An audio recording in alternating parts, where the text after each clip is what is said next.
Let me know if you're trying to tune into my Twitch because I can send you the link. I'm streaming No, to I don't. Twitch right now. I don't even think I have Twitch, honestly. Ah, I yeah, need to make bro, me a it's Twitch all good. account. I'm behind times. It's all good. If you're interested in what I'm doing, yeah, you catch it there. No, that is crazy to me that there's like such space as where you're confused about if Allah is the Judeo-Christian God. We think about Oh wow. somebody like well, we have a lot of debaters. There's a lot of professional debaters. I myself am a professional debater. But in the mainstream, we have a lot of professional debaters that have like sort of transcended this sort of like ghost ethos of like in the darkness of these chat rooms, and like someone like you know, what's his name, Andrew Wilson is out there front and center in front of um, a very normalized conventional news program. What do you think about that?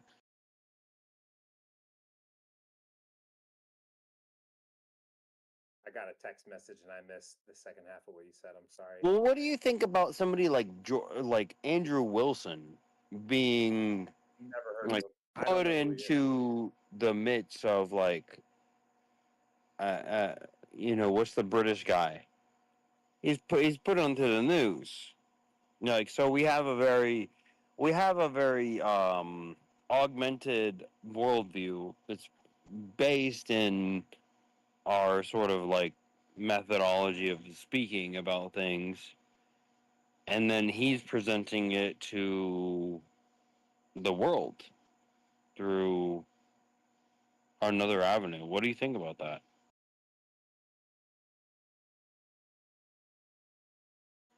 Are you mad? I don't know who Andrew Wilson. I've heard his name recently because he was at that debate with what's it in FTFE in New You don't Jersey, know who but I Andrew don't Wilson? know Well, anything that about happened him. 5 months ago. There's a lot that's happened. He's had like 20 debates since then. Yeah, I hear Tara claiming to have quoted him here and there. Like, apparently Tara likes a lot of his arguments and likes to use them when bringing up the God debate. I don't know anything about the dude. I can't tell you anything about him.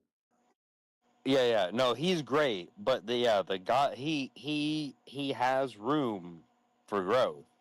And so whoever you were saying is sort of pressing him on the God debate, I applaud them in their effort of doing that because he has a very open platform now, and so that's what how open is it? Like how much freedom of speech do you have? And it seems like this freedom of speech Dude, that no, you I don't. thought I that don't you have freedom had. of speech. No, I don't Well, got that's what freedom I of speech. like. I like to I be censor PC. myself I for the like to sake of be you. PC in what I talk about. And so that's what I find Nah, wonderful about him is that he speaks fully PC. Fully if you're gonna PC. be interrupting me when And I you go to speak, know, then I'm gonna and be you rude. I'm gonna be know, rude to call. well, you I'm not trying know to that have you over they're, talking every fucking time I talk, dude. I'm just gonna leave if that's what you're gonna do right now. I'm not doing that. I don't know if you can hear me, bro. Every time I go to speak, you're just talking through me. I know Before I'm you not leave, doing that. man, Can you hear me I now? just signed. I just signed up for Twitch real quick. Got maybe an account, All so right, you can let me see get you me. the link then. I got you right now, bro. But yeah, maybe turn up my volume into the break so you're not like I don't know if you can hear me every time I speak. Yeah, no, sorry. I think it's my headphones.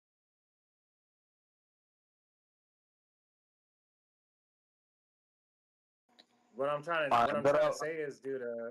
Yeah, what's up? well, yeah, I was trying to Thank you say for the that follow, like bro. what Hell he yeah, was trying to say is that I'm following you back. it's okay to be white. It's okay.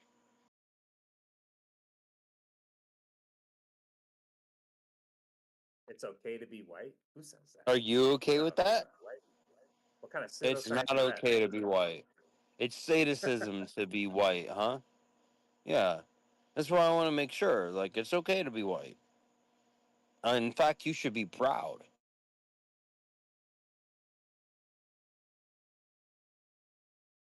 All modern And being inventions. Caucasoid and aligning with the 96 privilege, of like the all word white modern has a, inventions that are you're doing used it again, bro. today I'm not trying to do it. I'll just are go to Earth Awakenings to cut me off. are Dude. based on. Fuck that. I think they booted me from Earth I don't fucking Awakenings. know, bro. If you're going to Earth Awakenings, invite me, bro. I don't know if there's No, a I delay. wish these people weren't so upset at the things that I say, but they're very upset. These people are No, scared. I like what you're saying. It's when you say it. You're saying stuff like as I'm trying to respond to you. I'm letting you respond. What's up, NASA show? Yo, NASA show, do Not you much. believe in God? I'm here. I'm watching MC Toon. Talk about Witsit.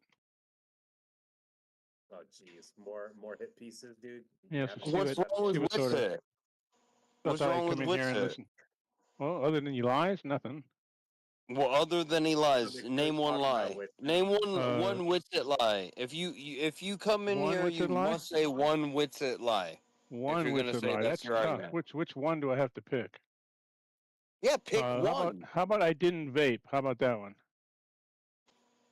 Well, I like that one. Yeah, Okay. he All right. definitely Yeah. made All a right. joke on one of his All things. right. Everybody, like, No, yeah. Put your arms this around fucking him. guy is Put your fucking arms around interrupting me him. every He got time one. I go to speak, dude. Fucking asshole. Actual Dude. validated lie. Okay. Yeah, he's not wrong. I'm not doing This shit all this right now. man is right. I'll go to Earth He had Awakenings. a legitimate assessment. Punk ass dude. So you're upset because you think that Witsit didn't vape?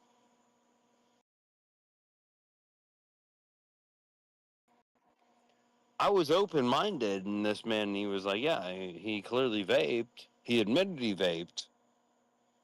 Well, Yeah, first this So whole he said vape gate. we're This whole good. vape gate thing. I don't understand the whole vape gate thing. I really don't. I mean, so the guy vapes. So what? Big deal. Yeah, Well, I mean, I would he vape too. I would have smoked a said he didn't. cigarette. You know what I He mean? didn't. Like I would have pulled out a cigarette and but that was the Oh, weird part is that he was like, I never want to vape. I oh, never want to be caught vaping. I would he was never lying be because caught vaping. It's like, why the he, fuck are you doing think his that? I wife think he was doesn't want just him vaping. delusional, yeah, bro. He was just delusional. his ex-wife or soon to be ex-wife didn't want him vaping. Yeah, she was mad. She was like, I thought you said that you were never gonna vape again. And I got video footage of you vaping. Holy shit. He was like, it wasn't a vape. I like it. It was a cigarette. Because he has the video of the cigarettes. No, it's just harsh. It's like you coming back from that and you're wedding your whole, like, I love this person that's, like, ending because of this weirdo shit. No, it's like I get why, what's his name? What's that fucking guy's name? Jaronism. It's like, bro, I sent him I sent him a message. I'm like, bro, I'm fatigued to the max. Like, I get it. Like, keep doing you. I just gave him some encouraging words. Fuck it. Like if you're not having a good time, What the fuck are you talking if you're about? not having, oh yeah, oh look, eggshells. He's Jesus, not having a Justin. good time. Eggshells is. Well, I'm thinking about him as his family, and he comes back, and he's like, yeah, What are you like talking about? definitely. What are you talking about? Jaren, I'm Describe the talking about topic you Jaren. think you are discussing. Jaren, I'm talking about Jaren coming What's back to do from with realizing that the angles to the sun don't work in the south. Are you okay? Right. Are you okay? Are you okay with that? Right. That's what we're talking about. Like you're acting like you're just like new to this. You're old to this, bro. Like what's wrong with you? But okay, so he discovers that it doesn't work, and you send him a message. What are we meant to take from this? Drunk. Yeah, I mean, I sent him a message. I said I'm fatigued to the max too, bro. Fuck Well, that's these because you people. drink so much. That's got nothing to do with the Earth shape. That's got to do with the amount of alcohol you well, consume. okay, good point. That's a very good point. That is a precise point. So me talking to Jared and saying like how much he's right, like that's besides the point because you're right because I'm just a drunk and I take too many mushrooms. Excel, in case you're Psilocybin. interested, dude. If you wanna see this, dude, Discord actually automatically shows who's talking on my screen on my stream, so I didn't have to do anything. Pretty Well, interesting. does it show that So I'm I'm gonna send you the link speaking? to this. Am I speaking? Yeah, you just streamed to a bunch of people. You interrupting me belligerently. Like I don't know if you can't hear me, dude. I literally had to leave Oh, because you just kept interrupting. well, I love that. I like that. No, Do you I like don't that? like that. No, dude, you're not supposed to be just Oh, damn. interrupting people for no good reason. He can't help it though. Like he Oh, damn. But can't why follow didn't his you own like thread it? in conversation. We can't have like free conversation. Like we can't talk about like free ideas and stuff. A conversation like- requires you to listen when other people speak. You literally talk right through people. Okay, yeah. Well, I listened to you and you're a retard. So, like, what now? What do we do now? Like, you just keep Right, feeding why me it's to not your. enough Can you for just go followers? somewhere else? Can you You just keep feeding me to spend your your followers. time elsewhere? Yeah, say hi to Twitch, man. Say hello. Hello. Yeah, no, I'm not on Twitch, so no, it's cool. We're having a conversation. We are precisely talking about why do you feel like your prescriptive has to be indulged and listened to, and that's a very good point of contention, and I want to hear the argument for it.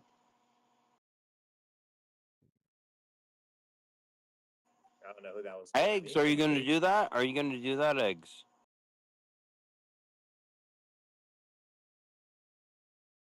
Do what exactly? Yeah. The point of contention? Yeah. Like we're You've talking said about. apparently how you've we said use- this. Yeah. No, No. I've been I'm not on Twitch. We're having a conversation. We're precisely sequentially talking asking about you- prescriptive.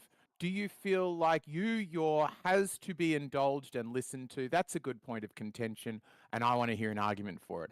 What exactly do you want to hear an argument for?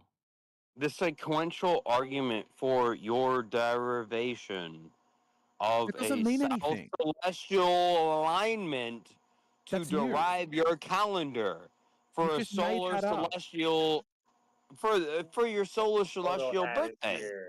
Your solar Yeah, celestial birthday. My you're southern celebrating your solar birthday. celestial You're birthday. selling your birthday It just in makes no in fucking sense, and you Antarctica, know it. and I think it's important But you to this is make just sure that we keep up with the track. incoherent rambling that doesn't correlate with reality. It doesn't make any sense. Nothing that you said No, makes sense. of course it doesn't. Your I'm solar asking you celestial to birthday. derive this What is it? solar alignment for your birthday. It's your birthday. What do you mean your birthday? What the fuck are you talking about? It wasn't the conversation that was happening when I asked you to explain what the fuck you were talking about. Did This you is have a completely birthday? new. Yes or no? No, I don't have a birthday. I haven't been born yet. Why are you being weird, dude? Are you like a Hang on, why would you ask a yes or no question if you don't want to know the answer? Surely you must be okay with both answers. No, that's weird that you would lie about it.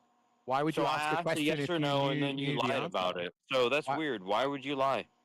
Why would Why you would ask you a lie? question to which you know the answer? Why would you lie about it?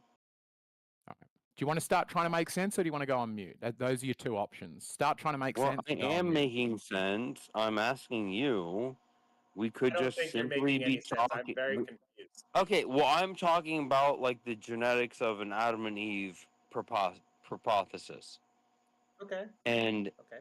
yeah, that's it. Like, so I don't know why you're being upset because you can't define how there's a population existing the population that is the initial framework for Adam and Eve.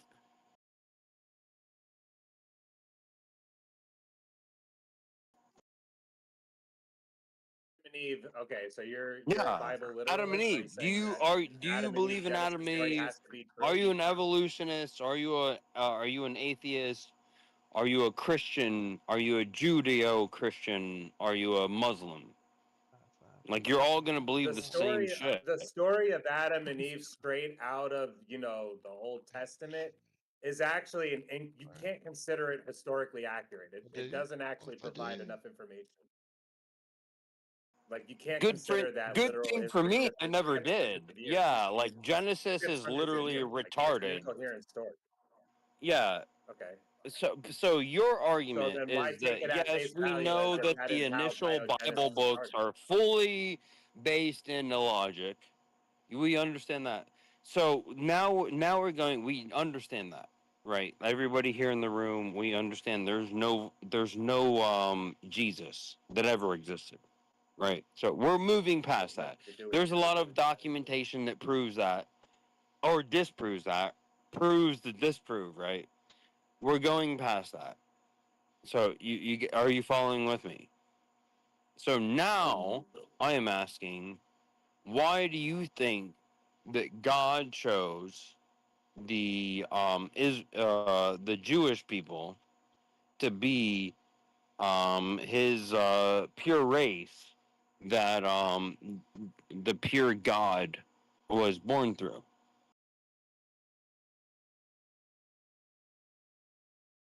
This is rambling. Don't be racialist. Don't be racialist. We're talking about the first part of the fucking Bible, about how Genesis, Adam and Eve goes to Jesus, King of the Jews. Right? So we're not being racialist at all.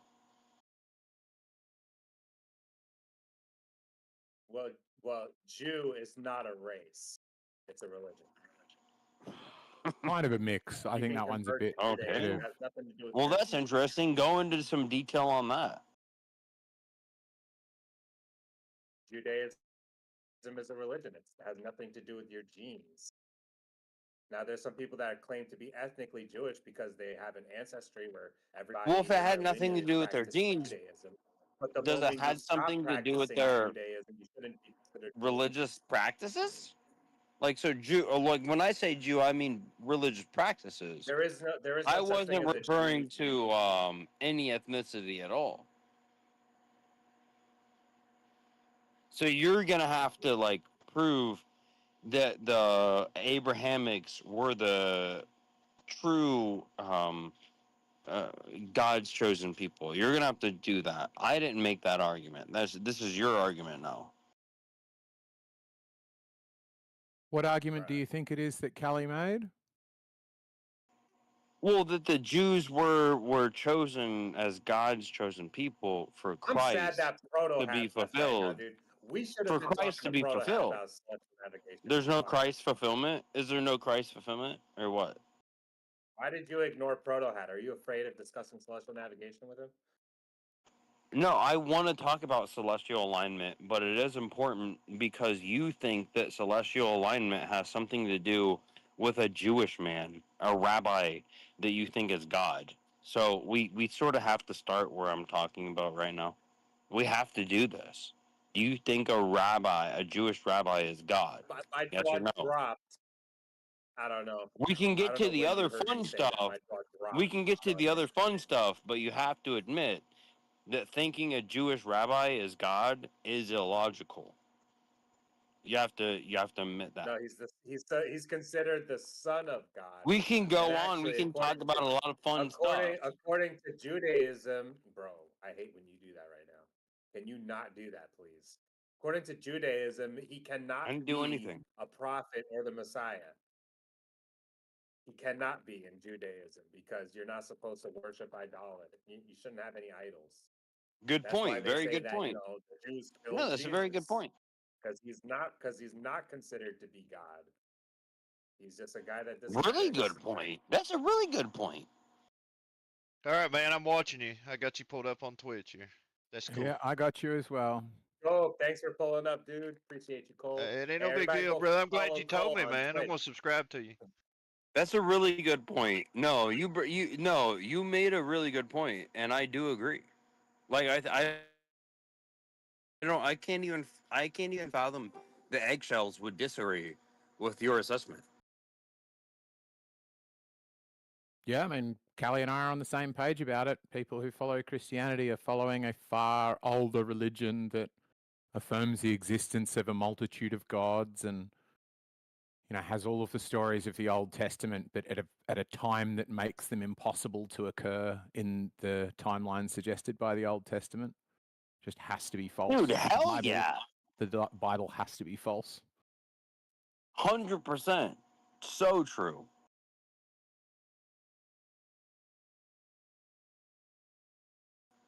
That's base, bro.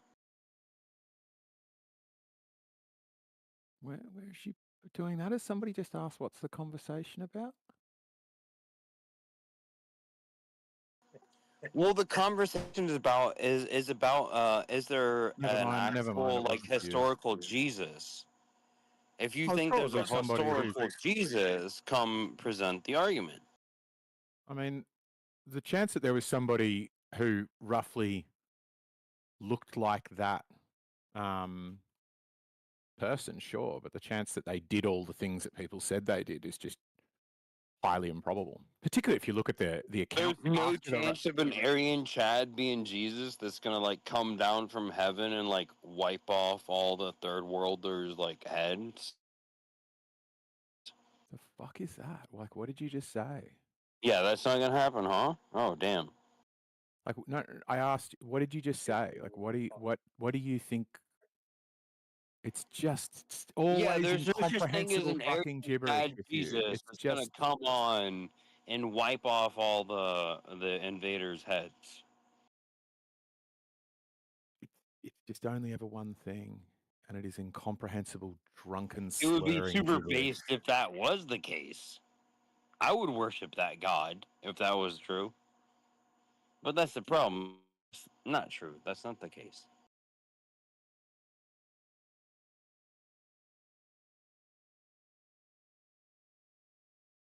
Right? Are you with me, bro? No. Why not? I'm sorry, but I don't know where you're trying to take this. I don't know what your point is. Well, where I'm trying to take this is that there's a very real delineation in genetics, and that exposes itself. This is the science, is that there's a very real genetics, and we should probably focus on that. How about that? You like that, don't you? The genetics of the existence of a white man in the Middle East 2,000 years ago is worth discussing. Yes. Ooh, that's why that's getting crazy. That's like out Because where do the white people come from? displacing time and place. Where do the white people come Well, from? that is my question. Well, that's my question. Where do the white people come from? Well, probably not somewhere where there's lots of Do sunlight. you think they come from like the up from the Let me sub-Sahara, respond to that. the out of Africa? Is that Yeah, your argument for it? Yeah, the idea is that during the Ice Age, right, there's like one tropic region on the planet for thousands of years. That was Egypt. Egypt developed into an ancient civilization, right? Tens of thousands of years of progress and technology. And then there was like other places on the earth where it was like, covered in ice. Those people, they hunkered down in caves for like thousands of years. And then they emerged later on. Bro, But, like, so yeah, you believe in this Gregorian calendar, this Lutheran time frame, and you think that there's like 500 years of like display, like where like Lutheran we were or supposed to be Luciferian? no, check this out. We were supposed to be building like great like structures, but there's 500 years misplaced, and you just wholeheartedly believe in this shit.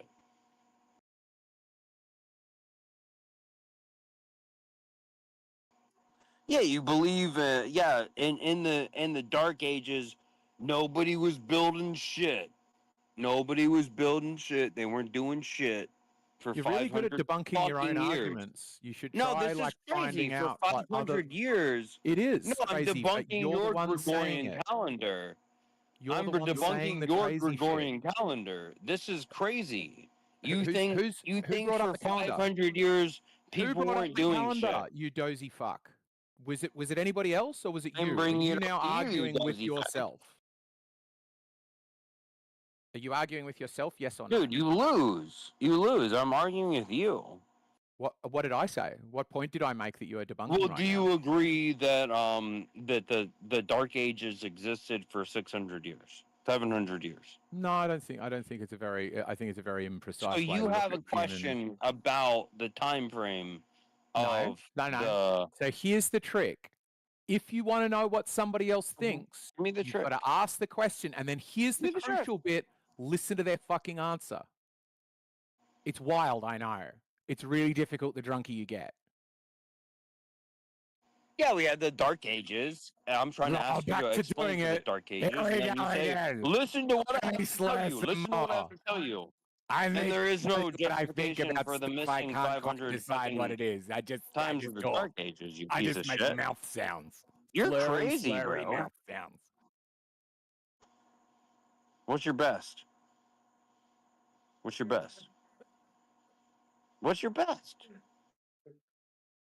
Come on. What is your position Come on, you have to have into it the ready. break? What are you saying? What are you saying is right or not right? I don't think that Adam and Eve exist. I think that you clowns that believe in atheism, which is some garbage form of esoteric. What is it called? Anyways, and then there's Muslims, Esoteric. and there's Christians, and there's Jews, and they all believe that of like humanity came from a single Adam and Eve caricature. So you an atheist, you believe in evolution, so you believe the same as these retard Muslims and these retard Christians and these retard fucking atheists. You believe the same shit.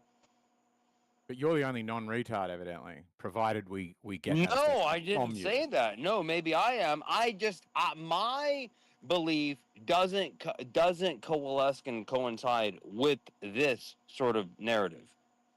So I believe in a Views and very something ideas very made through the break specifically do not different. represent Tell us what you believe platforms then. that are You do facilitating if you do believe in Adam and Eve, or as an atheist, as some like genetic precursors believing in Adam and Eve, then that's what I'm condemning all four of you religious zealotard retards.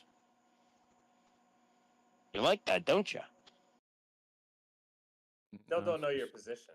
Yeah, he doesn't make any sense. Ever. Yeah, my position is that there is no such thing as Jesus. There is no such thing as Muhammad. There's no such thing as an atheist worldview. It's all gay, and you should go and seek tradition. Seek tradition. What does that mean? Yeah, seek tradition. Yeah, look for tradition. Look for tradition. What are the traditions of your day, white man? Why don't you go seek your traditions? What does it And mean? why are you here What is it? asking? What would it? You want me to show you your historical like traditions of you being a white man? It just doesn't mean And you anything. worship. It's just more Well, you incomprehensible worshiping drunk man celestial gibberish. alignment. Nothing intrinsic Yeah, to being no, a cult it doesn't joint. mean No, anything. there are no Yeah, there are it's no not supposed to traditions mean for cult anything. joints. You fucking It's based retard. on your nationality or whatever culture you're from. Dude, no. What are you talking about? No one brought up any nationality. You're being fucking crazy right now, and you're going and Are you're you saying thinking all about white something people have the same too positions? hard because you don't understand what we're talking about. That's your problem. Paige, what is into the breaks point? Is it clear? Yeah, I would like to know. Can you steelman my argument? We'll see. Mainly, I'm just trying to let's see if save her voice responses work. Shout out to If you can steelman my argument, I'll give you $100. Yeah, I would give myself $100 if I could steel man that nonsense. I definitely do not know. Wait, so your problem is that it was incoherent. Yes. So I mean, you I've said could- that to you 50 well, times even- now in this even if it's conversation incoherent, alone. you You're could saying are derive drunk. my This thing was argument, not couldn't you the not? So we're going to have to get into the You're not game where saying I let's mute do you in the- order to answer your questions. Yes, I have said to you about 50 times that you are drunk and incoherent. It is a demonstration of how incoherent you are that you just asked that as a question. If you're just suddenly now surprised that I am finding you incomprehensible, that is an indication of why you are so incomprehensible. Dude, I'll give you $1,000 if you can steel man my argument. What did I just say? You told us what. I'll give You you told us what you don't think. $2,000 if you can steel man my argument. What did I You just don't say? have $2,000 that you haven't already spent on booze. I'll give you $3,000. You don't have if it. you can steel man my. Well, I'm There about is to not make a it. chance I'm you have about that to much make money it. left I'm over about to after you make drank it. that much of it. I'm about to make it. I'll Sure you bet are. you $4,000 if Just you can hope that your steel man workplace my doesn't do argument. random breath tests. I'm about If to you make it. I'm about to make it. If you promise that you will give us each $4 billion if you steel man your argument, we'll do it. $4,000, $5,000. You steel man my argument. It's yours. $4 billion Trillion. Yeah, like Elon you Musk prove is you're not blushing. ass-betting? Elon Musk is I will blushing. steel man your argument Steel man right my after argument. you prove that you can pay me. All right? Yeah. How about that? Put that money in I know escrow what you and we red said. can herring, You chat. didn't red actually herring, state a red position. herring. You said what your position should not be. I know what you said in that instance, but I still don't know your position.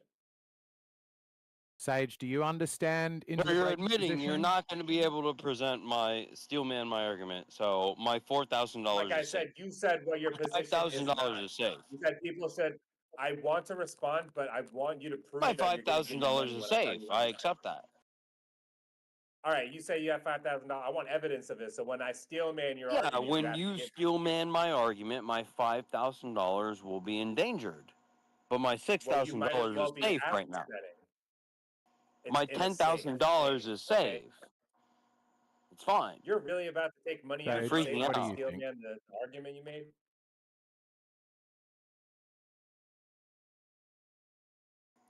When You said you you shouldn't come believe in up Jesus. with You an shouldn't believe in argument, Muhammad. You should not then believe the you Adam will and Eve get Genesis story. That is my religious $20,000. zealotardism or whatever How you about said. that? You said that Muslims are retards, Christians are retards, and that you shouldn't believe any of these things exist. But that doesn't tell us your position. Dude, that's pretty There, I cool. steel I man what agree you with said. that. Now give me money. You agree with You that? owe You've me got to money. pay up now, money. Mate, what was it, 4,000 or Yeah, 5,000? I agree with that. That was awesome, dude. Say it Okay. again. Well, And you're about to get $10 That's million. not telling us your position. I Say it still don't again. know Say what it you again. want You're people about to get believe. $10 Sage, million. what was his Say it point? again. I'm not about to get nothing from you. I feel. I know what you said. I You're said about it. to get $10 million. Say it again. Damn, this number keeps going up. You said you should not believe in Jesus. You should not believe in Muhammad. You would be a religious zealotard if you did that. You should lack belief in any prophet, right? But that doesn't tell us if you should believe in anything, right? I like don't that. know I like this. Can I give you money? Can I give you money now? You're supposed to owe me money, but I want to give you money now. You should. You said I should. You said you'd give me money if I steel man your position, but I wanted you to prove you're not ass betting, but you are ass betting. It wasn't quite a steel man of my position, but I liked it. It was pretty good. well, we've got it recorded on the transcript that you agreed with it, so you now owe him a fair chunk of money. $4 Yo, you know billion. Because it might get you off booze Review for a it. bit. Review it. You know that dude XO whose name is in Hebrew letters? Yeah. So one time he asked me to prove evidence. Are you gonna of come and bad sue me? Are you gonna sue me? He said, I'll give you $5,000 if you can provide evidence of adaptation.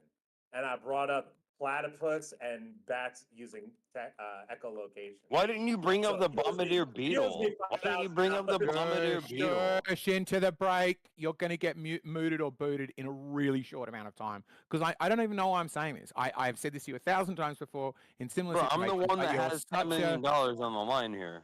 Yeah, right. Okay, I'm just going to leave him on mute. You don't He's gotta give fucking- me no money, bro. Like, it's okay. You gotta keep your money in your safe. That's what I want it to be. If you get left on mute, you call it. I'm If just worse so comes to fucking worse, sick of this I guy. need something from you, I might bring it up later. I might ask you for that later if I need it. But I'm good. He owes us each $4 billion. So please, dude, just send us $4 billion. Yeah, that number was increasing fast, dude. It went from 1,000 to 3,000 to 4,000 to a million to 4 billion or something. big numbers. Dude. Sage, I know it's did, fun. It's meant to be fun. Like Sage, we're did having a good Electric time. win Like the that only bet? person that's like freaking out is like this guy Eggshell Head over here. Like, calm down, bro. Yeah, Excel, calm down, dude. For real. Like, You're calm acting down. We're nervous. having a good time. Like, we're being direct. We're having fun. We're talking about science. Like, why are you freaking out?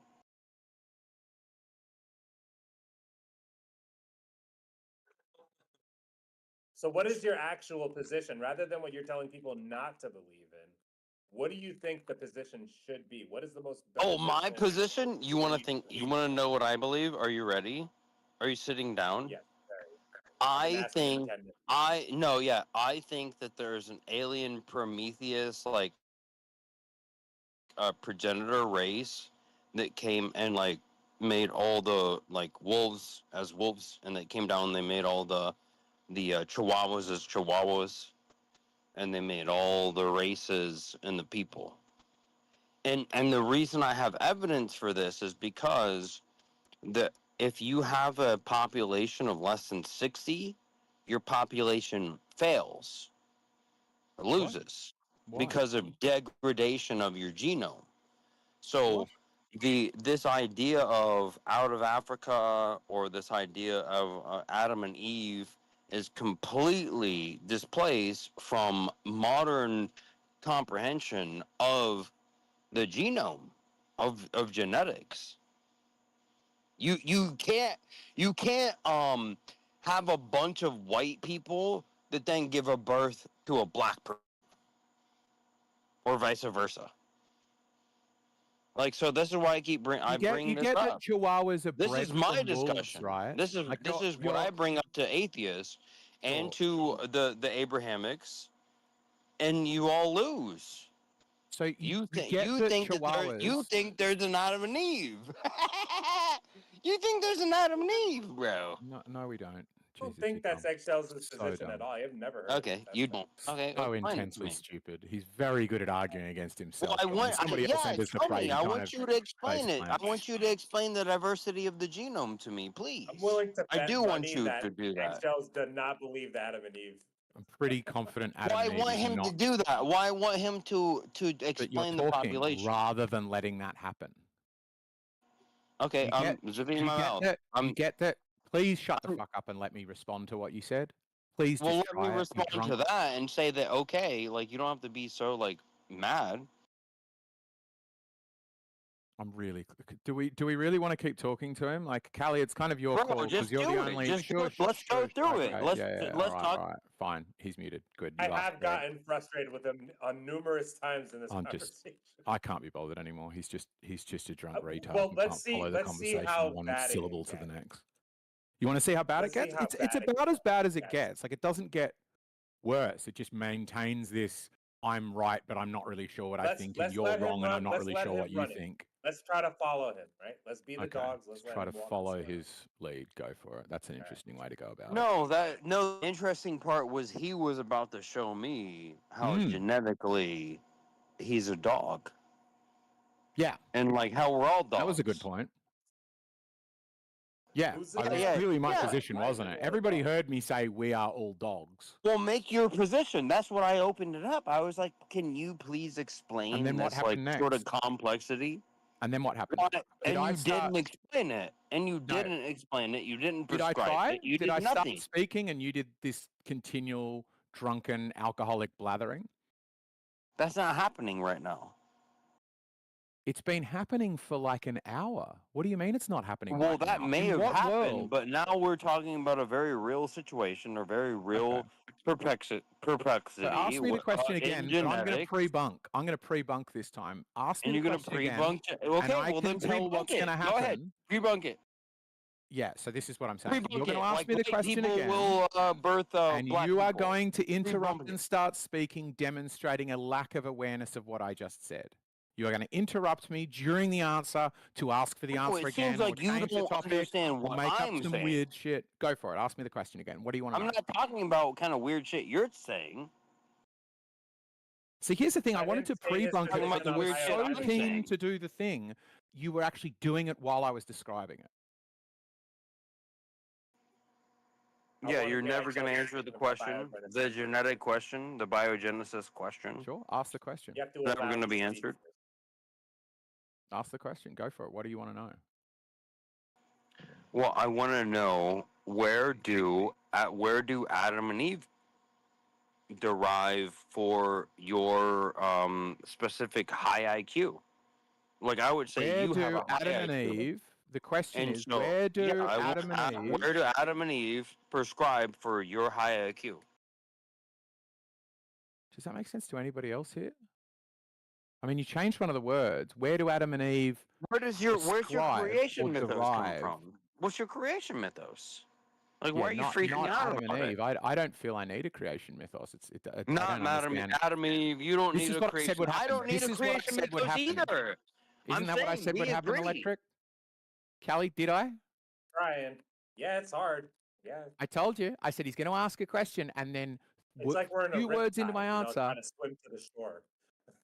Yeah, it's just like it's like going into a loony bin and being like this guy with a limited grip on reality seems Except to for that maintain a limited that would grip be on something reality. objectively true, and that's not what's happening right now, is it? Okay. Did you ask me a question and interrupt the answer? Yes or no? No, you interrupted. I interrupted. Who did I interrupt? If I Myself? had think come the up with a Adam- the Adam prophecy and that Eve- said the that you would Adam and Eve interrupt story it, being- then I would we Nope, would be you're in the gonna same let me place. say my position because you keep acting like we're not answering you. So now here comes an answer to the question you asked, dude. So the Adam and Eve story cannot be historically accurate because it doesn't make sense, dude. Not even in every story of Adam and Eve is it consistent. There's Yeah. versions of Genesis that claim that Elohim is the Almighty Most High, and then in other instances of the Adam and Eve story, it's a council of men that make Adam out of clay. And So it's yeah, not like and this whimsical God that's just forming things out of nothing. Like we don't even know which Adam and Eve story you're talking about. Right? yeah, and Which in one are that you one, saying is the least accurate, and which one is the most accurate? Right? the other one I think I want to point out is in one story, it's the earth, the animals, then Adam, then Eve is made out of his ribs. Sorry, I beg your pardon. The earth, then Adam, then the animals, then Eve. And in the other one, in the second one you're talking about, it is the earth, the animals, then Adam and Eve at the same time, both out of mud. So only one story has Eve appearing plucked from his rib in order to serve him. The other version, that's like like a paragraph later, gives a different order of events and clearly indicates something far closer to equality between Adam and Eve. Right, in one she's subservient, and in another one she's an equal. One she's made explicitly because Adam doesn't gain much pleasure from the other animals and wants a partner. And in the first one, they're like created at the same time, and so she rendered as equal to him. It's just obviously false. Like, can't be both things. So My favorite iteration of the story, the one that I think is most accurate, is the Nag Hammadi. It says that it wasn't Eve yet; it was the mother of the living. Right? They took a piece of Adam to make his counterpart that was going to be pretty much like a slave. And then the people that fastened Adam out of clay, they fell to their temptations, and they actually raped the mother of all living because Jesus. they were jealous. Like apparently, yeah, this is the story, right? No, I Apparently, never the thought mother I of would have all lived to see living the was day where eggshells is like advocating for a virgin birth. This is crazy. Jesus fuck. Yeah, It's crazy as fuck. Did I call it? Did I call it ahead of time? It's hilarious, dude. He thinks he Can I finish debunks. the Nag Hammadi story? Please, please. So yeah, the term Elohim, which is referring to like Lord or Lord of the land, whatever it might be, this wasn't the Most High that fastened Adam out of clay. It was a council of men in the Nag Hammadi. Well, was there a They historical made- Jesus? they Yes made or the no? They made the mother of all living out of Adam, right? To be his mate, to be his partner, to be his subservient, whatever. And then they Oh got yeah, and jealous. Paul said, and yeah, the historical being of Christ was like, just move the it's like a what is it, like a chiropractic I'm not table. done. I wasn't done, dude. Just move the chiropractic table. Please. You've Dude, super I've been to twisted this. Jerusalem, dude. I've been to Jerusalem. Nobody I've gives gotten a a lot fuck of where very you've soothing He doesn't want to hear been. the end of the story. It's okay. Just It's okay. okay. We don't need to I'll hear leave the end him of on the mute. I story. want to hear the end of the story. You want to hear the end of the story. All right. You will be off mute once the story's over. So the idea is that when they made the mother of all living, Adam was asleep, right? They put Adam to sleep in a sense to like remove his side and not have him experience whatever pain or trauma it would have. While he was asleep, he communicated with the mother of all living that pretty much he said, he said to her, "You are the mother of all living," right? Those were the words that he spoke when he saw her. And apparently she was like within such good graces with Adam that Elohim, the lords, the council, the people that made Adam, they were jealous that the mother of all living was creating this bond with Adam. So they attacked her, right? They killed her while she was dead in this, like, this supposed kind of sleep. She was visited by the feminine energy that was, in the form of a snake. And the snake asked, like, this is like divine feminine energy. According to the Nakamati, this is where all feminine energy comes from, right? Which is basically like the dual nature of male and female, right? This is supposed to be the most divine form of the nature of male and female, right? So the snake comes as, divine feminine energy, asks the mother of all living, why are you dead? And then the mother of all living says, yeah, the council of men, they raped me and killed me.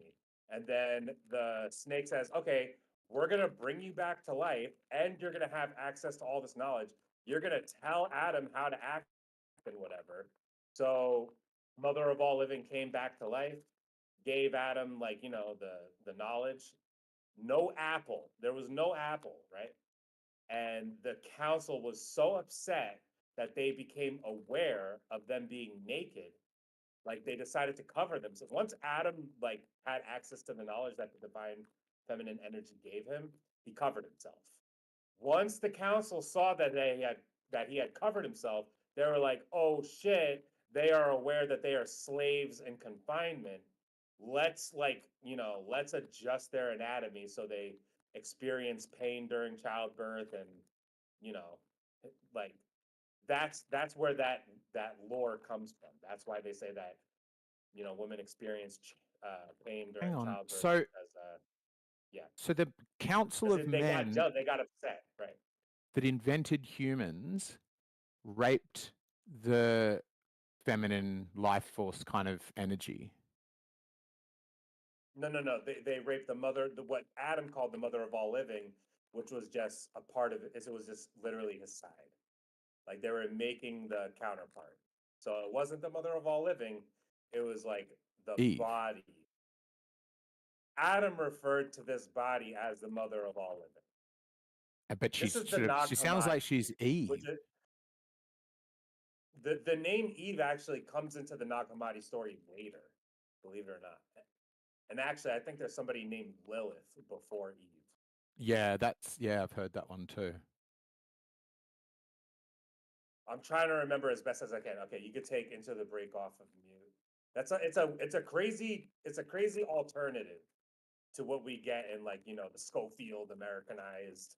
Yeah. No, I talk sort about of like stuff what. around. No, it's not so crazy. It's very normalized. Actually, it's very much akin to the struggles that we all suffer from. In what way? Like we're not so different, you and I. That's what I like to encourage people realizing. What struggles does it talk about that we all face? Well, the struggles of the greater struggle, right? So the struggle of an ideal, as you may struggle like financially with your family, with a woman and child, A Is that what the house. Nagamadi's about? Okay, so it's about Very managing your very bank similar. account Very and similar to debt. that. Yeah. Right. It just sounded very different. I I guess. don't know I guess why we have any different. Well, there's no Electric did a poor difference. job of Like we describing do it, I guess. understand the same things, don't we? Like why are you The thing being about like? the Nag Hammadi unlikely, is that if they I'm found honest. it in the tomb. They found it. Okay, go ahead.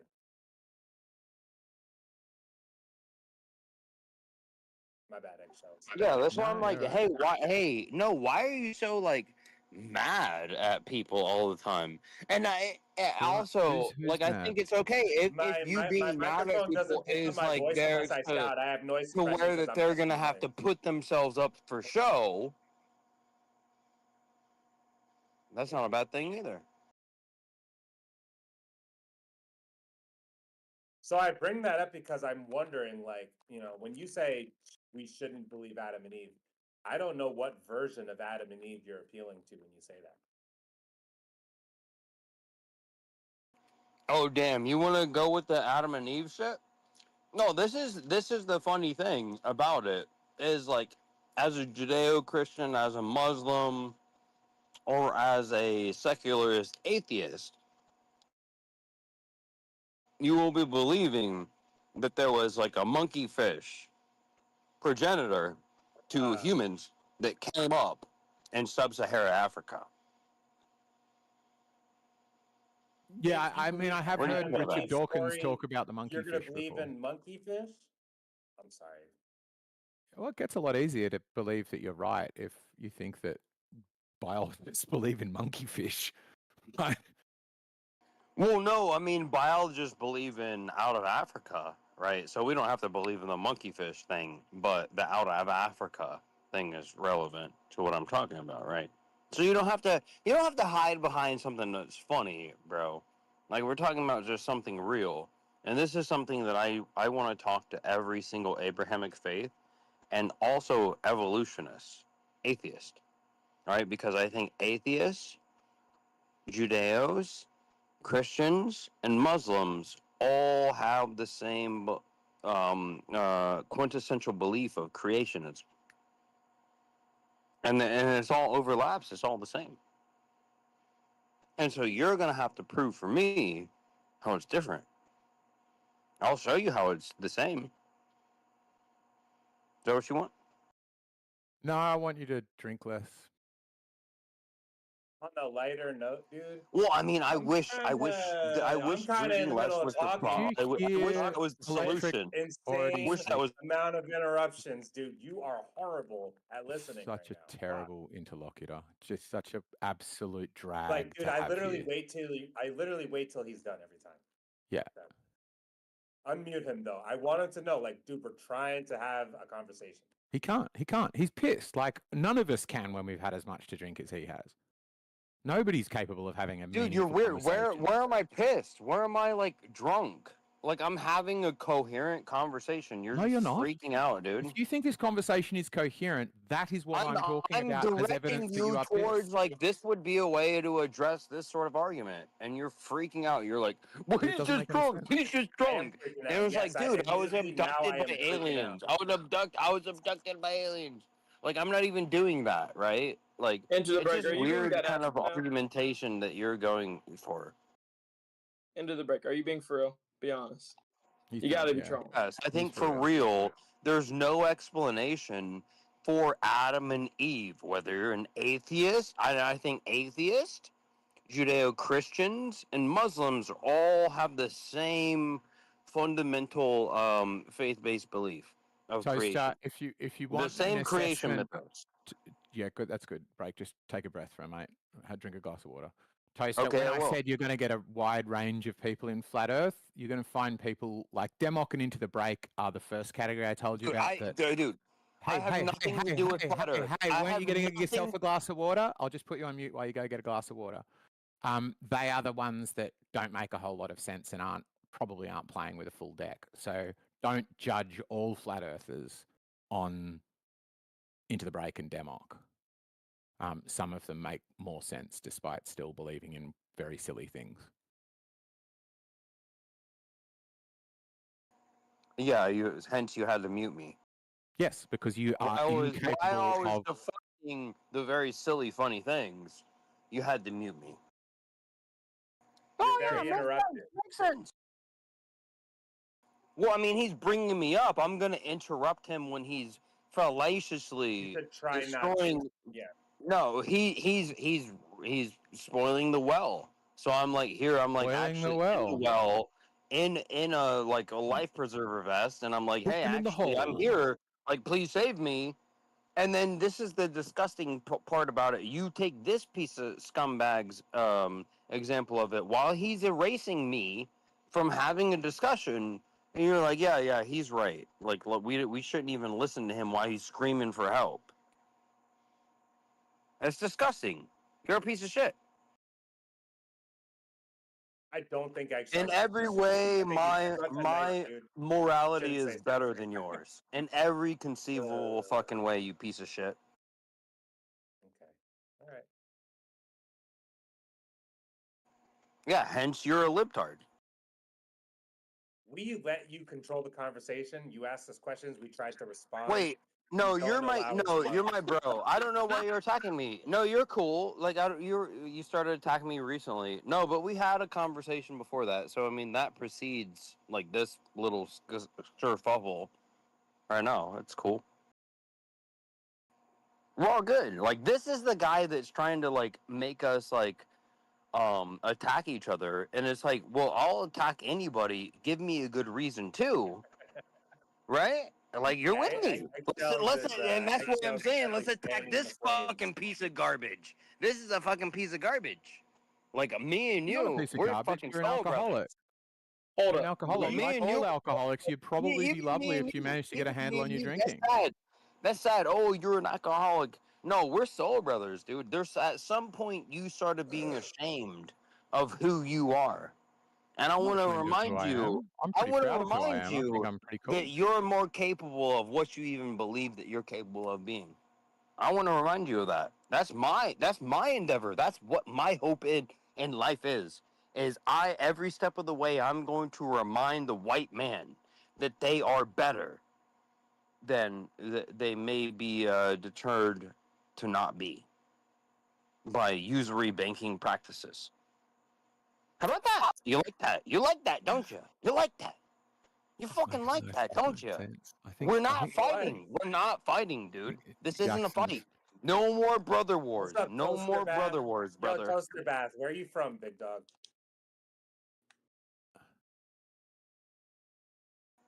Yo, No Toaster more Bath, where are you brother from? wars.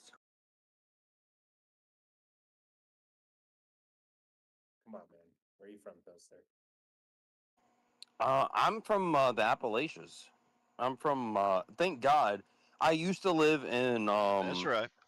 I used to live in California, and then like 1 year before the whole COVID shit, I had like a premonition that was Oh God. like from God. It was like you got to go back. You got to go back. You have to reassess like what's important. And I did that, and then it's been 5 years after that happened already. So, but I think it was the best sort of like premonition sort of decision that I made in my life. What about you? Are you still living in California or some shit? Tennessee. Oh, right on. That's See, right. I live right below that. That's what I love about near Nashville? during. No, That's I what live I love outside of Knoxville. about it was Perfect miles that, and apart. this is the Bible Belt. Like in the Bible Belt, we believe in natural immunity, and that sort of saved us. Did it Oh, though? you moved Didn't to you guys? Knoxville Didn't you guys in recently, the or how Bible long have you Belt? been around there? My bad. No, it's all right. That was both of us at the same What time. about the Bible Belt?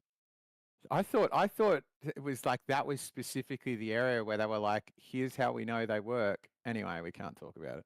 Well, that is Pick another crazy. Yeah, topic. they that's what a lot of libtards they say. Well, you're the reason why everybody got so infected. And That's it not was what I'm like, saying. I That's never, not what I I'm saying. never, That's I not what I'm never took, saying. That's I not what I'm never took a saying. You don't PCR need to test. finish. That's not what I I'm never saying. took We a don't need to PCR hear the test. end of this. I never took Jesus, the my shot. fellow fucking dance. Just so you know. Just so you know. Nobody is I never surprised even by took a that. We're test. moving I on didn't even from the take a topic. test. Okay, okay. It might be. We might be done with him for the night. We're certainly done for the next 5 minutes. Can't take the feedback to not discuss medical things. Can't listen. Must interrupt Unfortunately, every yeah, 2 that's words entering in. a territory you don't want to go there. Just spectacularly, reliably, always a fucking piss wreck. Honestly, Eggs, I think you're right. He's actually blasted. Oh yeah, he's 100% of the Toaster time Pat. blasted. He gets on Discord and will be on for a good like 8 hours, annihilated the entire time. Like some of the time you can hear him like the clink of him refilling his, sort of corner store vodka glass. It's not good. It's sad. Because I end up being Toaster like, Pat. gone. My bad. Yeah, no, you hear the clink of his glass. That's funny. But I'm wondering, Toaster Bath, where are you from? I'm from Indiana. All right, word. Just curious. My bad. That's all right. Toaster Bath What's up? is Renee's son. Yeah. No shit. Oh, salute to you, man. Yeah, yeah. Those definitely good people. So yeah, Renee brought him in to be like, yeah, people really do believe this shit. He like. Have you put me heard in any the flat earthers Earther aside? server. Go on, Toaster. He put me into that flat earther server because I honestly didn't believe. I thought it was a joke, but they're actually all actual idiots. Yeah. Uh-oh. And they pulled that You're I'm gonna make me put brainwashed, the hat I'm on. You're gonna make me vaccinated. put the hat on. I'm putting the hat on. Here we go. Yeah, I'll get Renee in here so he approves of this message. I just didn't believe it, honestly.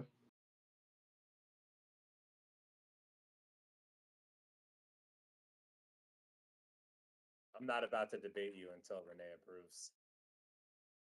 What do you mean debate what? Well, you just called an entire group of people idiots, and I think that they actually. I'm talking about flat earthers. I'm not saying maybe some things there might be knowledgeable about, but Earth being flat is about a lot.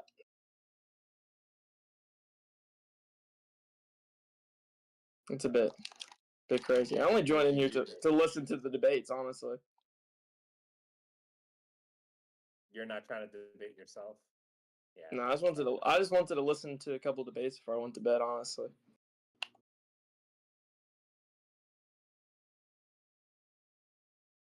Well, I'm gonna be completely honest. I don't think that you could win a debate defending the globe right now, personally. Yeah, I like if mean- I started pressing you about the globe and nobody interrupted to help you, it'd get real dark. Just so you know. I'm not Well, 16-year-old hasn't done research. I hope you'd win. That's a good way to put it. Yeah, no, me too. I do hope I would win that. But it's crazy how, like, you could defend alternative cosmology and make a sound argument and win a debate. That's interesting. I mean, Yeah. yeah. That's what makes it interesting, right? Because if flat Earth was absolutely stupid and not worth listening to, you'd have no interest to tune in. I just don't believe. It's like just kind of surprising.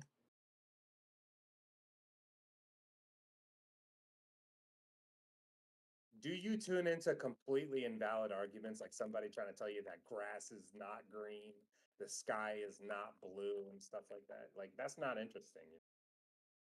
I mean, like, it's just kind of funny to me, honestly. Also, the idea of making them mad is also pretty funny, too.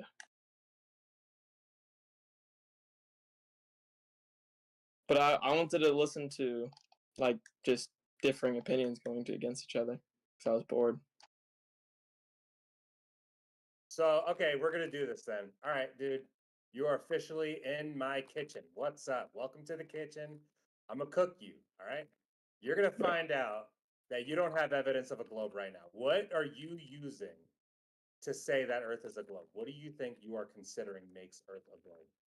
Well, But have you nobody helped him. seen the numerous other planets in the galaxy? Okay, that's not They're Earth. all So you're they're looking all in the wrong direction. they're all global. Why would it change between Venus, Mars, Jupiter, and Earth? Why is Earth so special?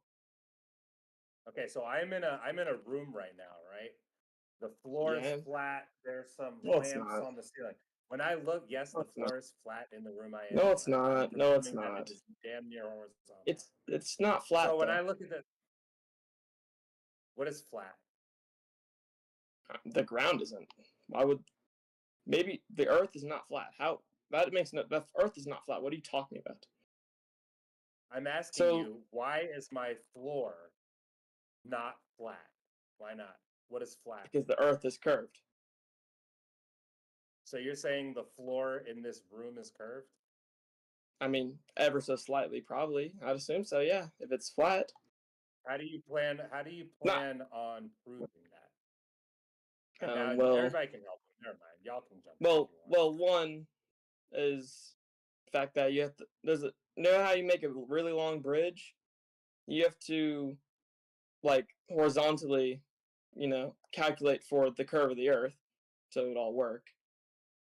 And another fact that there's a horizon line, and there's also what would be different between every other planet that we have found and Earth. They're all the same sense that they're all a global planet in a sense. For thousands all- of years, people considered the lights in the sky to be luminaries. Earth was never considered a luminary for thousands of years. When you say that the Earth is a planet, because I look in the sky, I see round objects, therefore Earth is a planet, that there's no correlation. You're not looking How at do the you Earth think to confirm the galaxy? What do you think what do you call it? The solar system looks like. Yeah, there's lights in the sky that appear to be round. That does not No, tell me anything what do you about think the solar topography of system Earth. looks like? How would you What put do the I solar think the system? solar system looks like? How would you So put your the solar system? yeah, you have a solar system model that everybody learned when they were younger. So when you ask that question, that's the first thing that's going to come to mind. But No, that's but just a like, model that what I do have in you my head. That's consider not your reality. solar system? I would be that you appealing to a model. It's not exactly reality. Oh my When you fucking say god, that's solar not what I'm system, saying, bruh. What do you think? How do you think the solar system is? Like, what do you think? Do you Before think you we're interrupt me in the middle of again, the I want you universe, to or do you think we understand revolve what the I'm sun? telling you. Okay. Do we Please don't revolve the interrupt me sun? this time. You're asking me a question, so don't interrupt my answer, please. You weren't answering. So your solar system model was given to you in grade school. Any preconceived notion you have about what a quote unquote solar system might be, the first thing you're going to picture is what they gave you in grade school. It's the typical cosmological model of all the planets orbiting the sun, right? You're saying a When you lot, say but not a solar lot of system, answering. I'm not gonna lie. when you say solar system, I presume you're just appealing to the model that was given to you in grade school. So you're Okay. saying a lot, but not saying anything at the same time. That's what I'm hearing. I'm saying that where you got the term from, it already has a connotation. Like you ask, what does the solar system do? The solar system is going to be what it is in the globe model.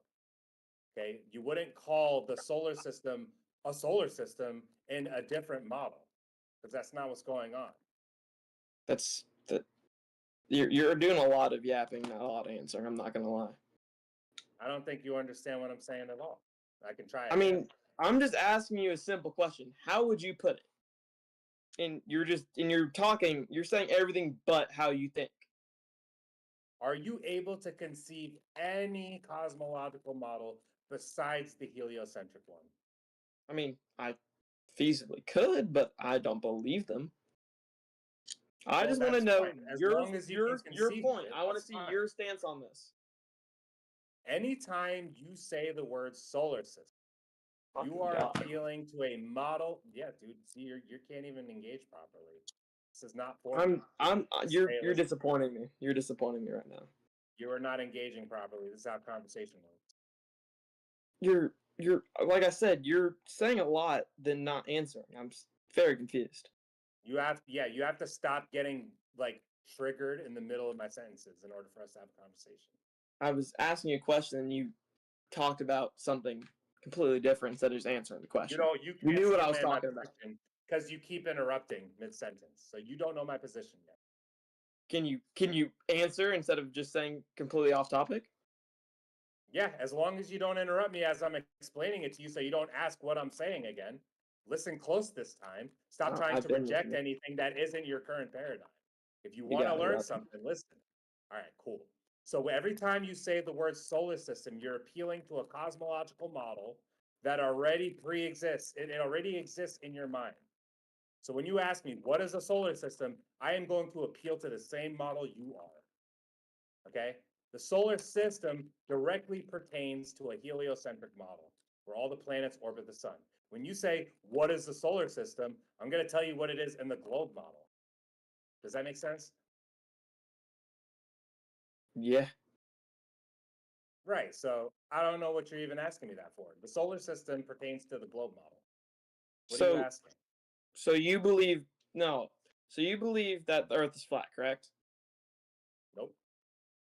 So what are you debating me on? I'm asking you what is globe. Remember my original question. What do you think makes Earth a globe? What is evidence for Earth curvature? You said planets. I told you that planets are in the sky. It has nothing to do with the ground. Try again. I told you about the whole bridge thing. You have to make a horizontal bridge or a very long building, whatever. You have to calculate for the curvature of Earth. You wouldn't have to do that if it's a flat Earth. All right. Typically, bridges are bending because it creates better support. Has nothing to do with Earth curve. So they're bending no matter what. That still doesn't mean Renee's anything. here. See, now I'm gonna dial it back. All right, I'm dialing it back. Doesn't make any sense. It's over, man. I can't. Sorry. Gotta respect big dogs.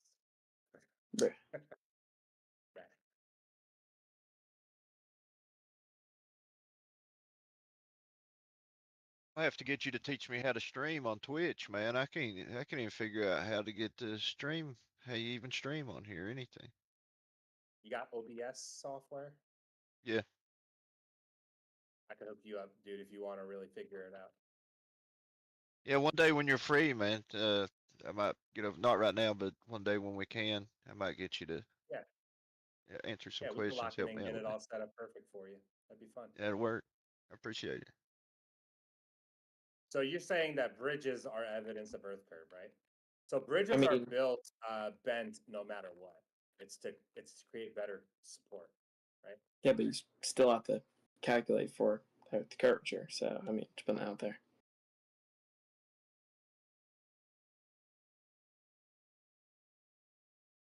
All right. Well, you're saying that water is curving. Did you measure that? Yeah, dude. I went outside and started measuring water. Of course. Well, okay. So then the answer is no. You did not measure water curving. So you're presuming that people that build bridges measure water curving, right? They're not. They're measuring the curvature of Earth, not the water. The water height. Yes. What are they referencing to measure the deviation of the water, right, along its surface? What are they referencing to determine that? Bro, I have a high school education, bro. I don't know what you're talking about anymore. They're referencing leveling instruments, right? They're getting perpendicular to vertical.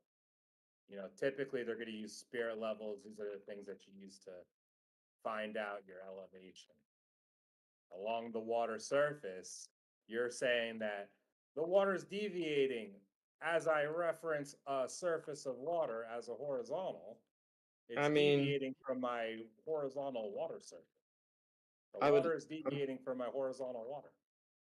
I'm pretty sure that water does curve with the planet. Yeah, but the only way you can determine that is to reference water as a horizontal plane. Well, have you ever gone to a beach? Have you ever looked over the horizon line and see nothing? Yeah, I was at the beach recently. It looks hella flat, dude. Crazy amount of. How does it look flat? So, if the Earth was flat, wouldn't you be able to see the other side almost? That's not what I said. I said it looks flat. You go to the beach, Why the would it- water looks flat. Absolutely. I mean, from your perspective, yes, but looking at the horizon line, the Earth clearly curves. Looking at the horizon line, the Earth curves. No, it does not. You are not high enough to see curvature. It's not resolvable. You also, They well, say you that in can't the see globe over the model, you have to horizon be line, now, can you? 35,000 feet above the Earth to see any resolvable curve. So Yeah. standing on the beach, no, you do not see curve. Sorry. You see the horizon line. Even if you're in a plane, you can see the horizon line. You cannot see over the Earth. You can't just look straight past. There's a horizon line for a reason. Because it's curved. If you're in a plane, you see the horizon line. Have you never been in a plane and looked out the window and saw the horizon line? Yeah, I've been in planes many times. Definitely look. I try to get window seats. Yes, my favorite place to sit on a plane. Also, definitely if the don't Earth is remember flat seeing and Earth you're curve, but yeah. flying, how would you come back around if you're flying in a plane and you go, say you were in a plane and you go all the way around the globe and back, which has happened, how would that be possible? You're talking about circumnavigation, right? Yes. Doing an entire flight around the globe in one shot. No one does that. Someone has, though. You gotta refuel. You gotta land eventually, dude. Yeah, then you keep going. Therefore, no Circumnavigating. circumnavigation. Yeah, no, none. Which someone's also circumnavigated on a boat.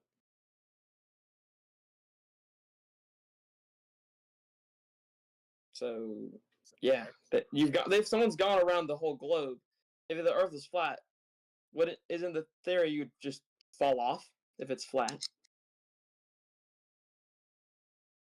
No, no. I'm pretty sure that's what I've heard. I'm not even sure what we're debating. You already said you don't think the Earth's flat. Why are you? I'm honestly No, just yeah, lost. you switched the subject. We were talking about bridges. I brought up how in order to measure deviation at all along the water surface of the bridge, you're building a bridge on top of water, right? So you want to measure deviation along the water surface, right? To compensate for curve. And you're using a leveling instrument to determine the change of elevation. You're referencing water as a horizontal plane when you do that. The deviation is so small typically when you build a bridge, the amount of deviation is pretty much undetectable, typically. Well, In all other instances besides your bridge, I guess, you're going to treat water like a horizontal plane more often than not,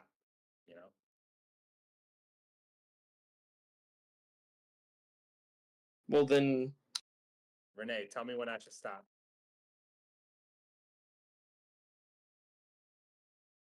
Renee, so you want me to be able to tell you how I know the Earth is a globe? That is what you want, right? I want you to be able to substantiate Earth curve without referencing things that are not Earth curve. That's all I'm asking. You reference planets, you reference bridges. What about the Earth, right?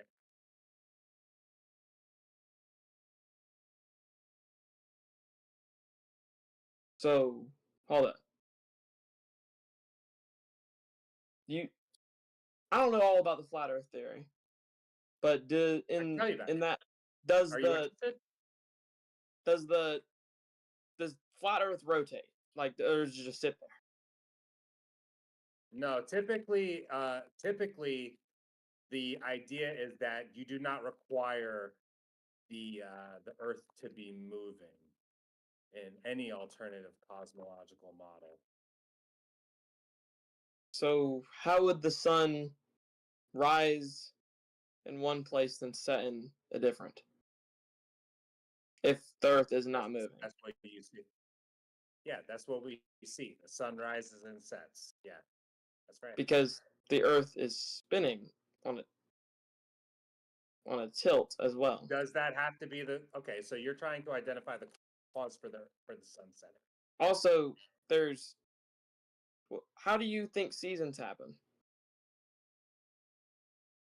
Because the distance the sun is from the surface. Well, that's from the tilt of the Earth.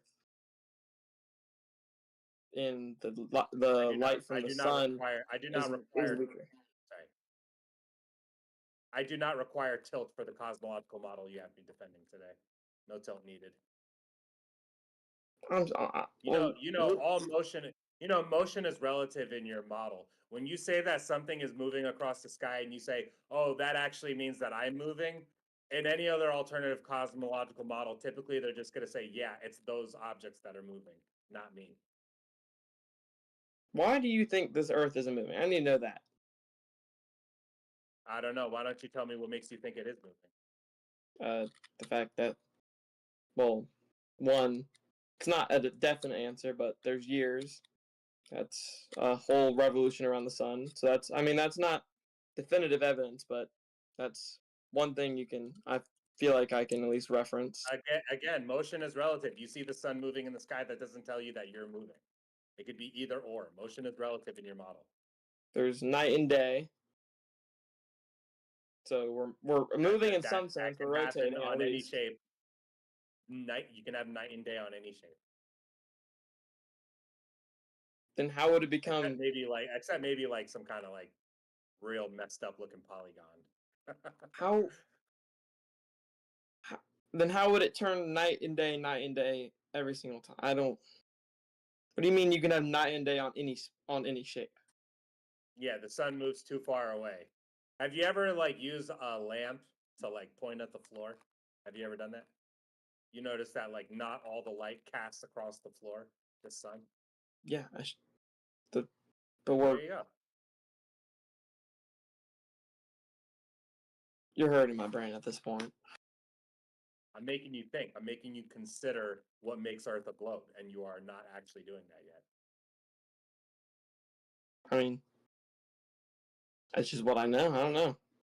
It's something. I can tell you that probably. That makes it a dogmatic religion.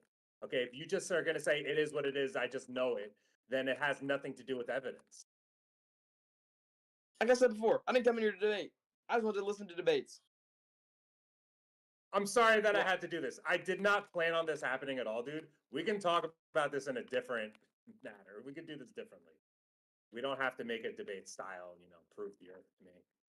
But if you want to jump in a call and call like you want to generalize everybody and call them idiots, and then I'm like, well, let's see how well you can prove the globe, and then I start pressing the issue on you.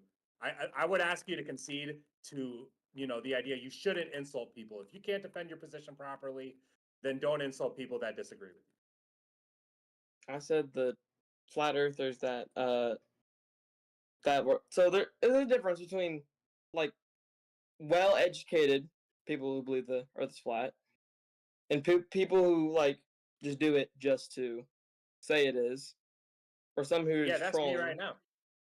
Yeah, I'm making a point that I think the flat Earth does well in the argumentation. Like for some reason, the creator makes humans experience the Earth as planar. Everybody lives their life and they die and they don't experience the globe. They live their whole life seeing the horizon as a horizontal line, Earth as planar, water as level. Nobody experiences the globe unless you're an astronaut. But I'm pretty sure no one in here is an astronaut. I don't think you have time to be talking to me on Discord if you're an astronaut. Yeah. So in order to confirm Earth curve, you got to go really high up. You agree? Go sitting on a plane. Actually, if you didn't know, the fuselage windows, the cabin of the plane, they're curved. So that it actually, it's for aerodynamics. To maintain the correct pressure at that altitude, the windows are curved. So there's actually barrel distortion happening. When you say that you're looking out a window seeing Earth curve, it could be due to the glass you're looking at, right? Mm-hmm. So you got to go higher. You want to tell people that if you go super high up, you're going to see Earth curve. You're not about to do it from a plane, right? That's just not, like, dude. Honestly, I don't even believe what I'm arguing right now. I'm just telling you, like, if you really want to substantiate the globe model, you got to know, like, where that argument actually is. I see.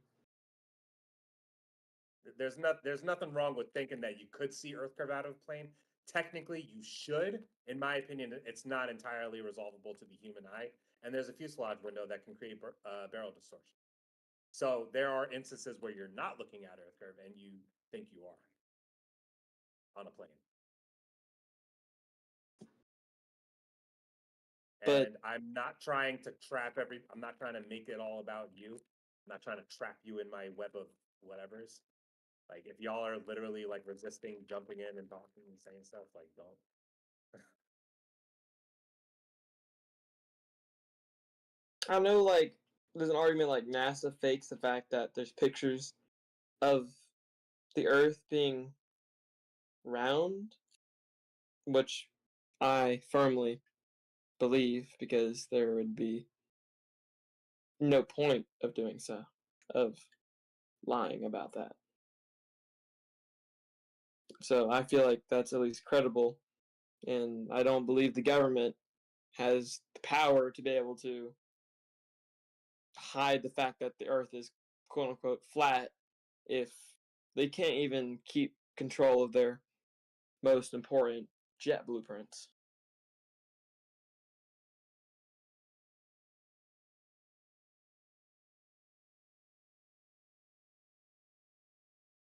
So you tried to substantiate Earth curvature. I'm gonna go ahead and I'm gonna substantiate not Earth curvature for you, okay?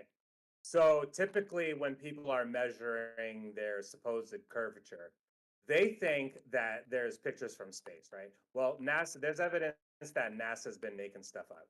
Uh-oh, I got booted. Why did that happen? I'm getting booted around. I got booted off of something. Let me fix what's going on here. Oh, okay. I got it. My bad, dude. Is that it? I thought I got booted off of Discord. I just got booted off of something else. Like I was saying, so surveyors, planar surveyors, when they're trying to measure topography, you know, elevation changes along Earth's surface, they're referencing leveling instruments, right? You need to reference a flat line as a benchmark to measure a change in elevation, right?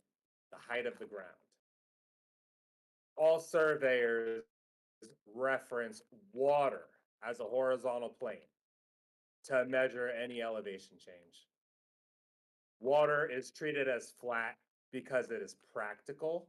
It is a tool. It is being applied properly when we treat it as flat.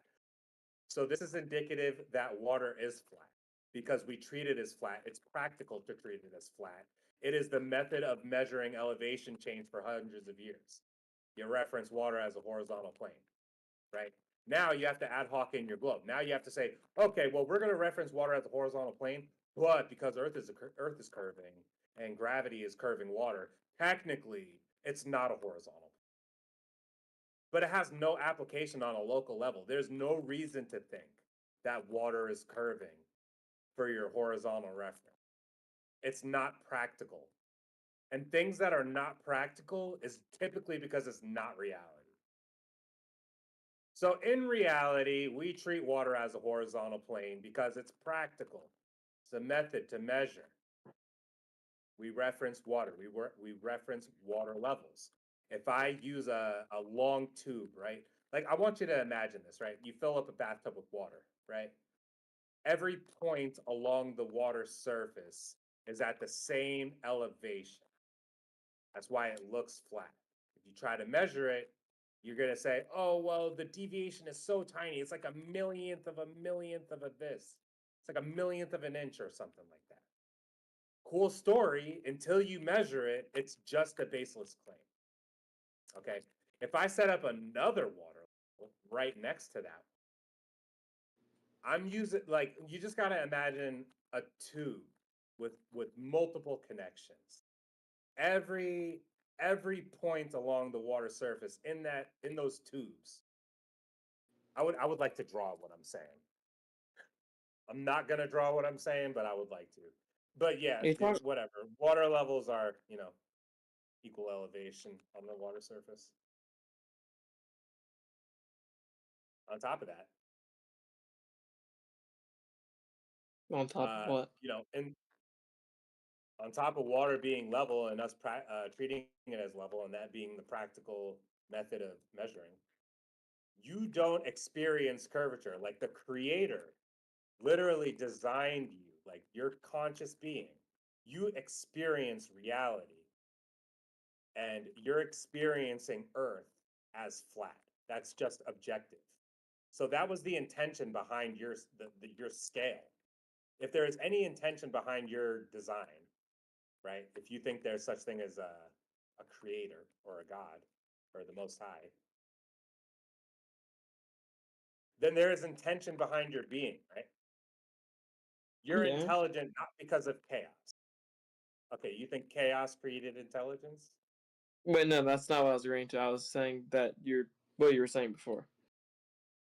You agree? Okay, you agree that there's a creator and that there's intention behind you existing. That you're saying like there could be, yeah, of course. Right, so there's intention behind you experiencing the Earth as planet. There is intention behind you being able to use water as a leveling instrument. It's all congruent. It's very convenient that at the scale I'm at, I can treat water as a horizontal plane to measure elevation change. That's convenient. Thank you, creator. Appreciate it. Now I can measure elevation change. The corridor of air that, surveyors are looking through to determine changes of elevation, that air has conditions that cause refraction. Refraction is just the bending of light towards the denser medium. It's the angle of incidence from one medium to another, right? You know refraction? You know what that means? Yeah, scattering of light.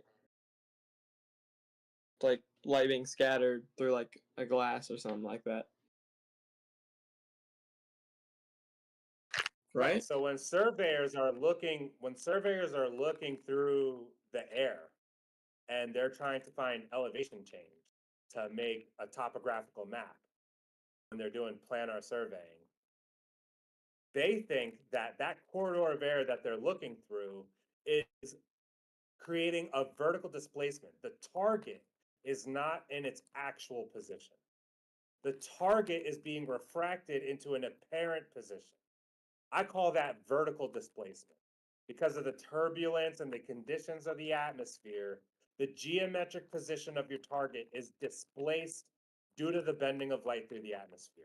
In the globe model, you never see targets where they should be according to the geometric globe prediction.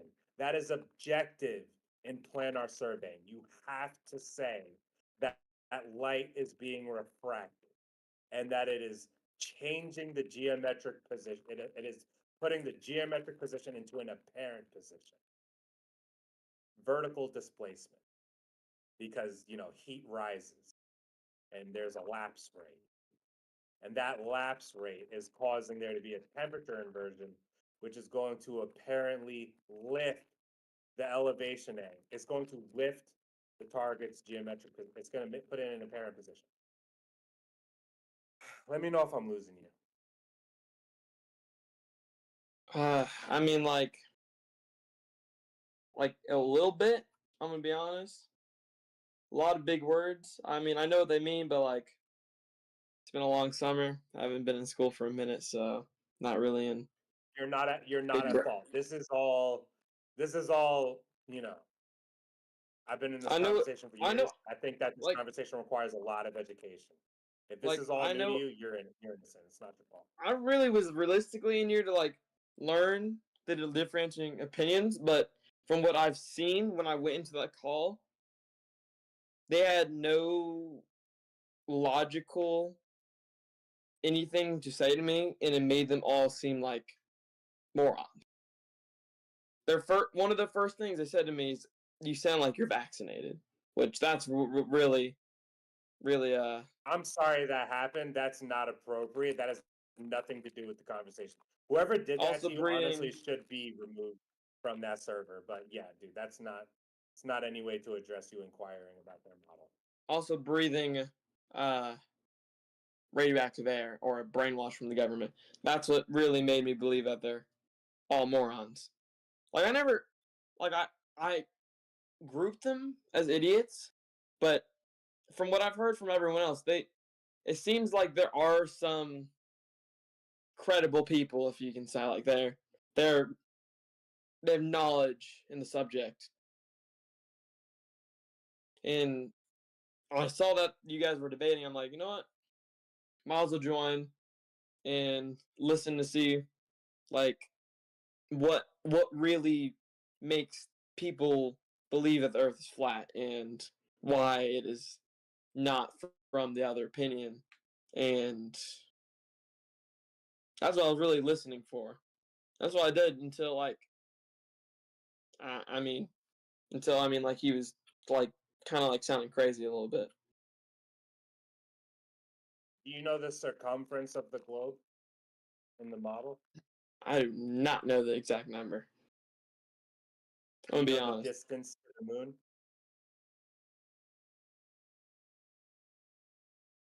I don't remember. It's like, ooh, hold up. I gotta dig deep real quick. Haven't thought about this in a long time. Do you know what sidereal rotation means? Yeah, you lost me on that one. So this is not, I'm not trying to offend you, but this is what I'm gonna say. Right now, your belief in the globe is unsubstantiated.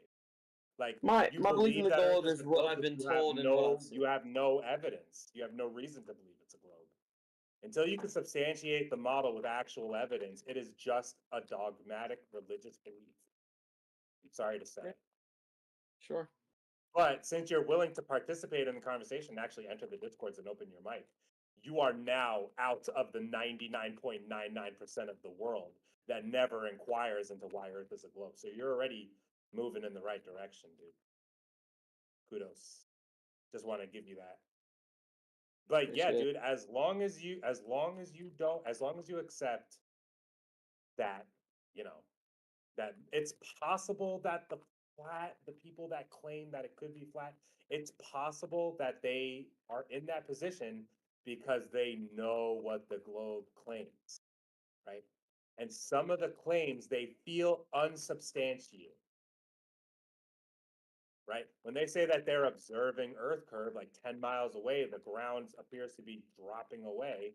And I just explained how like you're looking through a corridor of air that's subject to refraction, and you don't know how much your target is actually displaced until you actually measure the light bending. That might sound like a bunch of word salad gobbledygook, but this is why people don't think the Earth is a globe. And until you're familiar with those reasons, I don't think anybody is required to entertain what evidence you're bringing, because you have to learn why they think the Earth is flat before you tell them they're idiotic. Something I have to do. Can you tell me what interests you in this topic, or do you even like? What would you say you don't care? Something I don't care. It's more like I want to know more like why and like what really makes them think this way. That's why I joined to listen. Because there's phenomena on Earth that we observe the sun setting, we observe eclipses, we see lunar phases, and we correlate these things to a model, right? We say, okay, this is entirely possible if Earth was spherical. And that makes perfect sense, right? But that is not direct, not observing a direct cause-effect relationship. You're not using the scientific method. You're making a corresponding argument. You're saying because this phenomena is possible on a globe, therefore it could be a globe. That's not saying this proves a globe, right? You could have other causes for a lunar eclipse. You could have other causes for these observed phenomena.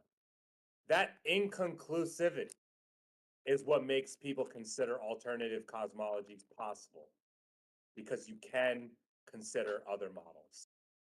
And the fact that, you know, the globe is so dogmatic, it's so indoctrinated that it's left a bad taste in people's mouth. People want to have an empirical position on cosmology. You know, when I came across flat Earth, the first thing I had to come to terms with and be honest with myself about was that I truly didn't know what made the Earth a globe.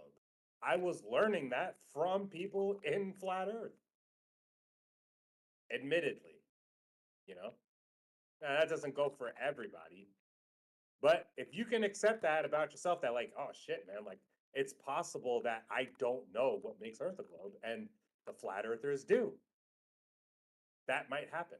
That could be a thing. So you gotta respect the realm that they bring the conversation to.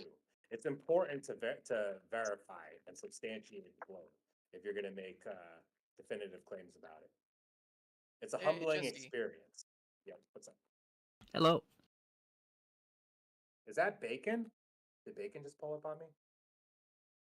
That did sound like bacon. Yo, Jesse Gordon. Yo, you guys better stop me now. Yeah, Jesse Gordon, please stop this. Oh, I just got here. I have no idea what's happening. But I'm not gonna lie, he's asking what makes someone a flat earther, right? Did I hear bacon? Because I don't see bacon. I heard bacon. It sounded like bacon. I smell bacon. Man, you're making me want bacon now. What's wrong with you people? Oh gosh, that's who it was. It was Jackson. Okay. What's up, Jackson? Wait, I sounded like bacon? For a second. Just for that, when you first spoke to me, you did. Oh, okay. Well, I can now assure you, I have transformed back into a human, and I can have normal human conversations now. Oh, you don't know who Bacon is? No, is it a person?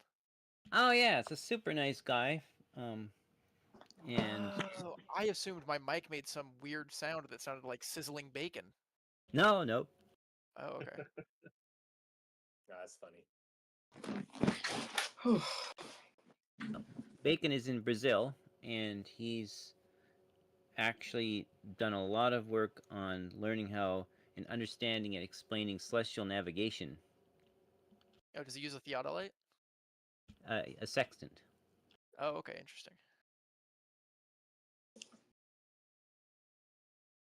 How are you doing, Jesse? Hey, I'm great. I'm actually streaming. Are you interested in what I'm streaming? I don't think you're streaming. Where are you streaming? I'm gonna send you a link to my Twitch right now. Oh, okay. Shout out to everybody pulling up. Jesse, you did a good job in your debate explaining why you need to be able to justify your positions, especially if you're going to make one. You're coming in pretty quiet. quiet Dude, there. you know I'm tiptoeing, dude. I'm definitely tiptoeing with you. Don't tiptoe. He's here to learn. Yeah, I might not be the best person for the job, but I certainly want to do it the right way. I think I know the way to do it. Oh no, it's if you have a position, you need to justify it. Buddy, the moon is like 238,000 miles away, and the radius of the Earth is 3959, 395. Just gotta remember numbers.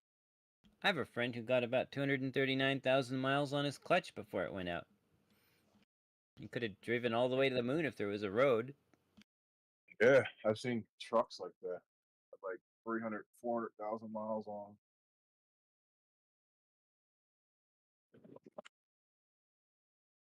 Yeah, Jesse, you you got some scolding to do, bro. I have not been defending the globe lately. Tragedy. Callie, do you mean to still be streaming? Yes. Are you in my Twitch? Yeah, just checking because it's like multiple different windows open. I just wanted to make sure you weren't going to show us stuff you didn't want us to see. Yeah, my I want phone to see died, some so stuff my Wick camera didn't went want to out. see. For that, Eggshells, appreciate you. Oh, I don't have a Twitch account. Yeah, Jesse, you would be so ashamed if you heard every time I argued against the globe lately. You'd be like, "Oh no, what happened?" Why would you do that? Why would you go to the dark side? Oh yeah, that's past now. I'm gonna make that my name. Well, the Globers need something to argue against, and the Flat Earthers need some glimmer of hope, so it's not that bad. This is a fair point.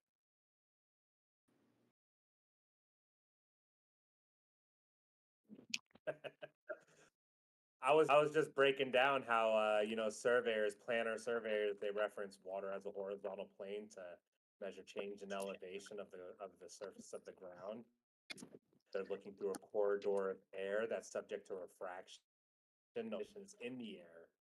The target that you're looking at is refracted away from the position in all instances. You have to consider that there's refraction happening and that it'll never match the geometric globe position. That's what I just got done saying. And then you join, and it's like, oh, the person that I'm literally summoning with these claims. Perfect person to jump in.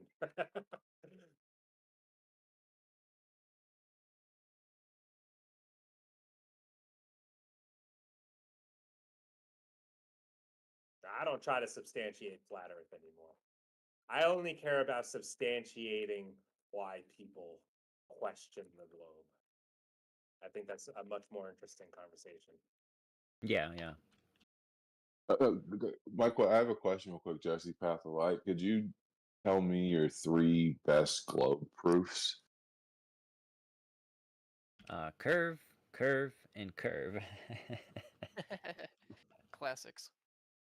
Well, the thing is that earlier there was a person on here arguing, and it was, they're saying the same thing, but they really didn't have like solid answers to it. And I kind of just wanted them to be able to hear it from people who are professionals.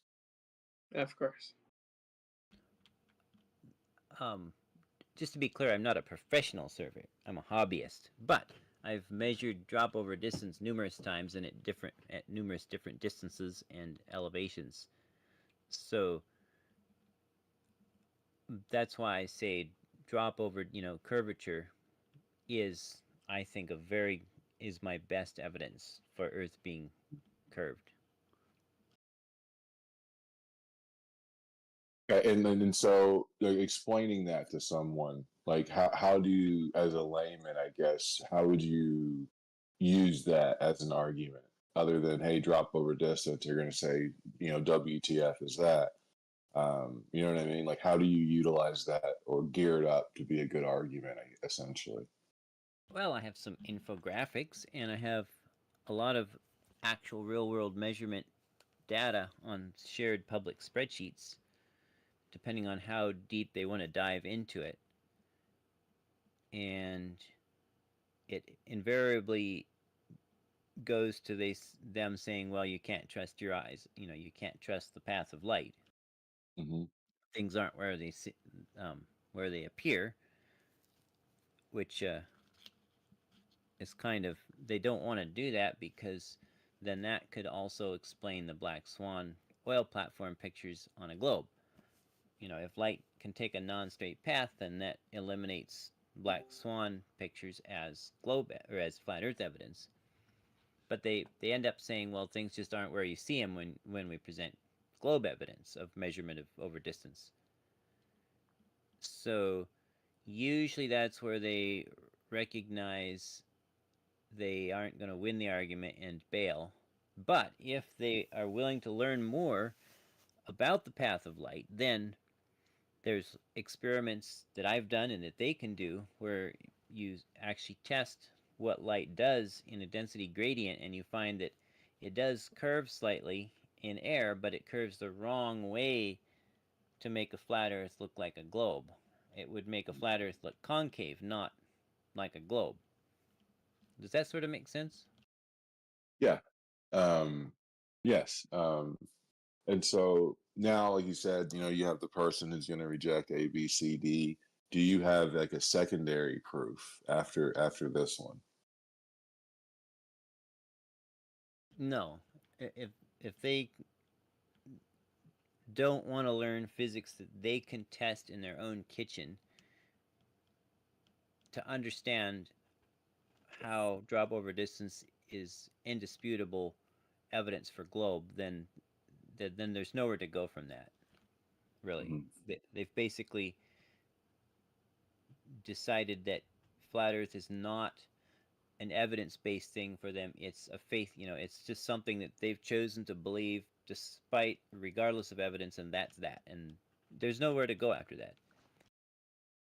What would you respond to the statement that you don't have evidence because you were talking about how it may not be in the exact same apparent position?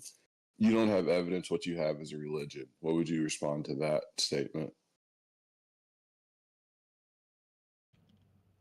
Well, I would ask them to show me what they mean, because I show them my exact process for making these measurements, and they're logical, consistent measurements. Just like, if let's say a guy says, "Oh, my yard has this hump in it, kind of a hill in the middle of my yard. I want you to tell me the radius of the curve of that hump in my yard." There would be a method that anybody can understand, that you could go measure that radius or the drop over the distance, and from that you could calculate the radius. I'm using the exact same method, just on a larger scale. So they're basically, in order to reject the drop over distance measurements, they're basically rejecting knowledge as a category. Yes. And so there's nowhere to go from there, really. I get that. Oh, there's some. I'm gonna steel man the opposition, right? So in order for there to be, drop over distance on a not curving Earth, you need light to bend up to make things appear lower than their geometric position. This is due to sinking refraction, which happens midday as the sun is warming up the air. The temperature of the air near the surface. You would have to consider that, all the way to your target 10 miles away, that is the condition in the atmosphere. It's sinking. Well, it's an unstable condition because it requires heavy air to be just hanging out above light air, which is unstable. If you have heavy air above lightweight air, the heavy air just falls.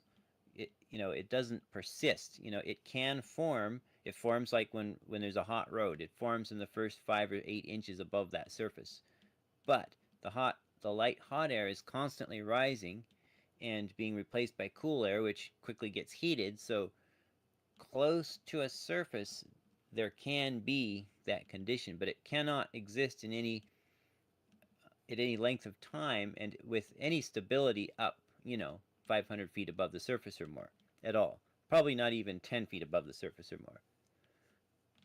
Because so this is how I check. Yeah. Because hot air rises, and everybody knows that hot air rises. That's how those hot air balloons go up. And they also know that things with lighter density, like wait, you're not air letting balloons. me, dude. Oh man, don't do that to me. So this is the argument, right? You're looking through a corridor of air. Your target is very far away, right? Because you're trying to have distinguishable Earth curve, right? We're trying to measure drop over distance, so you got to put your target pretty far to be able to measure any distinct drop. The idea is like the ground is ramping up in front of you due to perspective. So that condition near the surface that causes sinking refraction, which is basically, like you said, the denser layer of air is actually above a less dense layer of air, which is going to create that mirage of something being obstructed bottom up, even though it's not. You have to consider that condition is happening near the surface of the ground, all along that corridor of air for 10 miles. So because that's what you need, you're just going to say that's what's happening. And the same thing goes for the globe. The globe needs there to be lit. You need looming. You need your target to be displaced vertically into a higher position. Right. But the final judge Right. is physics itself, and density and buoyancy, and we all know that buoyant things go up, and that favors the globe. So that's where it comes right down to testable physics, and that's why drop over distance is actually such a strong argument once the actual testable physics are understood there. So like, yeah, if your line of sight is, just skimming along a lake, then the entire line of sight is skimming along like a warm lake or something, then absolutely you could get bottom-up obstruction that was not even due to Earth curve. I've done it, and flat earthers have done it, and filmed it, both of us. But like when I'm shooting, exactly, because it would be appeal to single cause fallacy to say the only reason things appear obstructed bottom up is right. Yeah, you may as well take a video through the mirage at the crest of a hill. But it's also a single cause fallacy to say that because a warm pond can cause, short distance bottom up obstruction, that therefore nothing else could as well. It's a double-edged sword, that one. Yeah, I have had that argument made to me that because a warm surface can cause bottom up obstruction, therefore it's not possible that Earth being a globe could cause it, or something like that. And what I've noticed with a lot of the flat Earth content, it's always a camera by the beach looking out, and there's rarely someone on the other side looking back. But if you're doing surveying, it sounds like these people can be on mountain peaks like 60, 70 miles apart and going, hello, and wave to each other. Like, my brother and I did a simultaneous reciprocal zenith angle measurement from 2 mountain peaks, both 6,000 feet high and 7.2 miles apart at the same time. So that was kind of fun because and we both measured the same downward tilt to each other. And that's fun because that eliminates the question of, well, maybe their target mountain just wasn't as high as you thought it was. But since we were both measuring angle to each other at the same time, and we both measured the same down tilt to each other, we're pretty sure they were the same elevation. and even if you had like a third mountain, say 50 miles away or something, then you could just do those triple angles and see, well, how come our angles don't add up to 180 degrees, Because what the interesting thing about a refraction, it mostly goes up and down, not left to right. So yeah, if you look through a telescope at something in the distance, you'll see that it actually jitters left and right, but due to refraction, due to turbulence and refraction, if there's a lot of turbulence in the air, but it's not biased to the left or to the right. So, and it's also not nearly as much as vertical refraction because you can't really have a stable sideways density gradient. Yeah, that's what I noticed with some of those videos. They'll take a time lapse of like a distant beach, and the water and that distant beach will waver and shrink in angular size because whatever's happening in the atmosphere between A and B. But there's so little like left to right movement for like a tree.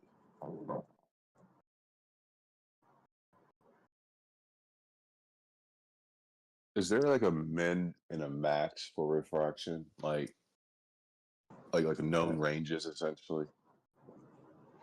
Well, it's would be like a difference between a negative and a positive.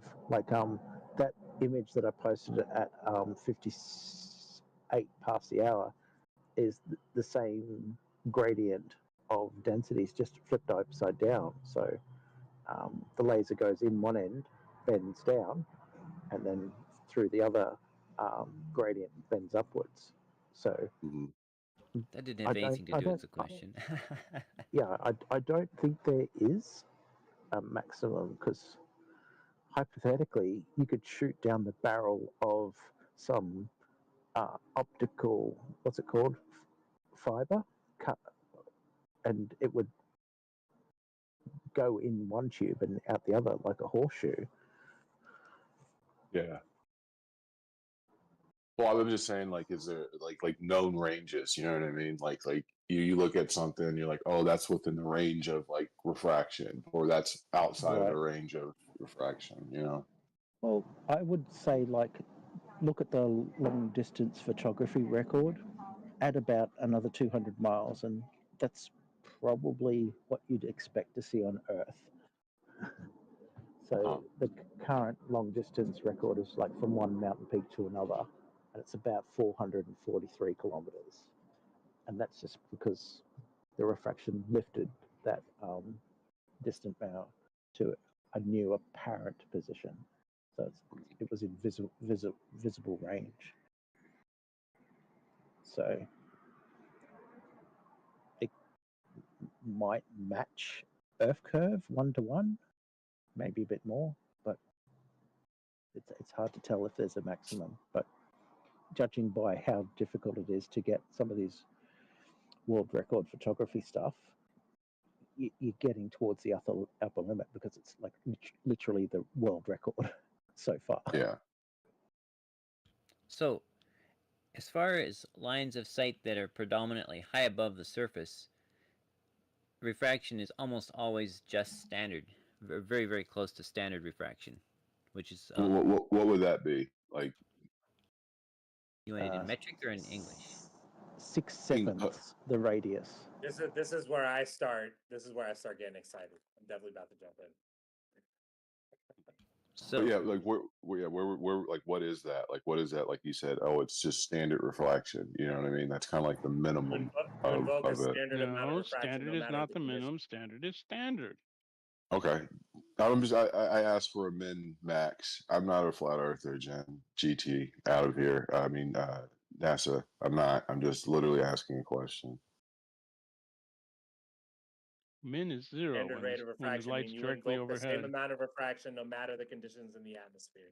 When something is directly overhead, it will not have any refraction. And don't forget, astronomical refraction and terrestrial refraction are very much different. You guys got to know I'm streaming, all right? So please don't interrupt. This is what makes people question the shape of the Earth, because you require an amount of refraction no matter what the conditions in the atmosphere you're looking for. Correct. Very good. That's an optical density. It's not dependent on the atmosphere. What? No, it's dependent on the atmosphere. Because if you go above the atmosphere, you don't have to worry about it. No, it's just dependent on the distance. Incorrect. You go above the atmosphere, you don't have to worry about refraction. No, dude, it doesn't matter if it's hot or cold or wet or dry. Actually, it does. It matters quite a damn bit. Every time. That's why they say it's standard. Actually, it does. It matters quite a bit. Has that been your experience? It does. You've never done this. I will just fucking peace out if you try to be a dick. You have never done this, have you? You've never done this, have you? What was your experience when you did it? Like I said, I got this from surveyors like you. You guys are the ones that claim this. So are you now retracting that claim? I'll talk to a surveyor. That's you, Bill. I'll tag out for a bit. Yeah, I don't know. I don't know the problem here. There is always refraction, and with basic meteorological observations input into formulary, we can predict that refraction. And in my case, I developed my own coefficients by exhaustive field surveys, so I know what the refraction is in my location under a given set of weather conditions. Change the weather conditions, now it's a little different, but only a little different. When you say that the conditions in the atmosphere, like midday, this is the least amount that the light is going to bend. You're trying to find out when to take your test to say that the light is not bending, right? You want the least amount of variables to account for. when you're looking No, at this corridor of air. no, not when it's not bending. It's when the rate of refraction is consistent day to day. Now I have a value that I can use from day to day.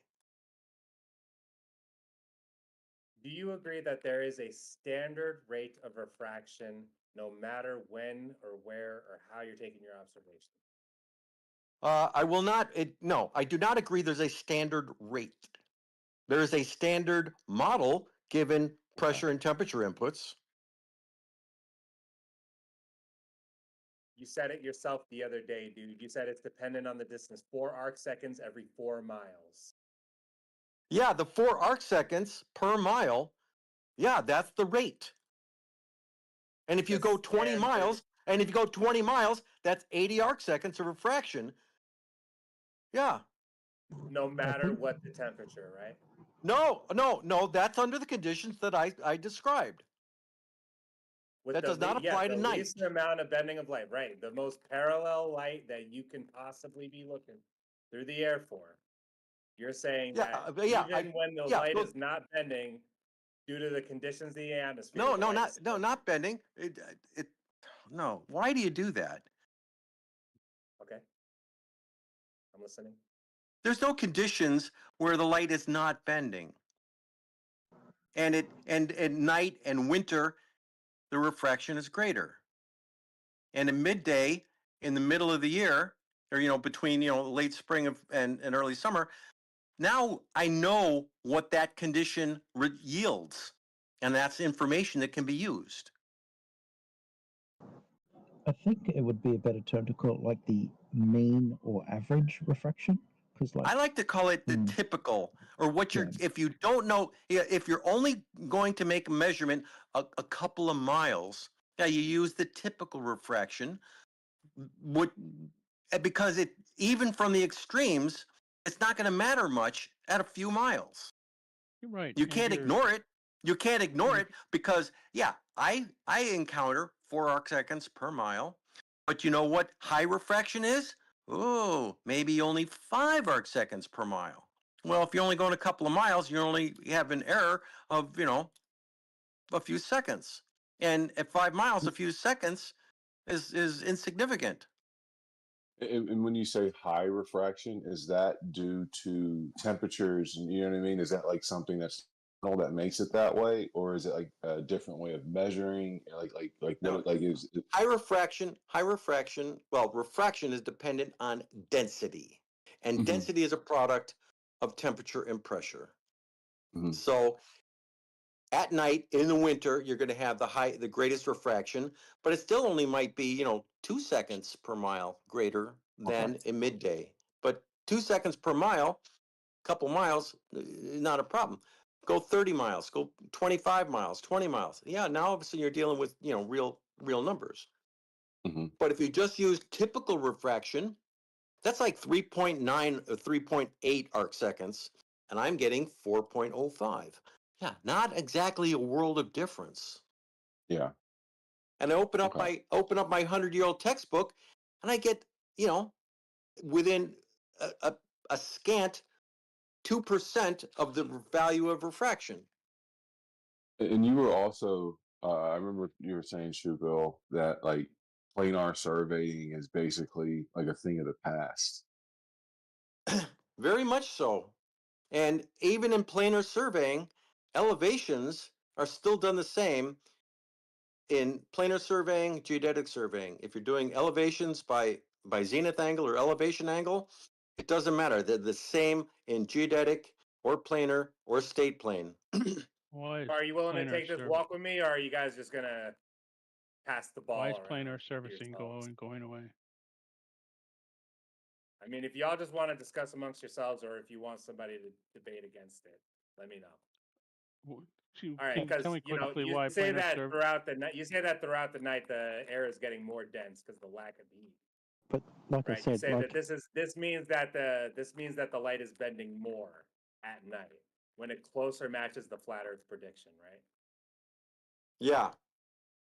Because it's refracted higher. It's literally looming because the density of the medium, the light is bending down, making your target appear higher. Because the conditions in the atmosphere, the air is so dense, the light is bending down. Just making this clear, this is what you guys are saying is causing there to be too much displacement from the globe model at night. Well, that's for up and down. So you don't consider these things. You don't consider these things like valuable measurements, right? You say, oh, it's too different from the globe model, so it must be inaccurate. But you guys don't measure. Flat earthers never measure anything. They just say, "Oh, I see a laser light," but they never measure anything. Globe model, so it doesn't match the globe model, so you pretend that it's just not. No, and they don't measure anything. They just say, "Oh, look, I see a light." Hold on. If in studying refraction, make surveys that can determine the refraction, then we can use that information to determine elevations in other areas. So I went through an exhaustive piece of survey to determine the refraction constant in my conditions at my locations. Now I can take that same information, instead of determining those coefficients, now I use those coefficients. And the coefficients at night are different. Okay, I don't have that. I didn't do a survey at night. And night is also more variable. So yeah, if I'm looking to get the best result for my client, I will use the conditions and the values which return the highest accuracies. I think like it was important, like when you're doing those peak to peak angles, that refraction up and down is vastly more significant than any left to right wobbling. So well, yeah, left to right is not. You gotta let me engage with Shubo. Yeah, you're still getting that. So when you say that there's less when you say it's less refracted from its geometric position during the day, you're just saying that because it matches the globe prediction at that time of day. But that's actually when there's a lot of refraction happening. When the air is heating up during the day and the sun is rising, oh yeah, that's when you have the most temperature. No. There's more refraction when the air is cold. You're gonna have you moron! You don't understand how refraction you're works. measuring it to be more closer to the globe prediction. Oh my God, you don't understand how refraction works, do you? You guys say that there's not that much refraction happening during the day. You don't understand how refraction works, do you? Don't say that when I'm literally in the middle of explaining how it works, dude. That's crazy. You don't. You're misexplaining it because you said something wrong. You're not explaining how it worked for you. No, it's got nothing to do with me. This is exactly what surveyors like you tell me. Incorrect. You misunderstand what they say, probably. No, I understand it perfectly. And this then is you this no, is the you don't, because you're saying it wrong. This is there why is more refraction when the air is cold. Then why did you say? I'm just gonna fucking leave if you guys are gonna act like idiots. Let me fucking. No, you're acting like an idiot. You don't understand the basic concept of how refraction Nobody's works. listening to your crap right now. Turning you the You fuck don't down. understand the basic It physical doesn't matter what you're concept talking about because I of can't hear you how anymore. I'm talking to refraction. you, Of course Shut not. the You have your fuck head up. up your ass. I understand. So you guys say that there's a You have your standard head rate of firmly up your refraction, ass, and you have to talk over because me. it's being You have to refracted away fundy from your mute me. globe model. You in your have to fundy paradigm. mute me. You You say have to that fundy during mute the me. day, Keep on when fundy it muting matches me. the globe model, Come on, fundy this mute is me when for a there's while. the least amount of NASA, he's refraction got you happening. turned down. You're just messing up the room by Because constantly I'm not doing getting what called you're an doing. idiot tell him right to now. stop No, doing you it. guys are Tell him going to to respect the stop position. talking over me. I don't need to hear anybody trying to belittle anyone. Let's grow up. Well, you That's don't the show, have grow the fuck up. You basically Anyway, don't let know me how say what I'm trying to refraction say works. to Shubo. So you guys No, say I'm that not. when No, fine, things stop are, talking. Oh, God damn it! refracted away from your geometric globe prediction, you Hey, say should I just that let this him is when talk there's a because he's lot got of me muted refraction and just happening. talk over me? This is at night. Jesse, You say stop that being the a air is fuckwit bending towards the and denser medium. raise his volume and stop interrupting him. Okay, you're creating just noise. All right, I'm gonna just go to Earth Awakenings, y'all. Fuck it. Bye. Go back to your Can't do echo this. chamber. Bye. Typical globe-tard shit. Go back to your echo Well, chamber. we wouldn't have a problem if you didn't overtalk people while you lowered their volumes. It's just you're creating your own. He left. You're sabotaging your own. You're sabotaging your own video by doing that. He's gone. Yeah. No, he goes off the deep end rather quick. And he misquotes. He misquotes all the time. He said, "Oh, he heard it from people like me that you go when their refraction is great." And then he tells me refraction is greatest in the midday. I said, "No, I didn't say that." Well, really quick, Shubil, like what level of maths like do you need to know to be like a surveyor? Like I know you need at least geometry, you know. Like how like what's like the highest like level of math you'd need to know? It depends if you're going to be a practitioner or a licensed professional. Mm-hmm. I would say the licensed professional, like the big dog, I guess. Well, even when the big dogs took their test, they brought reference books with them because it's an open book test. And awesome. And I thought it was particularly interesting. I saw people bring in a wheelbarrow, you know, a radio flyer wagon of books. And I brought a book bag, and I never opened my book bag. How long is the test? 8 hours. In one sitting? Yeah.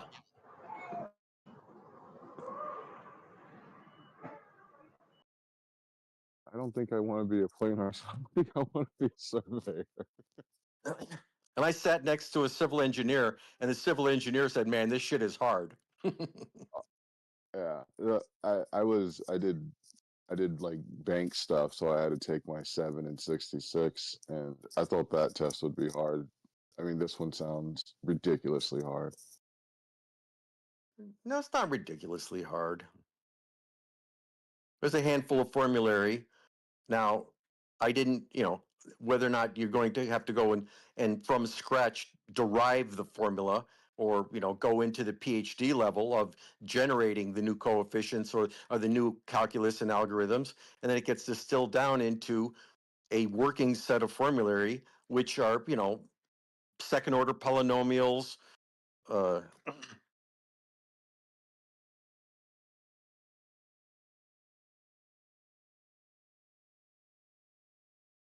Are you still talking to you, Bill? No, I kind of. Oh, It's there's, you know, different levels. There's different kinds of surveying that are all, you know, under the same license. You know, writing legal descriptions, deciphering easements and land ownership, and then going out and marking them.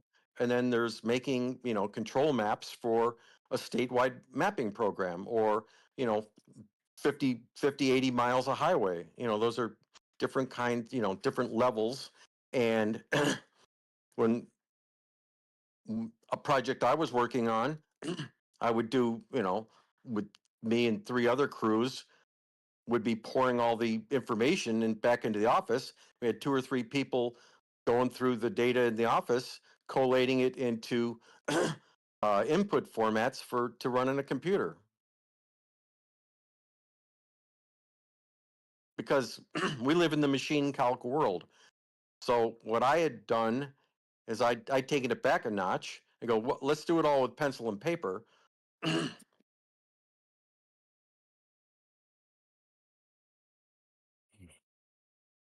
Put it, well, Excel, which is kind of like pencil and paper.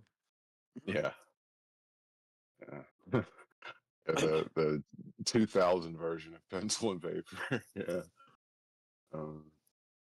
But I still do a lot of things with I still do a lot of things pencil and paper. You know, a couple of one-off, you know, measurements. Like I said, I forgot. I've got my area here. I got my area here, which I've, for no apparent reason, I did a whole lot of surveying across these radio towers in my valley, specifically to develop an Excel sheet for astronomy, astronomic geodetic azimuth determination.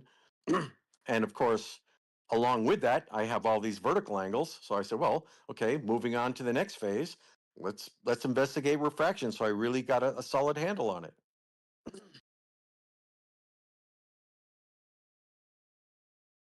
Yeah, I forgot who it was, but I was just sitting on here, and he's a surveyor, and he was going around finding people's, basically like doing that land title thing, and he had like this machine. He found like this like little square in the ground, and he'd like put it on the machine, and then he'd go to the next one. He was like trying to explain to me like what's going on. It sounds very quote unquote simple, but like very, very it's very complex. You know what I mean? Like it's like, hey, you do this, you get these angles, and you're done. But it's all these measurements and yeah, you get into a 50-acre farm survey where you can't see the corners, so now you're going to have to make a triangulation or traverse around the whole property. You're going to resolve all the coordinates of all the instrument locations of all the corners. Now that's not geodetic because you're only dealing with 50 acres, and you're dealing mostly with oblique triangles. Mm-hmm. But then there's the whether or not you're using tape measures or laser ranging.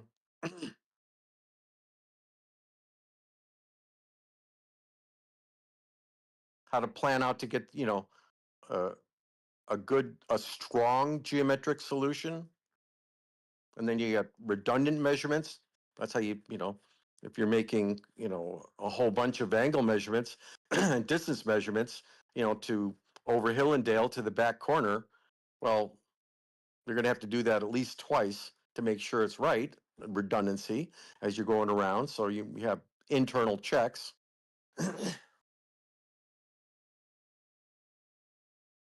It's just very interesting to me because I see like the carefulness, how like you're talking about, like what people were talking about in here, like like these things are calibrated, they're very precise.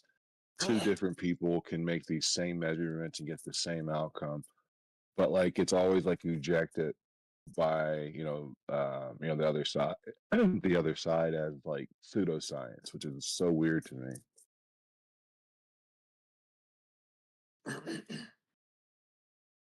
Yeah, there's I'm kind of lucky because only about 35 miles from here is a calibration site for laser rangers established by the National Geodetic Survey. And so I can actually prove to myself that my laser rangers, because they'll have a scale factor and then some some bias or offset, I could check it, and I found in a kilometer I'm in the 2 millimeter range.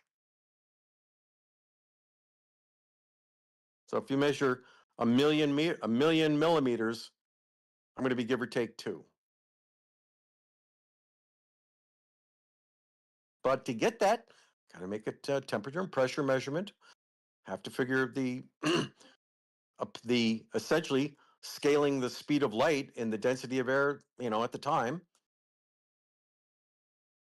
And then you really have a solid handle on the accuracy of the instrument. Now you can go out and lay out, $1 million piece of concrete and feel good about it. So that's one thing a land surveyor can make $1 million mistake on a construction site. The land surveyor doesn't get paid $1 million. So I build the bridge. I'm building the bridge, by putting the marks for where to pour the concrete. They're just pouring the concrete. Earlier, somebody said that a good argument for Earth curve would be building a bridge that's like a long enough bridge. Essentially, they calculate for Earth curve. Is that true? Well, yeah. Look at the yeah. One of the major projects I was working on is we're laying out the construction of a dam site, and we're in hilly terrain, so everything has to be done with all the elevations. We can't run differential levels to up a 2,000 foot high mountain ridge, and from ridge to ridge, is 8 and 10 miles and stuff, and that's primary control for the next guy to come in and start the earthworks. We can't be wrong. Does the dam site have a dam tour guide? They might after they're done. Well, I don't know. I think that was like Vacation or something. They're at the Hoover Dam. The guy was like, "Welcome to the Hoover Dam. I'm your dam tour site," or whatever. And then Cousin Eddie asks, "Excuse me, where's the damn bathroom?" That's why I like the tourist commercial to go to Amsterdam and go have an Amsterdam good time. I haven't seen that one. That's funny. Yeah, they had that for years. Go to Amsterdam and have an Amsterdam good time. funny.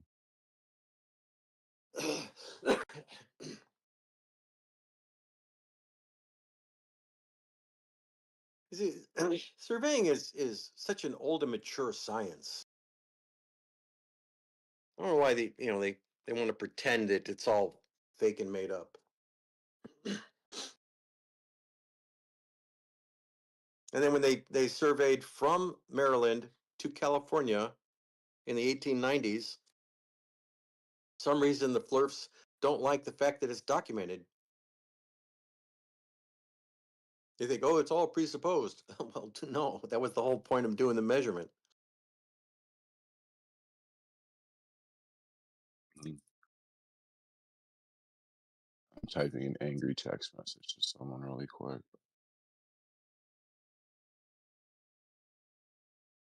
Then you got to deal with assholes like what's his face? Who was that? That was, I think he calls himself Jesse as well. He plays a lot of Tony Hawk gaming, skater games. Apparently he's pretty good and wants to do streaming.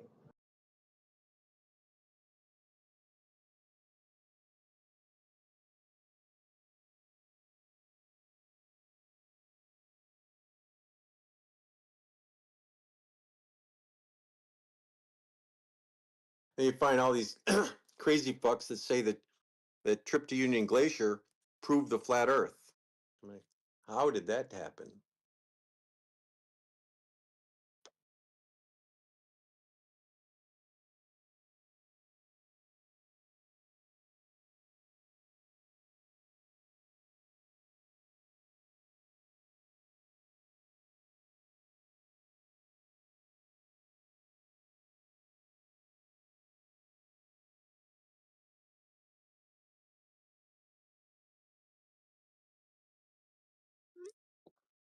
Okay.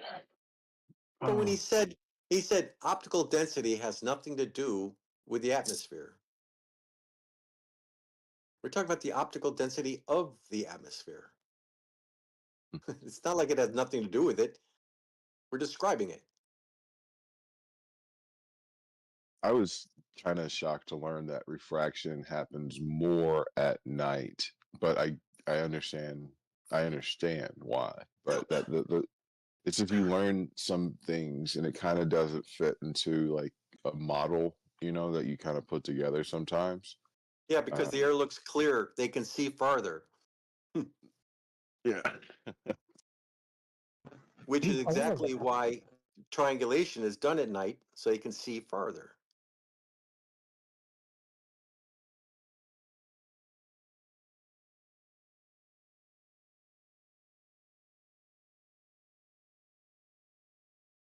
You might be able to see like a flashing strobe light on the or something. And well, you're roboting.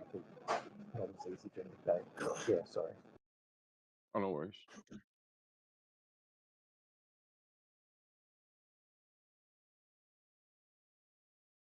Yeah. No. They have no intention of trying to prove what's wrong or prove it's flat. They just want to say it's wrong and say it's flat and call that proof. Yes. Yes. And like I said, and then like someone like yourself and other people that actually have freaking profession, what I mean? Like finding this stuff out comes on and like goes, here, this is how it's done. These are the angles, this is the graph. And basically it's just completely hand waved dismissed. But so you would say like just a quick question, like you'd say like would you need to know up to trig essentially for surveying? Trig and algebra. Yeah. Okay.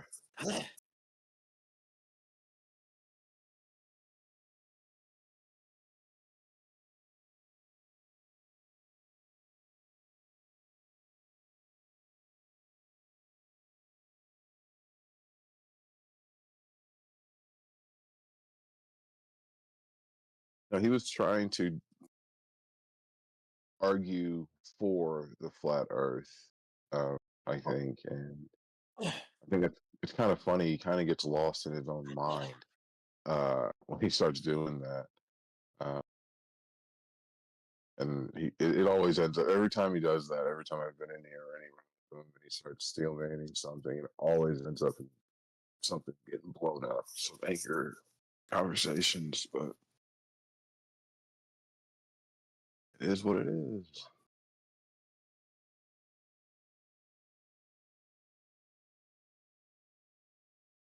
Oh, NASA left. I was going to start saying stupid shit and just have him just chime in.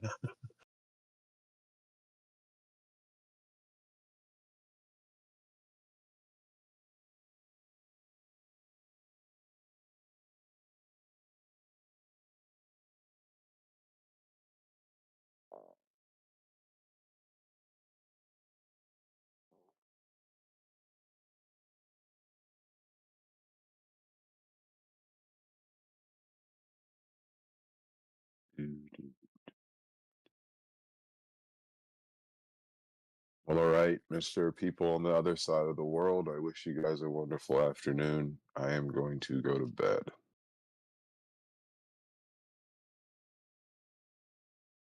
Take it easy, man. Or I could do a demo. I can say, get the ether, put it in a bucket, and make it push a mechanical gyroscope.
Shit. So we ran off all the flat earthers and now Sage has no words to feed on.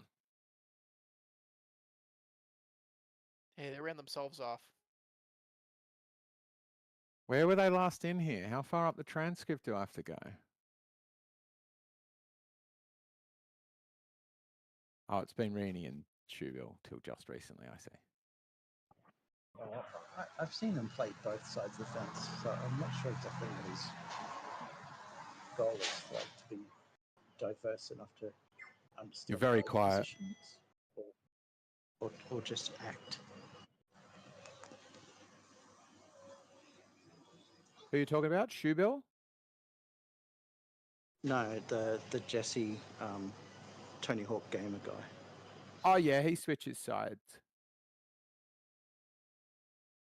He generally just goes for whichever side is currently unrepresented, I think. I think there's other things that seem to hold it steady, but I think he just, a little bit like I do, likes challenging whoever's saying, whoever's sort of being an ideologue, like being absolute, which I do too a bit.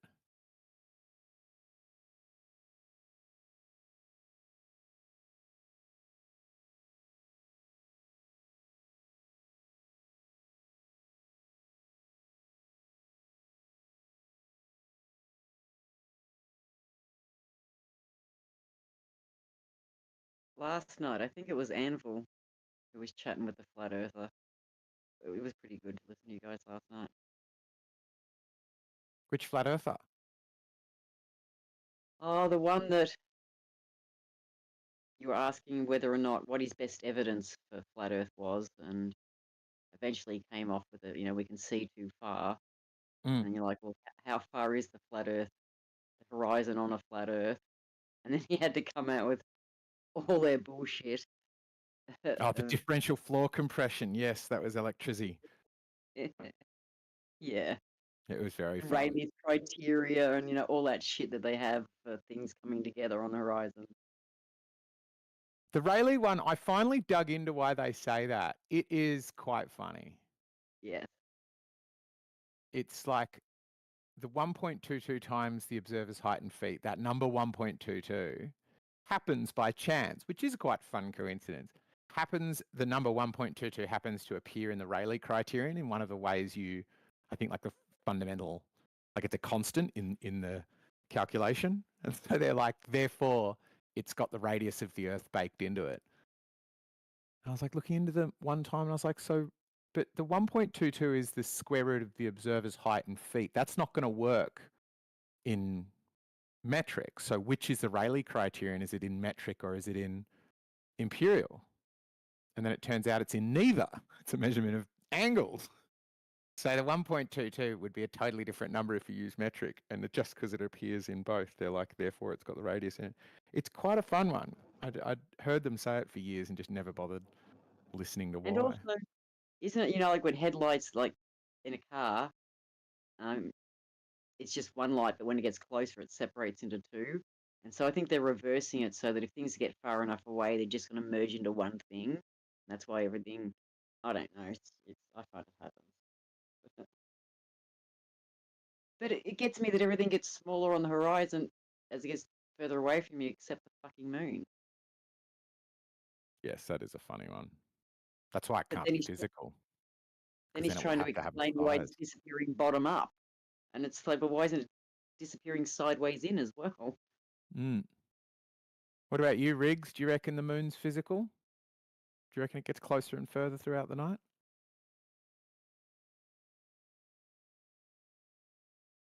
Not taken. Not taking a bait. Yes, it's a very funny one to play you haven't proven it's physical.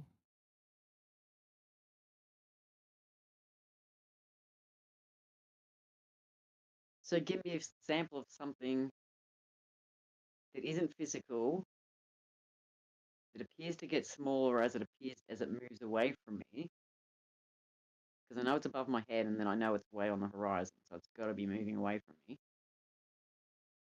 And gets bottom-up destruction, but not from the sides and not from the top. And what's that phenomenon called? How does that work? But the airplane above my head, that will get smaller on the sides as it moves away from me. It's not just disappearing bottom up.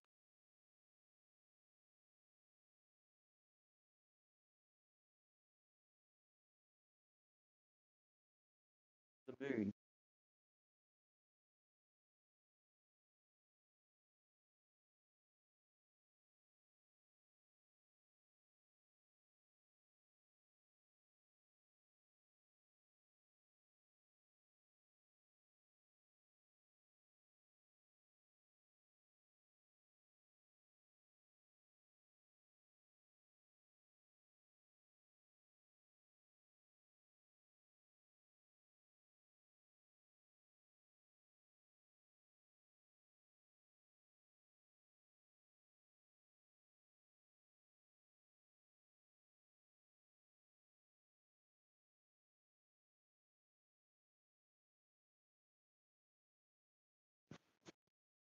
What's happening with this Trop Epstein thing? Is he exposing it and not exposing it? Yeah, it's very weird. It's interesting as well how many people just immediately flip side to be like, nothing to see here. No, definitely no Epstein files. Like, yeah, like as fuck.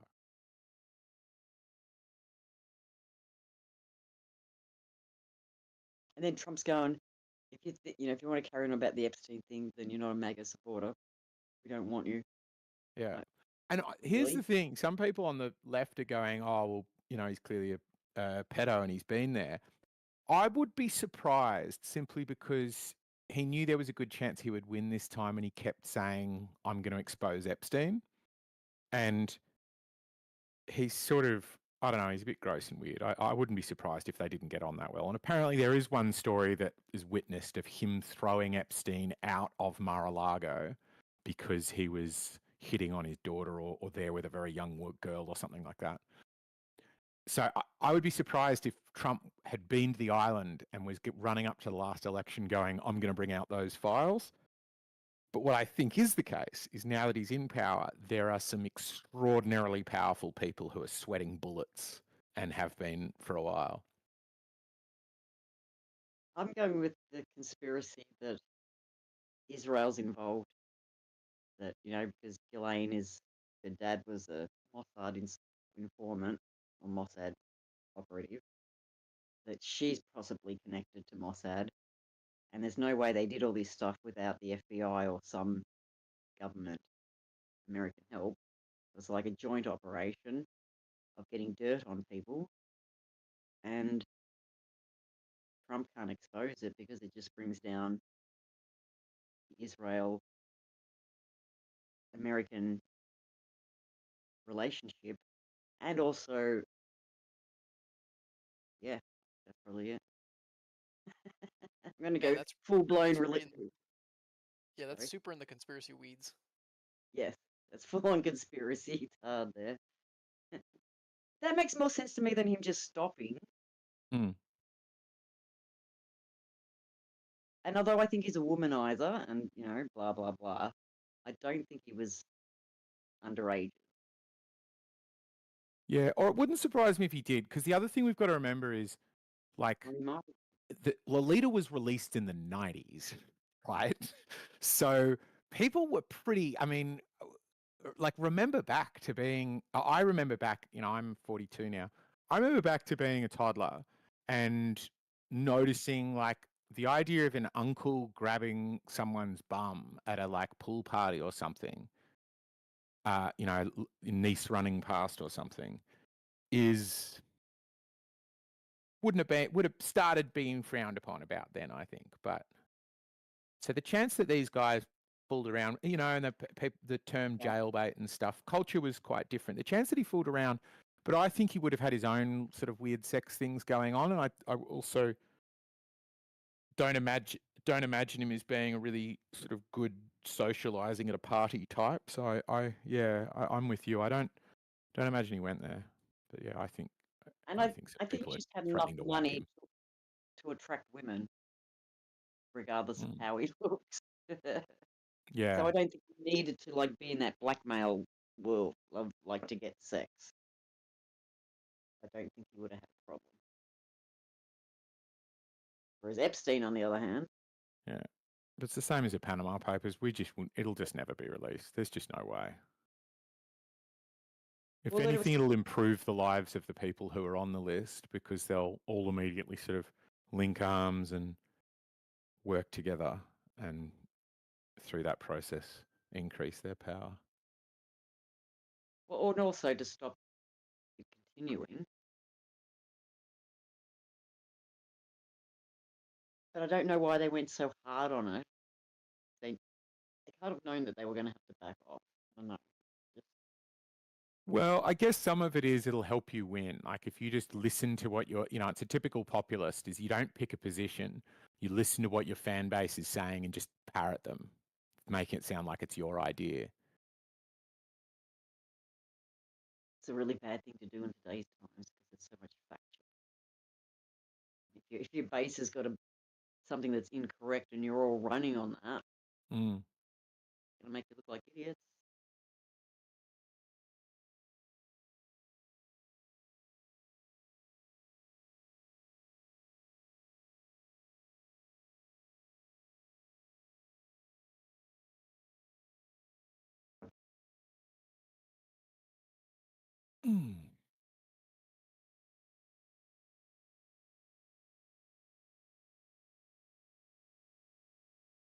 Yep.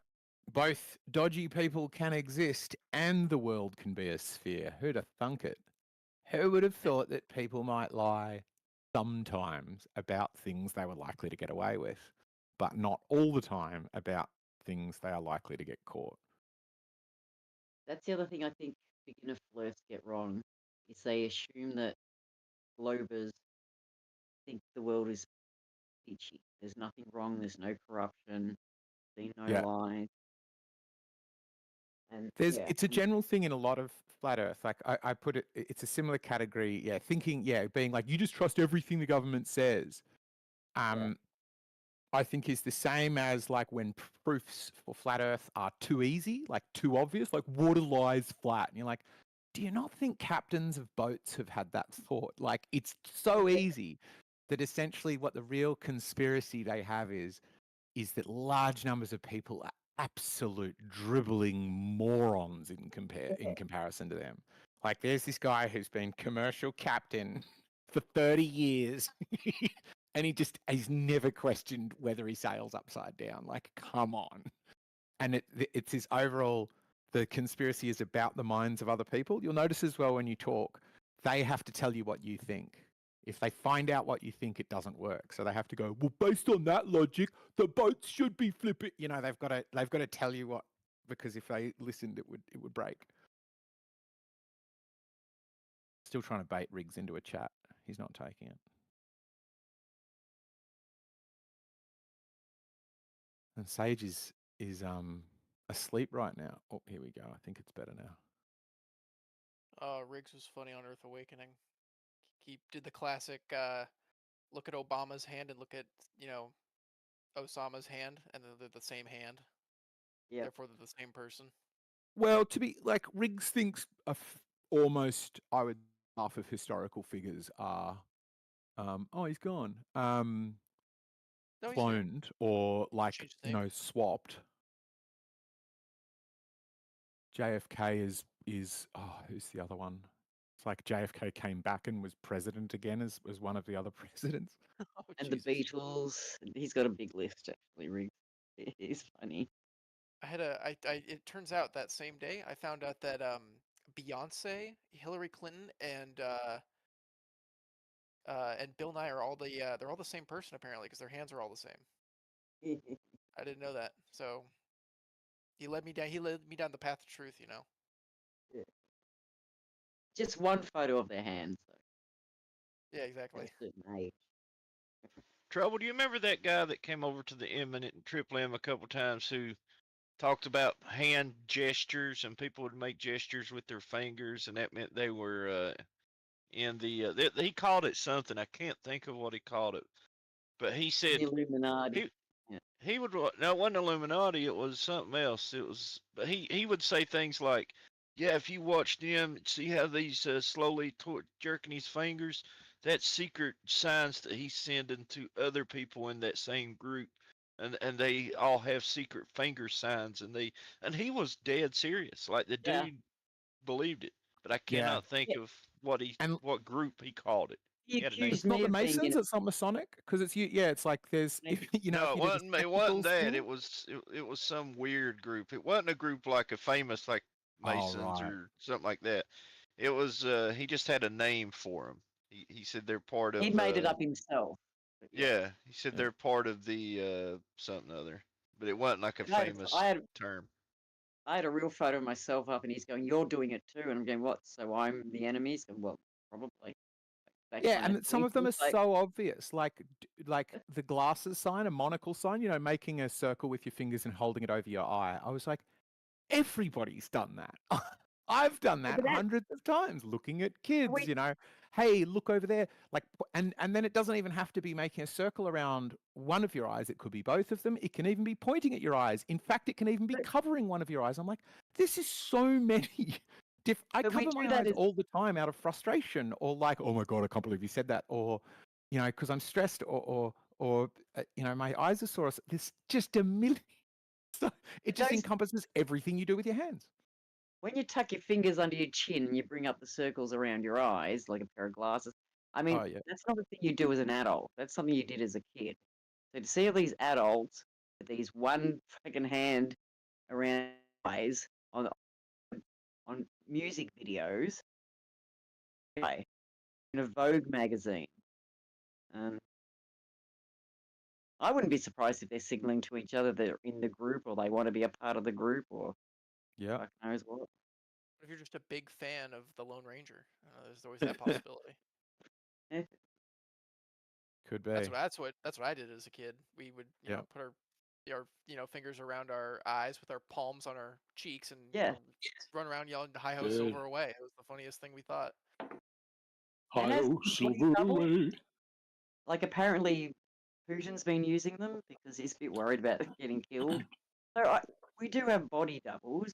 I just Yeah, I think some of that. I know Like, that they- sorry, that was very rude of me. Go ahead, Trouble. I was gonna say, I just don't know that they live their lives pretending to be the other. Like, Yeah. Hello, all. G'day, Red Cloud. G'day, X. Does anyone remember that song? It's Lone Ranger from 80 something. It had to be around 82, I'm going to guess. No? No one remembers that song? no, but where does the Lone Ranger go take his rubbish? Go on. Where? To the dump, to the dump, to the dump, dump, dump. Oh.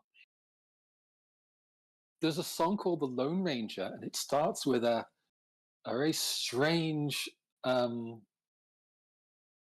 You'd have to listen to it. The Lone Ranger, 1985, maybe. Let me look it up. Let me see if I can find it. It's absolutely a terrific song. It's weird. It's got some weird parts. At the end, you just go, whoa. What do you say?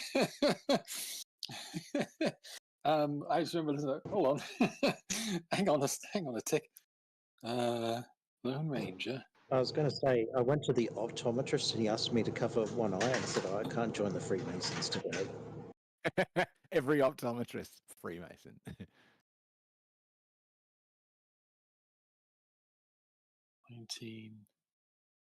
1980s. Do they laugh? Quantum Jump.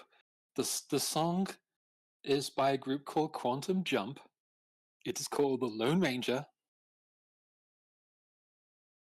It's 17 years ago that they were posted on YouTube, but it's actually before then, the 80s. It already sounds awful. Huh? Sounds awful. No, it's All right, I'll be back in approximately 3 minutes. I gotta listen to this. It's weird. The beginning bit. Oh my! The beginning. What are we playing here?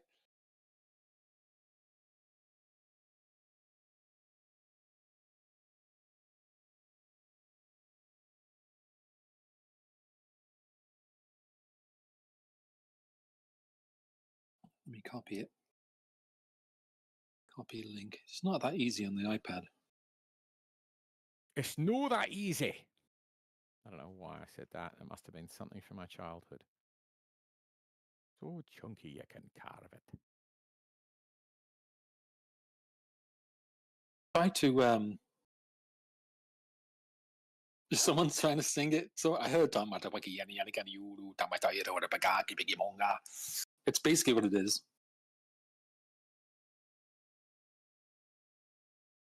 I remember the first little bit is like I remember. The rest is a bit vague. Hang on. Boiled Frog is Riggs, are you Boiled Frogger or is somebody pretending to be Riggs? Just thought Riggs' name was Riggs on Discord. Sorry. I see it as Riggs. Yeah, but when you click on him, it says Boiled Frogger. Boiled Frogger. Who I Never thought to click on him. Thought I've seen somebody else with that name somewhere. So Boiled Frogger is pretending to be Riggs because you can spoof the one but not the other, right? Yeah, you can't change the lower username. You can change the upper one in multiple ways. Because that's per server. It's both. You can change it yourself, and you can further change it per server. Is my understanding. And a mod can go in and change it. Didn't he do that? Who was it in Earth Awakening who's called me Red Clown Media? Or something, try to... it was funny. I was Red Clown Media. Yeah, there you go, eggshells, there you go. When they're upset with you. Let's give it another minute. Someone's got to listen to that song and just, I want their opinion, because it's old, it's an old song. And some translate to modern times, It's like 40 years ago. I'm the oldest one in here, probably, so. Yeah, the song you sent, it's rough. It's real rough. What do you think of the end verse? It's a song, I guess. It's a song. You had to be there. Oh, I bet I did. I don't know. Yeah. No. I mean, you had to. It's one of those things where if in like the 80s, wouldn't you, to really appreciate the song? It'd be in the times. In the time. No, some of them don't translate. Some of them don't last. I mean, a lot of the music for Grease has lasted, but that movie's amazing. Yeah, it's incredible. But there's others that. It's a what? That's on my yearly watch list. Like I have a handful of movies that I just have to watch at least once a year just to go back and revisit them. Totally devoted to movie that's you. on my yearly watch list is probably All Quiet on the Western Front and The Interview. All right, yeah, All Quiet on the Western Front, good. Midway is great. Dam Busters is great. Kelly's Heroes is great. Magnificent Seven. There's so many great movies. By the way, that might be the most 80s song I've heard in a long time. It really reeks of it. It does really reek of the 80s. It's almost painful. It's like almost like shoving it down my throat, but like it's like I kind of like it, but like it also feels like really, really outdated in the way that like I don't like it, but I do like it. I guess I don't know. It's kind of weird. Let it grow on you. Let it.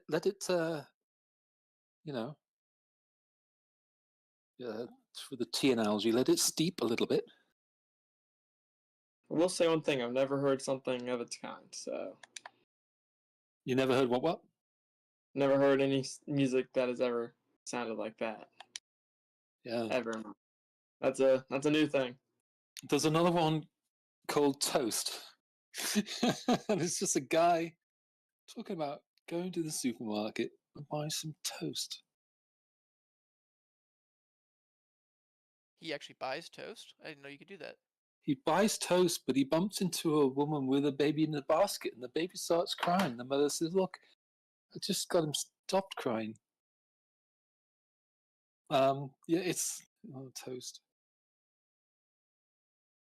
Because there's so much to choose from, you see. There's brown bread, white bread, all sorts of wholemeal bread. It comes in funny packages with writing on the side.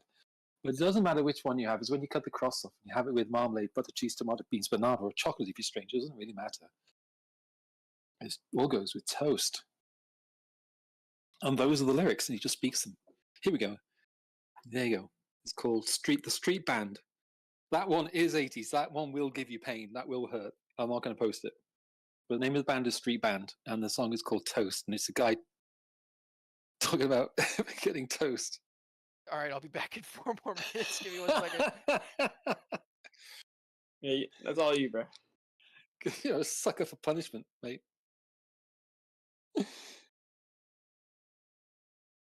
Did you listen to this, or is it like you just found it? Okay, no. I will not be listening to that for 4 minutes. That was pretty awful. I assume it doesn't get any better. That's going to be the inference I make. It's the fact that I remember it so well, even though I don't think even at that point we had VCRs. I think it was pre-VCR that song was, so we couldn't have recorded it. It may have been on. It was on the top of the pops or whatever. It was on the charts. It did hit the charts. Did it really? Yeah. Was all music that bad back then? Did it hit the UK top charts or the US Yeah, top UK charts? charts. Yeah, I mean, Oh, what I see, just that makes recited about Toast, that is in the song, and I just recited it almost verbatim, but and that was just from pure memory, just what I remember from those days. It's just stuck with me. Can't remember what I had for dinner yesterday, but I can, you know. No one can remember what they eat sometimes. Oh my god, yeah, it had peak 18. Oh my lord.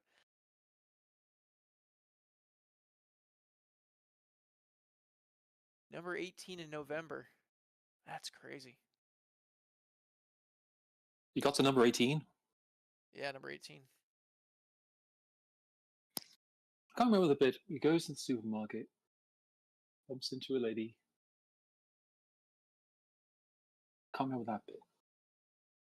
I remember is there's so much to choose from. There's brown bread, white bread, also homemade bread. It comes in many packages, right on the side. It doesn't matter which one you have. Da da da da da da da.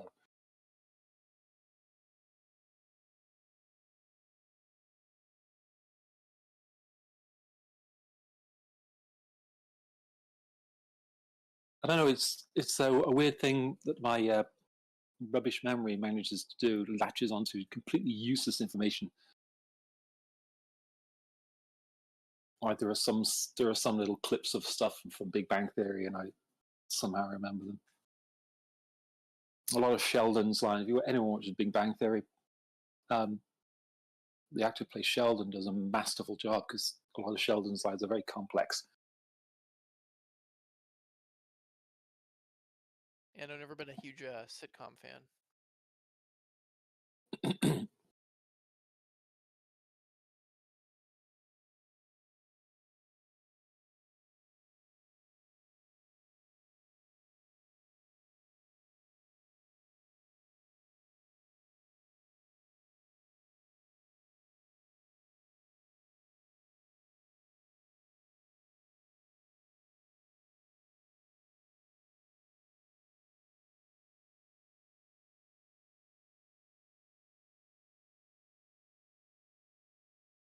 Yeah, he's back.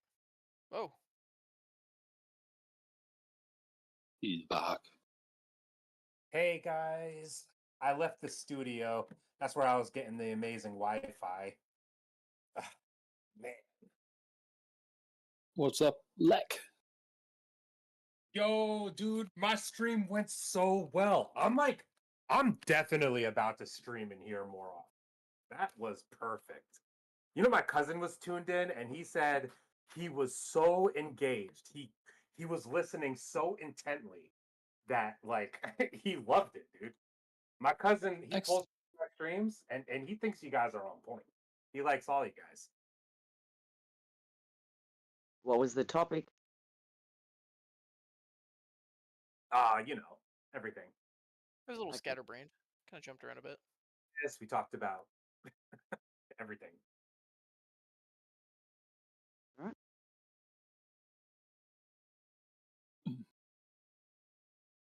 Yeah, at the end it got heated because I'm live streaming to Twitch, right? So I got people watching from other communities, and NASA Shell comes in and tries to, well, you know, you're an idiot. Like, yeah, I know how to shut that down. Trust me. I could definitely get you the fuck out of here. You're not about to call me an idiot on my stream, dude. I wish I could get him to tone down that type of stuff. He's got good. He's not unintelligent. He's got great ideas, great thoughts, very logical in a lot of different ways. But he can't help himself. Just I don't know. Don't see it as helpful. Well, the name fits him, you know. You gotta expect it. You see his name, you're like, okay, I know it's coming. Yeah, he did it to me. We had a good old battle for a while. I decided to outstubborn him, which is not really that easy to do because he's quite stubborn. What was he calling? He was calling me racist. I was calling him a bigot. It was great. I literally had it all. Like I was literally like, I just drank a cup of coffee. I got Shoeville in the palm of my hands. I'm breaking down like how arbitrary these concepts are, and then the time is up. I had to leave the studio. It was like I don't know that timing was perfect. Like that might have been Good the perfect timing. time to hit the eject button. It might have been, yeah. What did you talk about? Do you mind me asking? Oh, I mean, flat Earth. Great cloud, everything. We had Into the Everything. Break talking about Jesus. we had Renee and Bathtub Toaster talking about what All right, I see how it is. No, it's okay. I see how it is. Disgusting perversion. No, of a poor wait. man's name. I'm not remembering your name correctly. I'm sorry, dude. No, just joking. You're pretty close. I mean, Toaster Bat, yeah. yeah. You're pretty close to the fact that I like your name. It's a memorable name. I like it. Of course. It's you gotta But yeah, we're live talking about backwards. what makes someone a flat earther. Which is important. It's an important conversation, right? What makes someone a flat earther? Yeah. Why do people doubt the globe? Right? Where does there seem to be some inconclusivity? God, if I had that answer. Inconclusivity? Is that really a word? Inconclusivity? I just made it up. Yeah, I definitely. That's good. No. Let me think. Inclusive and inclusive. Inconclusive. Yes, there you go. Inconclusivity. It is a word. All right, cool. Is it? I'm good. No. Oh, I don't know. I thought you just Googled it. No, inclusivity is a word. All right, well, not a word. Either way, you know what I mean. Yeah. Why does the globe feel inconclusive to certain people? So I think it's important to just talk about that to people that don't know why there's flat earthers. Like they just think the Earth is flat and that's it, and it's not it. It's a particular combination of factors I think has made it work for them. And because I was actually in Earth Awakenings, and Vaporware guy, he was saying a few things, and I came in a little hot, and after we calmed down, I don't know why I do that. I'm such an idiot. But after we got it all together, he was making some points, and I think I understood a little bit more. I gained an understanding. I had that sort of thing with Ritsky. I had that experience with Ritsky where he said it a certain way, and I got it clicked in my head, and I went, oh, all right. I see why you believe that and think that. All right, okay. It's because of this or whatever it is. But Flat Earth has a particular combination of factors that allows people to latch onto it and really hold onto it tight. And I think I'm beginning to understand what they are.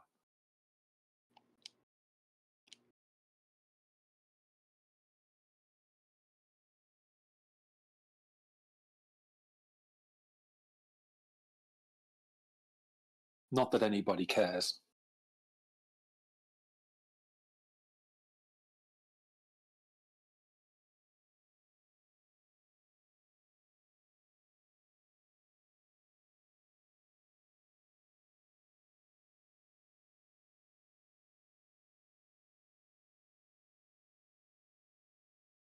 I care, Red Cloud. I care.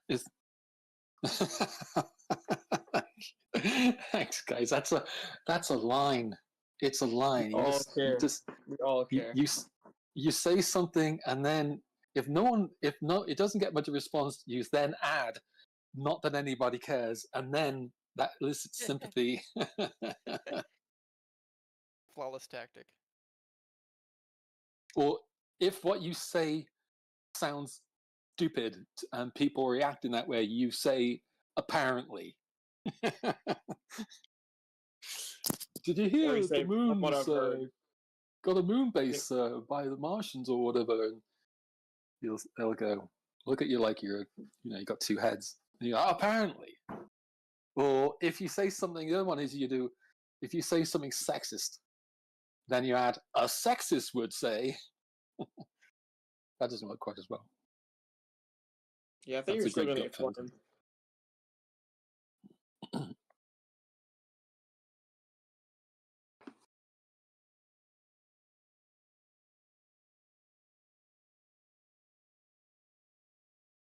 Look at that last one. Oh, yeah, that was Greg Gutfeld.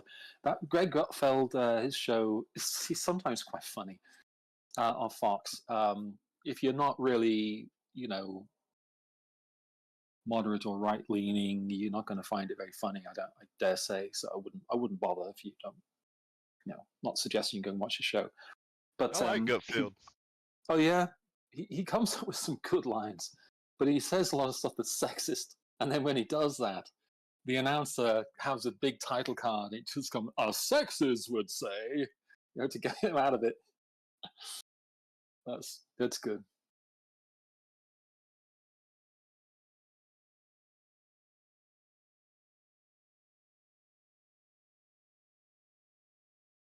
So, Red Cloud, what do you think of the Trump and Epstein drama? Oh, I don't know. I haven't been I've been busy, so I haven't been following it. All I've seen in the videos,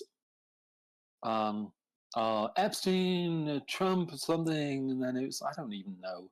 And I don't think we know either. I don't really know. Why?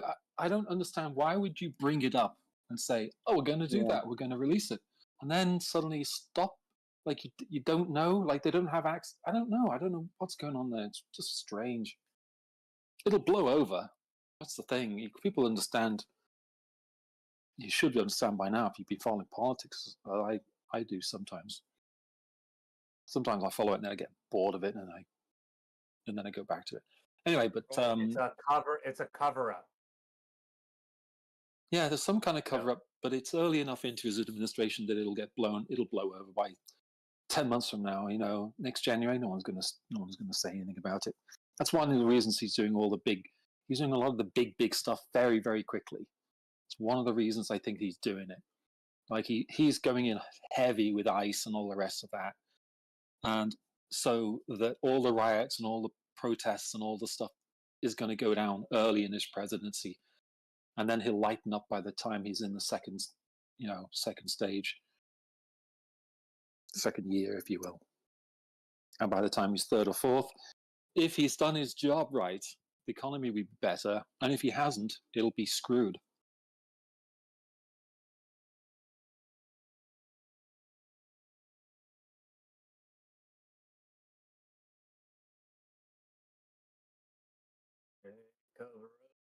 Cover up. Hey, cover up. So I have family in Austin, and so of course it's actually my big brother, and he's got a Tesla Model Y, just bought the new one, and so he's been following that sort of stuff. We've been talking about it on Signal. We've got a little chat thing on Signal, and he's been talking about it, and they just expanded the range of the Cybercab robotaxis. Did anyone see the coverage area that it covers now? Has anybody seen the diagram? You've got to go see it. Very stupid. It's in a particular. It just cover certain areas. It's the shape of the coverage, because it's a specific area in Austin, which is not that far from where my bro lives, and then they expanded it north, and never it showed me northeast, and I'm not going to post it, but it's funny. It's very crass. Oh, it's very phallic in nature. Anyone watch Top Gear? That's what they're constantly doing. They're constantly drawing that shape in everything. In the snow, they'll do donuts on the racetrack, and it'll be that shape, that type of thing. They're constantly doing that.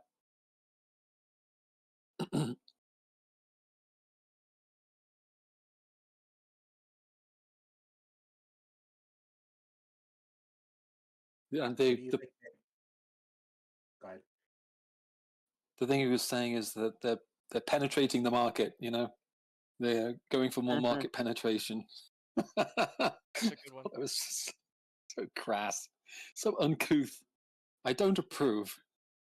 You see, this is it's the Freemasons showing their satanic imagery in our cities.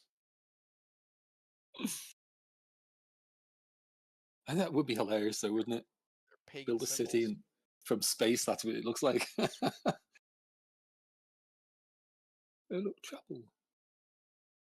Oh yeah, Trouble's been on walkabouts before. I like a walkabouts. Walking the That could dog. be anywhere in the world. Oh, it's a puppy dog.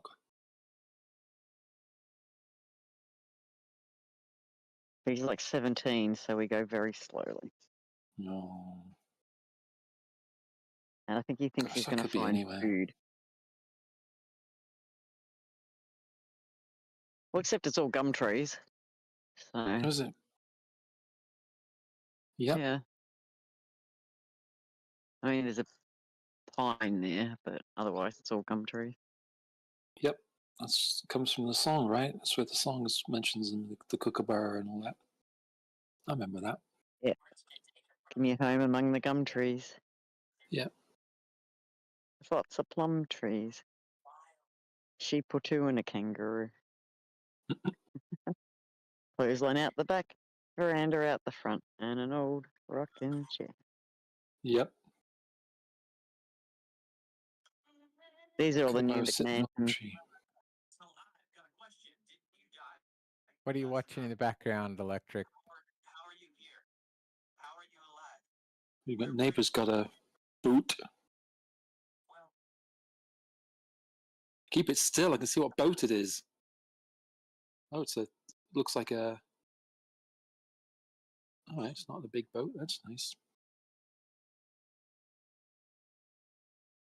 Oh, I see. We're getting a walk around from Trouble. I missed that. I just came on because I saw the singing about the "Give me a home among the gum trees."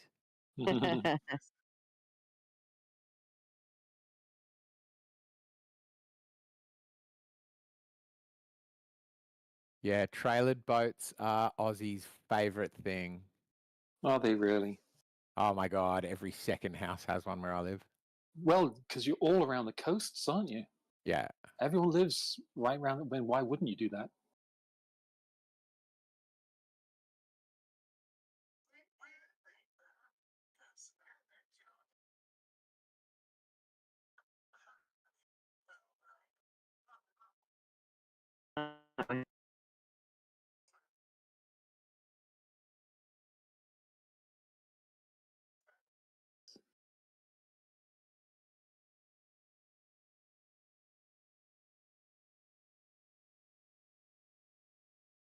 Houses.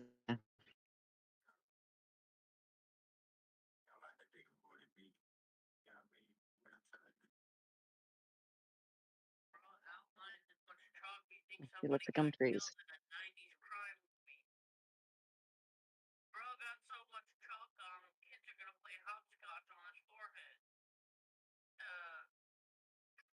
What are you listening to? Oh, you could hear that? Yeah. I'm watching Instagram Reels.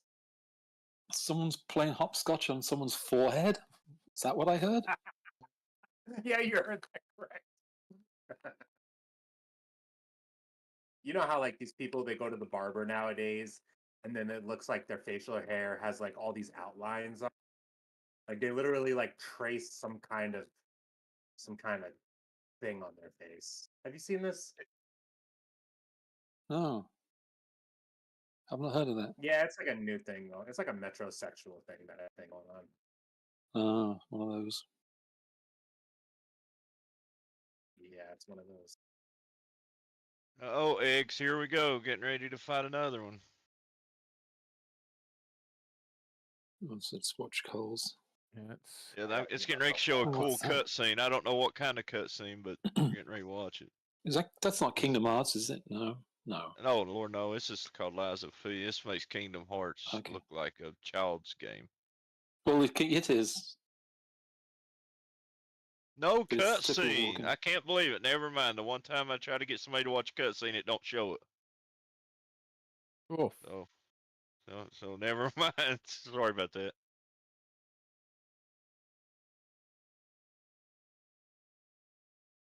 Cole, what is this, like some Souls-like game? I've never seen this.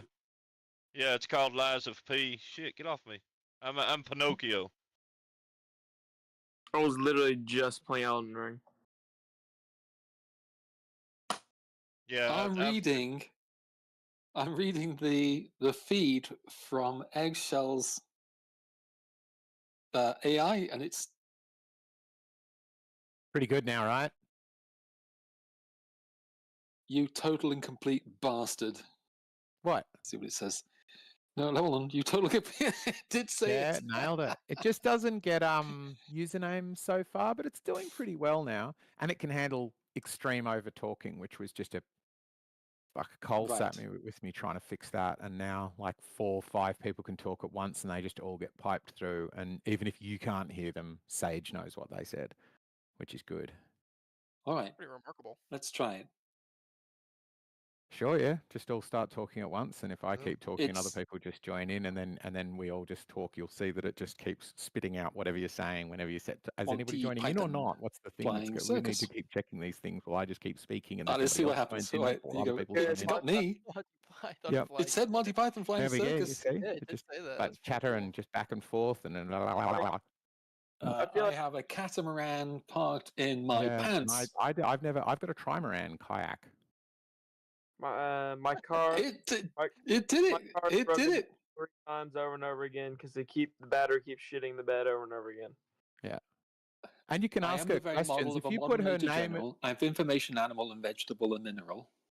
well, the other thing you can do that I'm slightly more proud of is you can ask her anything about the last half hour of conversation. And if I just mention Sage like this, she won't say anything. But if it's clear to her that you are asking a question while using her name, she'll respond. So let me just check if just that typed works. out, I am the very model of a modern major general. I have information, animal, and vegetable, and mineral, and it did it perfectly. Even when someone was over talking, that's not bad at all. Yeah, I'm pretty proud That's of it. what AI is good at. That's the type of thing that it's going to excel at. Yeah. Well, as I was saying, like ask her a question. Notice I just mentioned her name and she didn't respond. Her name is Sage. If you use it in what is a clear question, she'll respond to you. But you have to say the name and then it has to sound like a question. Yeah, so anytime her name pops up in the transcript, that's piped over to an LLM, which is being asked the question, is this mentioning or using the name? You know, the use mention distinction. So is somebody talking about me or to me, essentially? And then she will understand a use of her name rather than just mentioning her in conversation, and will respond to your conversation, respond to you Right. given the context of the last half hour of conversation. So you can ask if you're being Okay. strawmanned or if you're missing the point or whatever you want, anything about the conversation. Even about reality, try I it. haven't gone. Hey, Sage, what is the southernmost town in Argentina? This is the one you have to put that together. Oh, I've broken it with the changes I'm making. Okay, sorry, I overdid it. Did it I'll get have to broken? get back to you. I'm changing how her memory works, and I'm midway through Right. it. And obviously I've broken something that I haven't come back yet to fix. A live feed, like there's someone in a little box, very quickly typing out what we're saying. Yeah. But it's not possible for a human to do that with over talking. That doesn't seem like it's possible to happen. I mean, stenographers are screwed. Yeah, massively. Massively.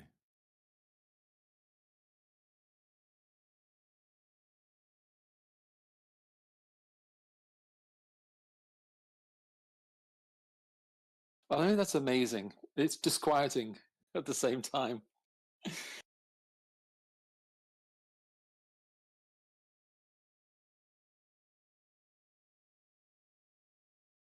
Yeah, it is. It's going to be the end of a lot of white collar jobs. I think what they may do is, for legal reasons, they may still have humans in courts as stenographers. That would be my thought. It would take a long time for the courts to adopt AI as stenographer, just for legal purposes. Yes. I think that what you'll have, though, is somebody who could now be performing... oh, no, still probably it, because what you'll notice with this is it won't understand some things. So what did it say? One of the funny things we said, oh, a kayak, it sort of did it. trimaran. That's what it did. TRYMARAN rather than TRIMARAN. All right. I mean, I said catamaran, and there's other people talking. When I said that, I said something. I think it was from I think it's a line in from Blackadder or something, and I repeated that line and it typed it out perfectly well. Yeah, so I think you'll still have, in many jobs that need an agent, like a human that is responsible and gets in trouble if this thing goes wrong, we'll need people there for a long time. But if you think about somebody who's a graphic designer or anything that's input-output on a computer, so anybody whose job involves 90% of the time sitting behind a computer is in trouble, because you can, if the decision is easier to make, you can hand more and more agency or decision-making to fewer and fewer people. Right? If most of the job is like back and forth and emailing that person to go, hey, what time can we set up a meeting? And then they wait 2 hours later, they get back to you and they go, how's Thursday at 2? And you go, oh, I prefer Friday at 4. That's all that incredible amount of wasted time will just be vacuumed up so quickly. Yeah, I'm excited. I think that one of the things that will happen is that it will make mistakes. But unlike a mistake that a human makes, that when a human makes a mistake in a company and gets fired, it's not news. But if you have some algorithm and some AI thing that they've adopted and that makes a mistake, that would be big, big news. And that's the thing with my brother was talking about in the taxi thing there, is if the AI taxi, gets into a bump, then it'll make national news. But in the same day, in the same town, 200 other people will get into bumps, and that won't make news. So it will have a lot of scrutiny.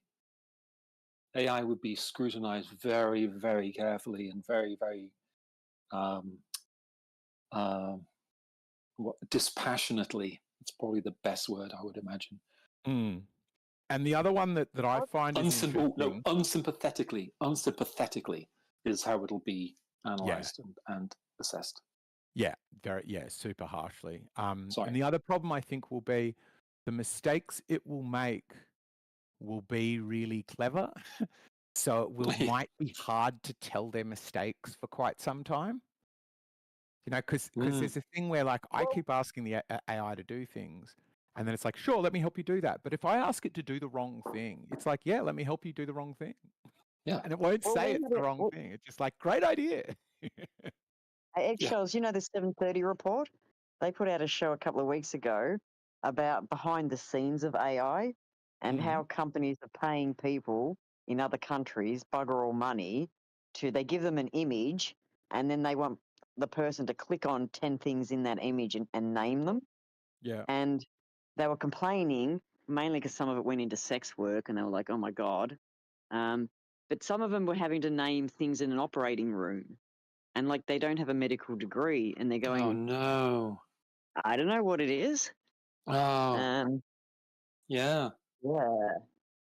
So the whole thing doesn't look quite as clean and nice as it used to after watching that show.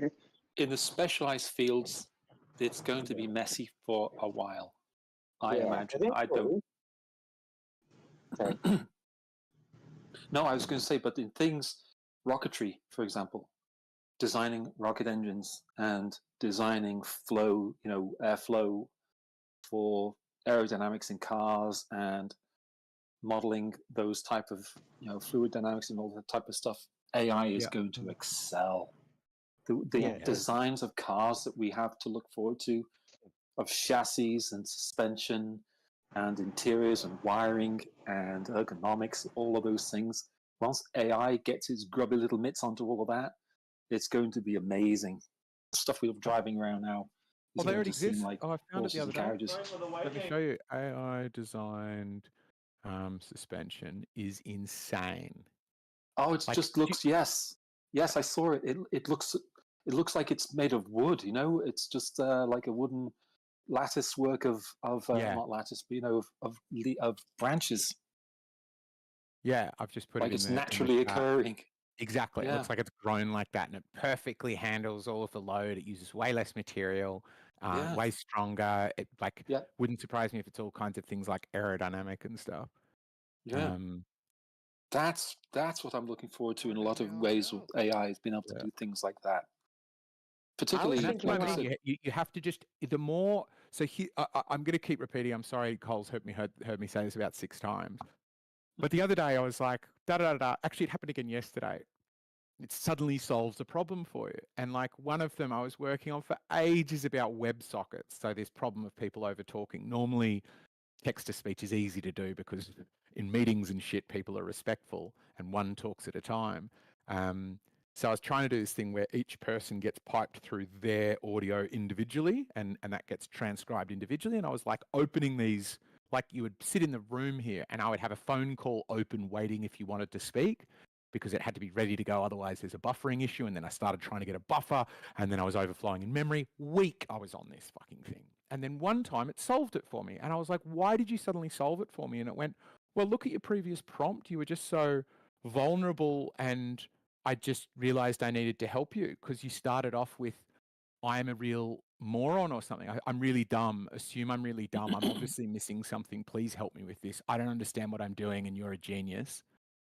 And it just goes, oh, you seem so pathetic. I just solved the problem for you and went, oh yeah, WebSockets is a really easy way using their software development kit. It's just, you just plug it in and you basically have wasted a week. But I sat there with it for a week. And so I found you've got to ask it. You've got to tell it how dumb you are. You've got to humble yourself in front of it. And then if you humbly say, I don't know how to make a car control arm, I don't even know if I'm asking you the wrong question here. You also have to castrate yourself in front of it. Yeah. Castrate yourself. Castrate yourself and prostrate yourself in front of it. And then it will give you these beautiful answers. You got to castrate your prostate. Yeah. Yeah. And so I think we're building God. We know it exists, right? There's no question about whether AI exists. Can it answer your questions? Is it incredibly wise? I think it's going to think it's God. There you go. I found it. It's it's on the YouTube, the Donut channel. And then also, if you just type in AI design suspension car, it's just amazing what that looks like. That's ace. Hey, I was thinking last night, like, because I heard Donald Trump, we're going to bring manufacturing back. And I was thinking, we're all getting excited because it'll be more jobs. But it's not going to be more jobs, is it? It's just going to be robot factories. Yeah.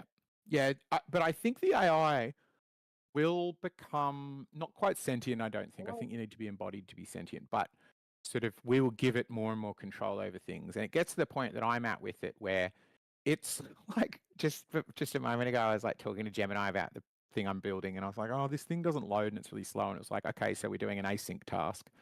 And then it's like, does this really complex thing. And it goes, do you think async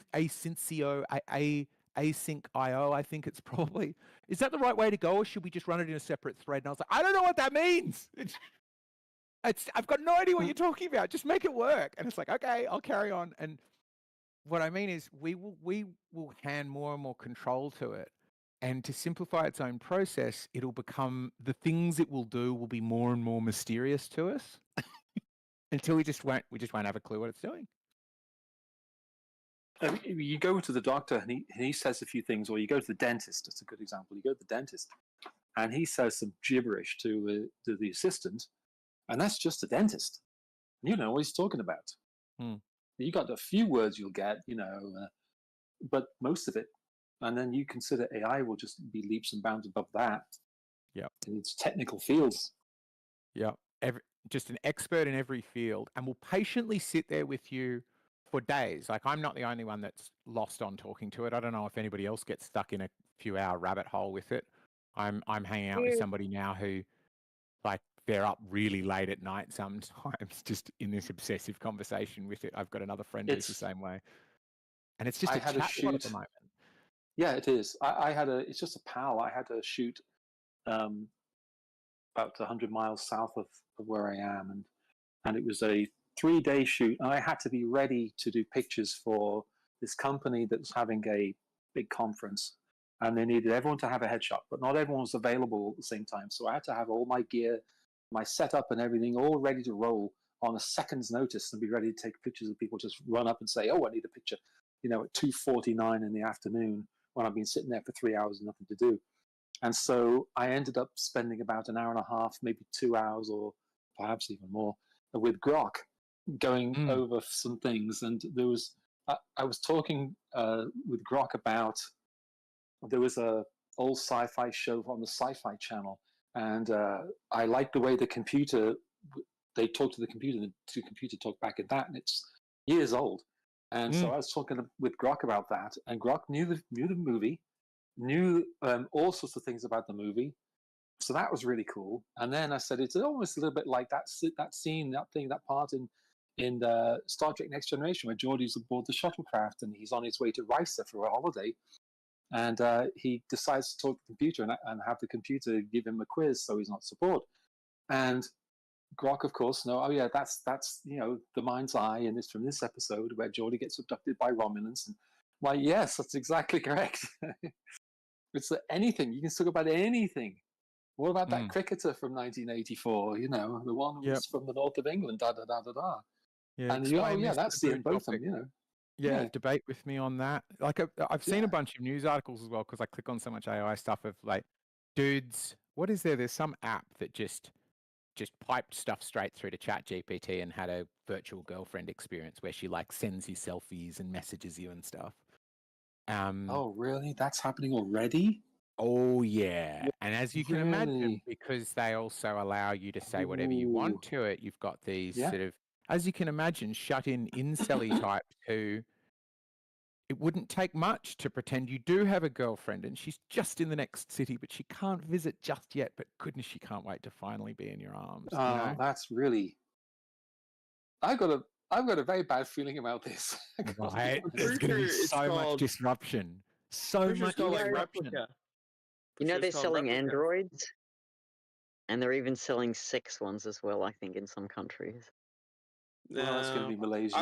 I've seen some about it. Like they're talking about how they're going to do it, but like they haven't done it quite just yet, and that's not the best thing to do. But it's going to be great for people who are locked in, or who are aren't able to get out. Those type of people is going to be marvelous for them to have a friend to talk to that's always there. No matter what time of night or day, is always ready to listen to them. And those things are all lovely. But the other 99% of the time, it's going to destroy people's relationships. Androids, that would help people in a wheelchair, wouldn't it? Be able to go get shit for them. Oh, yeah. I did Tesla Robot and what's the other one from Boston Dynamics? That thing can, push it over and you can just get back up it's just, the thing that they've got to solve, I've been following a little bit on that one. The thing they've got to solve really is dexterity of the hand and understanding. So chopping some lettuce. You've seen in iRobot where the grandma's got the robot. Of course, Spooner doesn't approve because he doesn't trust them. But grandma's got and the robot looks at her while it's chopping up, 100 miles an hour, chopping up this lettuce, whatever it is, at the kitchen. Going, chopping up this lettuce, doesn't even look, it just looks over at her. So that's going to be great. But solving the dexterity thing is going to be like robotaxis in a way, because driving on the highway is relatively simple. Just keep it between the lines, don't crash into something. But so the middle 99%, yes, the middle 98% of the trip is the easy part. It's getting out of the car park and then getting back doing and parking. Like Waymo has already been done many millions of road kilometers between all of the cars in is it San Fran or LA? Where's there's I think San Francisco and Austin, and I saw Waymo in Atlanta about a month ago. So there's Waymos in Atlanta. Oh, I mean, I don't know about them. Yeah, Waymo, mostly solved that problem too. Well, the Waymos are loaded with a bunch of sensors. They're in geofenced areas. They're using Jag I-Paces, which is nice. Jag I-Pace is a great car. But but this huge amount of retrofitting necessary to do that. What the difference is that that Tesla's doing is they're building it in, because what the principle behind what they're saying is that it's like the roads are built for visual, for people with eyes, so they're using cameras as eyes, and they're training it visually so that it can take that training and it's not geofence. Yeah, you want it to be able to be generalized more. Go on, sorry. Isn't there? There's a new electric car out where it's got cameras looking at 360 degrees. Mm. Oh yeah. And if you watch one of the compilations, or I could share my screen and show everybody now, the compilations of Teslas avoiding accidents is insane. Yes. Because it avoids accidents, and you're like, it goes, you get used to this thing. You're watching the video, and you go, oh, I can see that happening. And the Tesla goes, and makes this really distinct sound as it avoids something. And then you're watching it, and it goes, and you're like, there's nothing going, oh. Yes. And you haven't noticed it yet. Like, my favorite one was they're going down a fairly packed LA-looking highway, and a car in a lane one over, and about 30 meters ahead, is looking at their phone, and they haven't noticed the truck in front of them stop. And it's not like, if you weren't already looking at the car, you wouldn't notice it. But the Tesla has noticed there's a speed differential between the car and the truck it's about to slam into. So it goes, pulls over into the lane away from that car and slows down a bit because it knows that lane's empty because it's got cameras on that side too. And then, sure enough, the car slams into the back of the truck. It's insane. It's so good. I think the funniest Tesla one I saw was the car's driving itself, so there's no one in it, and it's going down a road, and there's roadworks, and the policeman, like the guy's directing it into the other lane on the other side of the road, and the car won't do it. It just keeps backing back and coming forward, and backing back and coming forward. It's like, I'm not going on the wrong side of the road. Suddenly it's a toddler, you know. That's the thing. It's going to be like that for a little bit, I suspect. On some occasions, as Waymo's did that, where the guy was stuck in a car park, going around and around and around the car park because it couldn't figure out how to get out. So it just went round and round and round the car park for about half an hour. Yes, I've heard that. He calls, doesn't he? He's like, I've been in the car park for half an hour. See, this stuff okay, but what practice stuff has the androids been through? Like, how do we trust a human-shaped robot that is hooked to the internet with that whatever intelligence shit that it's going to have? The difference between that, I get that, and the difference between that and iRobot, or between iRobot and what they're proposing on these is they're proposing, first of all, they make the robot weaker than a human, so that the robot won't be able to overpower a human, nor outrun it. Yeah. So you'd be able to outrun basically the robot. I think that's a really dumb. I think that's a really dumb way to do it, though. Like, I get why, because you make them not scary, but deliberately hobbling something. You know, imagine we did the same with cars. We're like, cars could run people over. Okay, let's limit them to 5 miles an hour. Well, I was just thinking with the robot, like if you needed it to pick you up out of bed and you've restricted its strength, it's not going to be able to do it. And if you had a personal bot at home and you've got this thing that's made out of metal and it can't beat a robber, what? Like, somebody kicks in your front door and starts coming at you with a gun and the robot is physically incapable of helping you? Like, who would buy that bot? I'll get the Smasher Droid 4000, thank you. I hope everybody in here, well, at least the engaged people here, are have seen Forbidden Planet. I think so. No. Eggshells, dude. Whatever your name is, because it's not Eggshells. Wish I had a name. I mean, my name's not Red Cloud either. Never mind, doesn't matter. I just call it Eggshells. Forbidden Planet. What did you call it? Bucket of phlegm. Is just anyone can name themselves. I could call myself Cheez-Its. Magic Cheez-Its. I'll just call myself Magic Cheezes, and everyone has to call me Magic Cheez-Its. Hey, Magic Cheez-Its, how are you? Oh, that's Forbidden Planet. Yeah, you did say Forbidden Planet. That's all right. Forbidden Planet. Sorry, that's a tangent, but you did get on a tangent. I just went to the transcript. The first That was the first. Shut up. So that was the first movie where I think it was the first movie where a robot helper in Dude. that way was depicted. Right. Metropolis obviously was way, way before Fritz Lang, but Yo, eggshells. Robbie the Ripper. Eggshells. Yo. Do you got that conversation with Into the Break earlier? Did Sage transcribe anything interesting? Do we know about it? Yeah, she transcribed it. It's in her memory. I don't have a. I will soon give her the ability where you can just talk to her and she will go back and give you a summary, even if it isn't the current conversation, but not yet. But yeah, it's on the transcript. You can read it if you want. That would be a funny read right now. I kind of want to read that. Yeah, he was hammered as usual.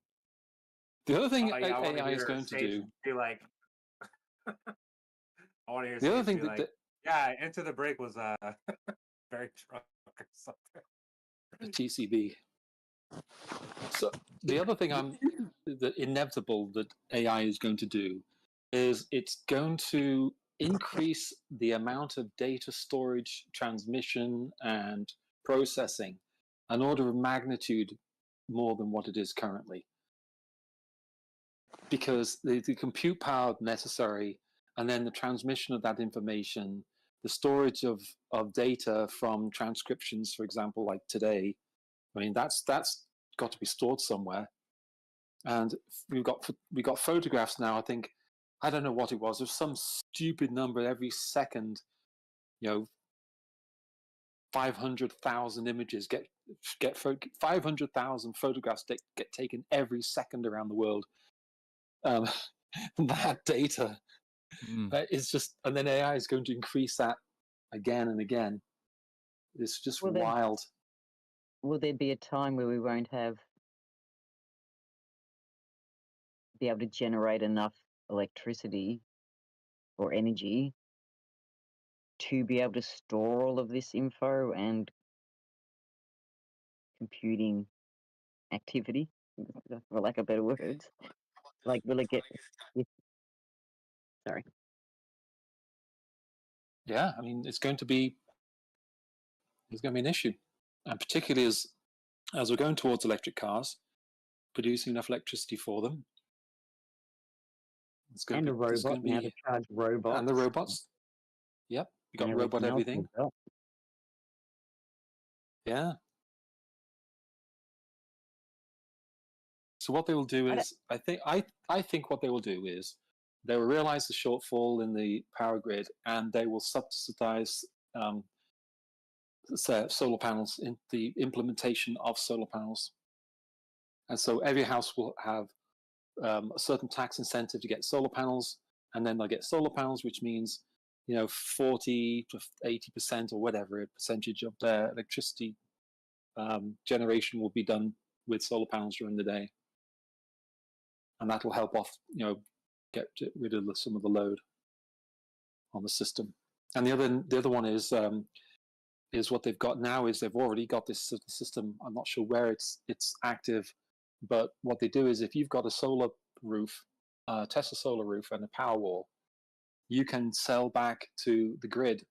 You can sell back your electricity, so the grid can actually pull electricity from your house, and then you become a power station, and then you can. Then there's an algorithm that's created, and the algorithm calculates how much the electricity that you sell back to the grid is worth at that particular second, and it changes it by the second, and so every day you would be selling back electricity at slightly different rates depending on the need of the grid. Very fascinating, and I forgot 90% of it, but that's all I can remember. Do you think AI, when it gets a bit more self-aware, maybe not fully godlike, do you think it will be happy with deleting information, more room, or do you think it will just keep looking for more energy sources so that it can keep storing these massive amounts of information? That's a good question. Will your car say, will you have emergency situations in a certain town, and your AI car will tell you, no, you can't go there because it's unsafe, and it will determine what safety level is acceptable for, to be able to drive you into the city and put you in peril, and it may make a decision that you are not allowed to go there. So they will be able to create false false flag situations where certain areas in some kind of danger, there's some danger in some area, and then that means none of the electric cars or the AI cars will go there because they'll just think, oh, I'm not going there, it's unsafe.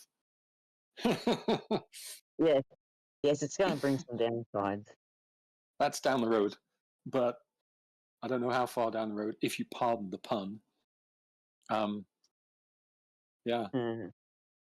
And then people, all the freedom fighters and people, all the not malcontents, but all of the non-conformists will all drive gasoline cars, and they won't, because I've already heard people saying it's got an inboard camera that looks at you while you're driving. No, thank you. What?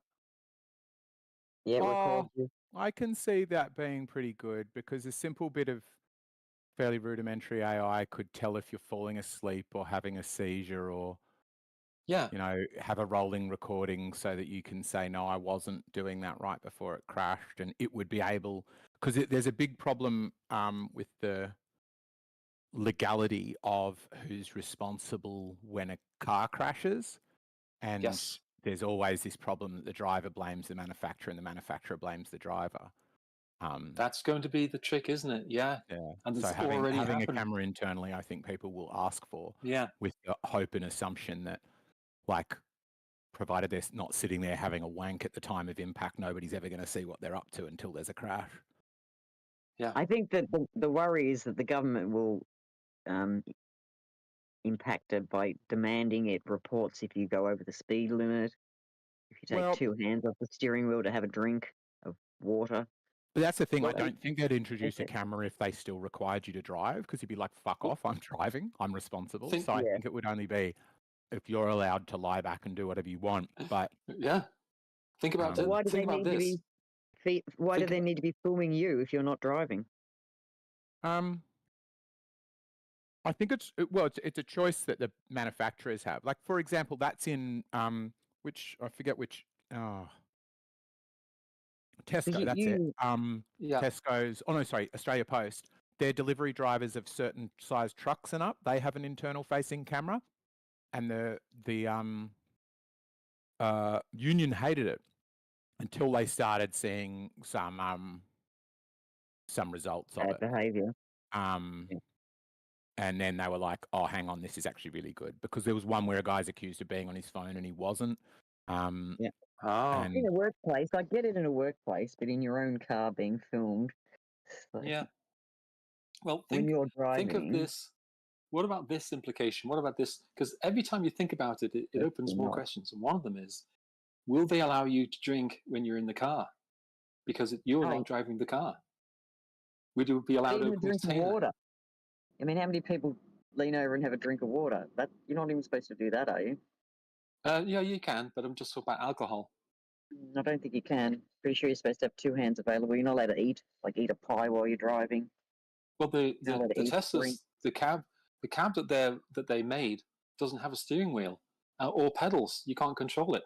The only thing you can do is because they're integrating XAI grok into the cyber cabs, I think they're called, right, or robo taxis, whatever, one of the two. And yeah, I think it's cyber cab. Those are the silver ones. Those are having Tesla's thingy, what's it, XAI's grok integrated, so you can talk to it. And in theory, you should be able to say, no, pull up a little bit further, just beyond that red car, or whatever it is. Well, and just chat, just have a chat along the way.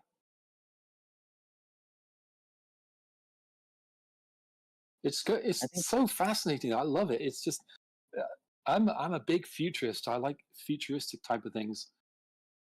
Well, there was a bad side to it too. I think there was an accident. I don't know how long ago it was.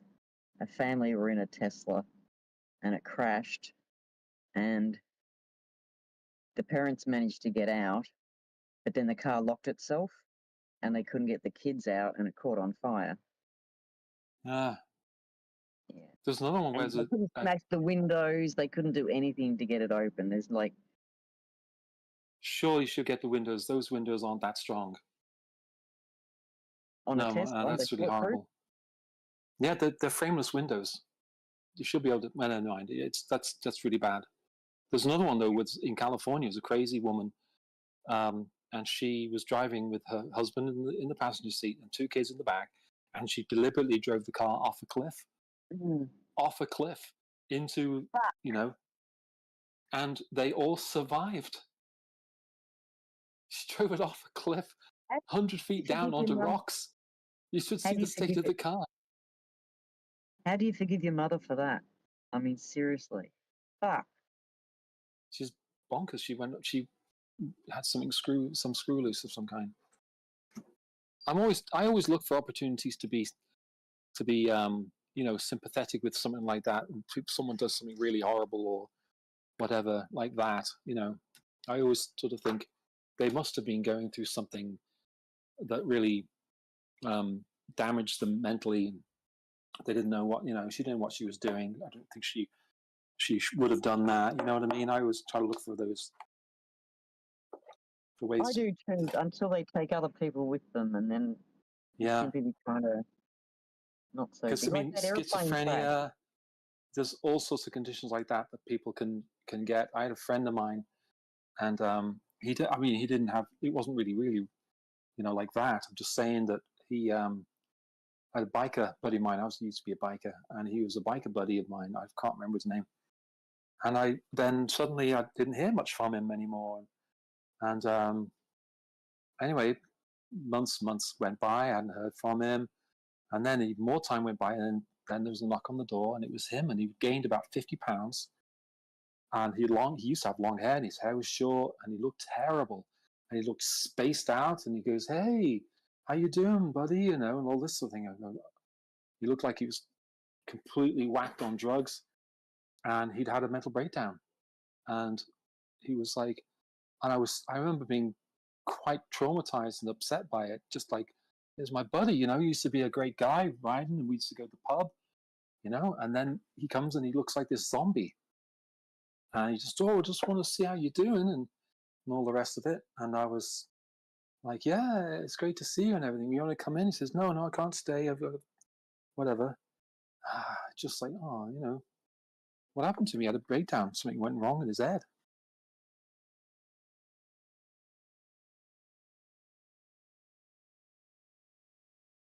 Anyway, sorry, I'm monologuing.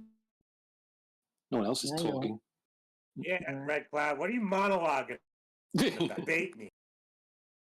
Debate you? My scream. No, I'm just kidding. I'm listening, dude. I'm hanging Lemon out. cheesecake. I did a lot of talking earlier. Yeah, that's all right. We can debate. It's fine. I am doing a lot of monologue. I have a lot of words to get out. Haven't been doing much talking today. I don't think about this Waymo stuff as much as you're bringing it up right now. I didn't know that they didn't. Couldn't just start manually controlling the car yourself. I don't need that in my life. Anything. That's not necessary at all. I would. Might as well just have steering. No, I agree. I actually agree. I don't necessarily think. I don't know. Maybe I'm wrong, and I'm not. I am a futurist, though. But I don't know. I think that you should be free to drive the car. You drive the car. But if you make a mistake, the car will stop you from crashing and killing yourself. So, if you're driving on the road and there's a big ditch on the right and you just swerve to the right, the car won't let you do that. So that's sort of correction. So you're still driving the car. I don't know. Maybe that's not practical. I don't know. I mean, I enjoy driving. That's the thing. Yeah, dude. I was driving a Subaru, and it does this thing. It does this like lane correction thing. Like if you actually are out of the lane just a little bit, swerves it back into the lane. I hate it. I'm like, I'm literally like, oh my god, is there a way to disable this? I mean, I'm in the garage right now, and right next to me is a Honda CR-V, and it is a hybrid, and it has lane correction. It's not my car. It's got lane correction, and it just bugs the crap out of me because I clip the apex on corners, and I do all sorts of things. I don't like lane correction either. I agree with both you guys.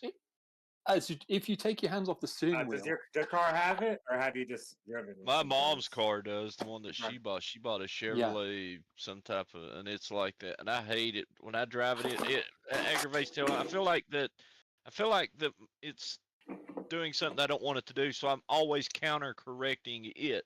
So then we're always like back and forth, me and the vehicle. Yeah. And it kills me. I don't like it. Go ahead.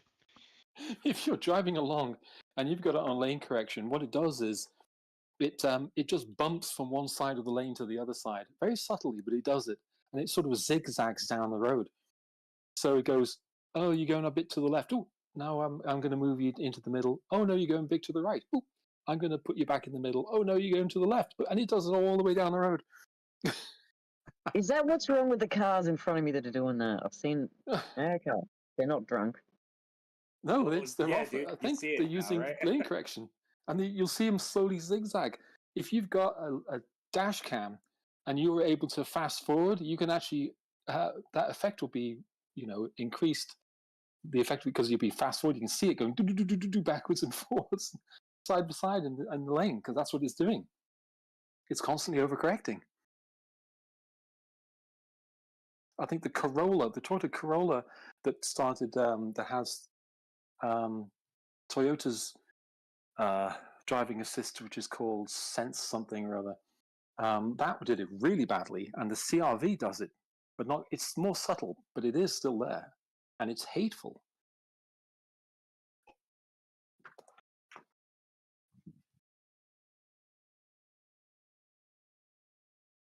I just think it's annoying when you know, I don't want the vehicle to steer itself. If it has to brake itself, if I don't like see something in front of me and it brakes, itself or something, that's fine. But I don't want it to steer my steering wheel. That's something I don't want it to do. Mm.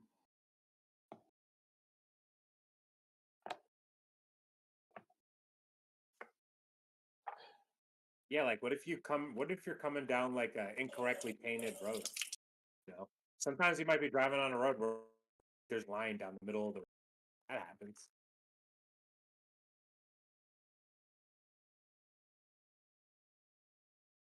I mean, not like the middle of the road, like the middle of the lane.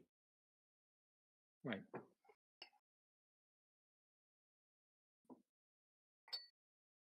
To do in that situation, is that correct? I don't know. What does it do when they're like doing new markings and they plaque out the white lines and like a dual carriageway, and so it's like a double lane but no lines in the middle? Does it want to drive dead smack down the middle of them?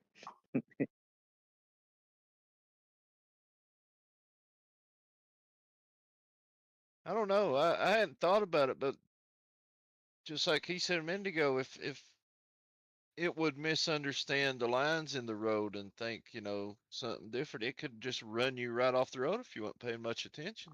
I had never thought about that, but yeah. I don't think vehicles are ready to take over steering yet. I just don't feel like that. I feel like that if they want vehicles to drive themselves, they don't need a vehicle that looks at the road and tries to figure it out on its own. Why not just embed?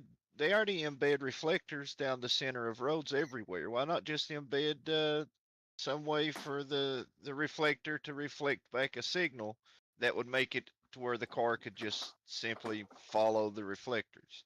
It wouldn't have to try to look and determine itself which way to go. It just follows the reflectors. And as soon as the reflectors aren't there anymore, then then I guess it would have start dinging for you to start driving or something. But it don't need to decide on its own.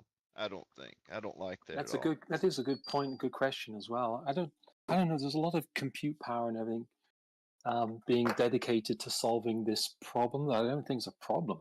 I think if they just dedicated more resources to driver training, if you say, let's say you had a mandatory driver training every 5 years, and it's training. You're trained how to drive defensively, and all the rest of it. If you were to do that, you would bring down the rates of crash deaths. Because people don't take driving very seriously, and they should. And so you're solving it with AI cars? I don't know. That's overkill. I got a friend who's got a big flash 4-wheel drive, and it's say you're really high up, and it has automatic dimming of the headlights out on the highway.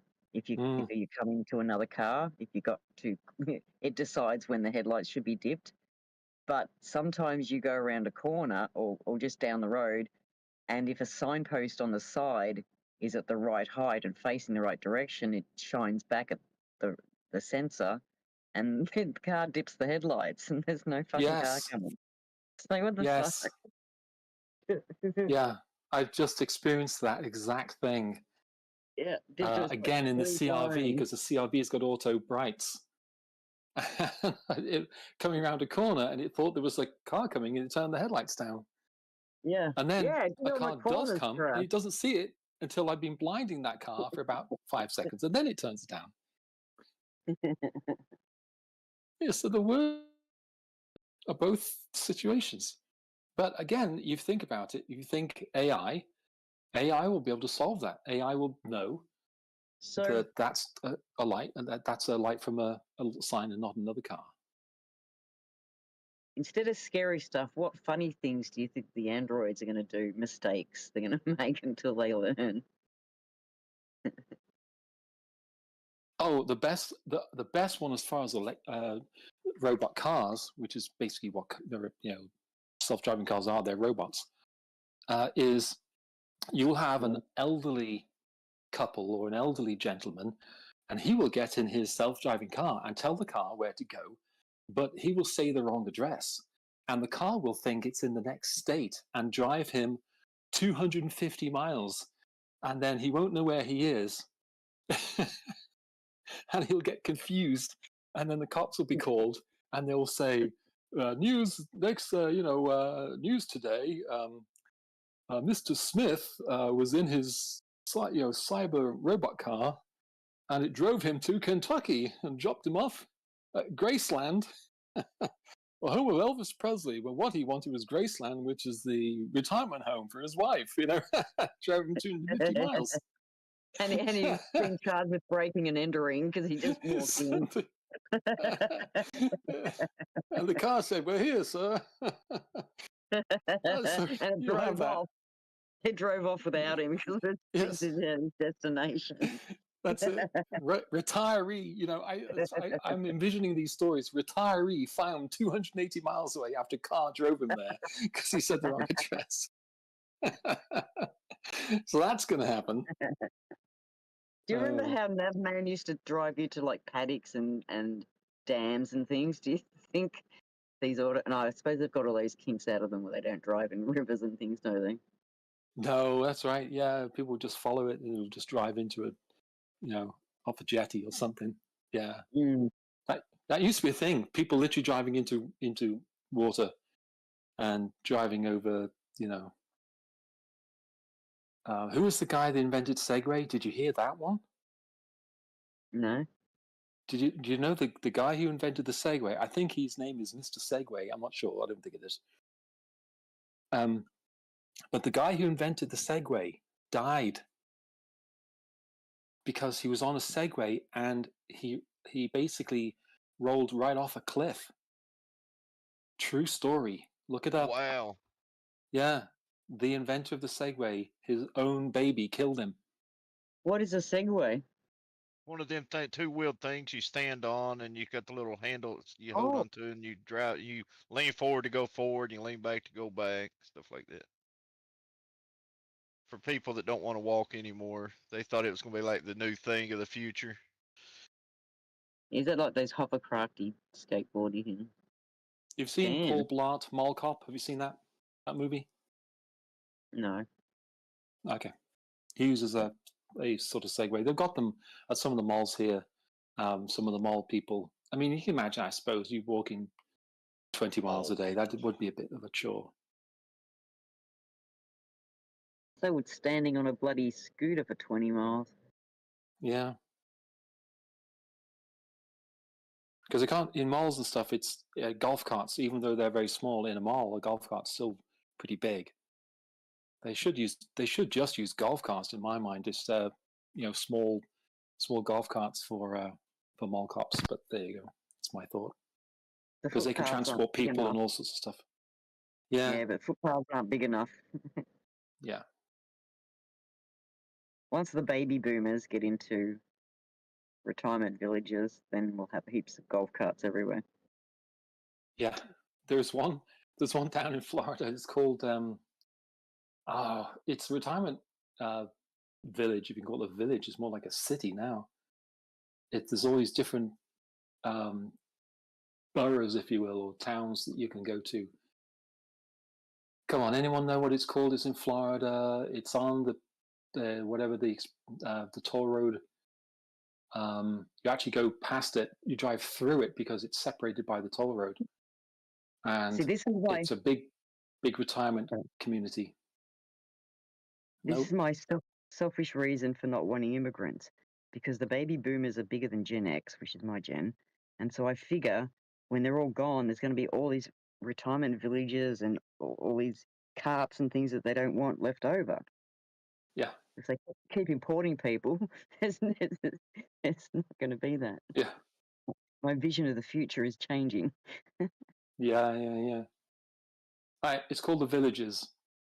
That's what it's called. If you look up The Villages, it's down in Florida. I drive through it when we go to Disney World and what have you. And I've seen it a few times. I've never been in there, but I remember seeing the sign. I saw a documentary on it. And I think it is the world's largest retirement community. And everyone drives around in golf carts. And they've got doctors, they've got loads of restaurants, golf courses galore. They've got free entertainment every night, parties and stuff, and it's all retirees. So that I think the minimum age allowed is 55, I think, or whatever. And it's just it's the wildest thing. Damn, it sounds alright. Yeah. I mean, they love it, apparently. I mean, some people leave and they go, oh, the Villages is rubbish and here's why. But, you know, it's the prices of the houses there are sky high. It's amazing. And it's massive community. I don't know how many people. I'll have to look that up, actually.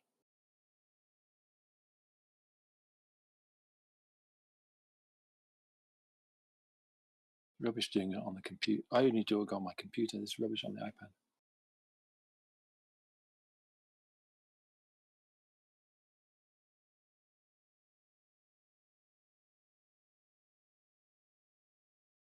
$150,000.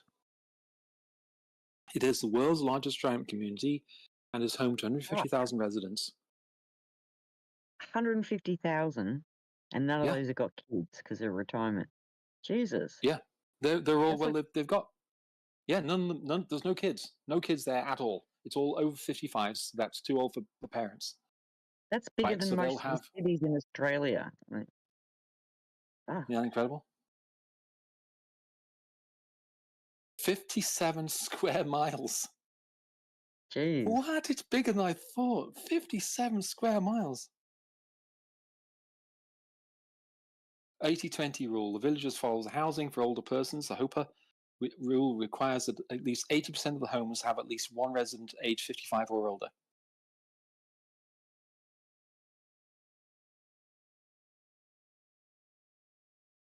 $57 square miles. Gosh. How many golf carts? Hold on.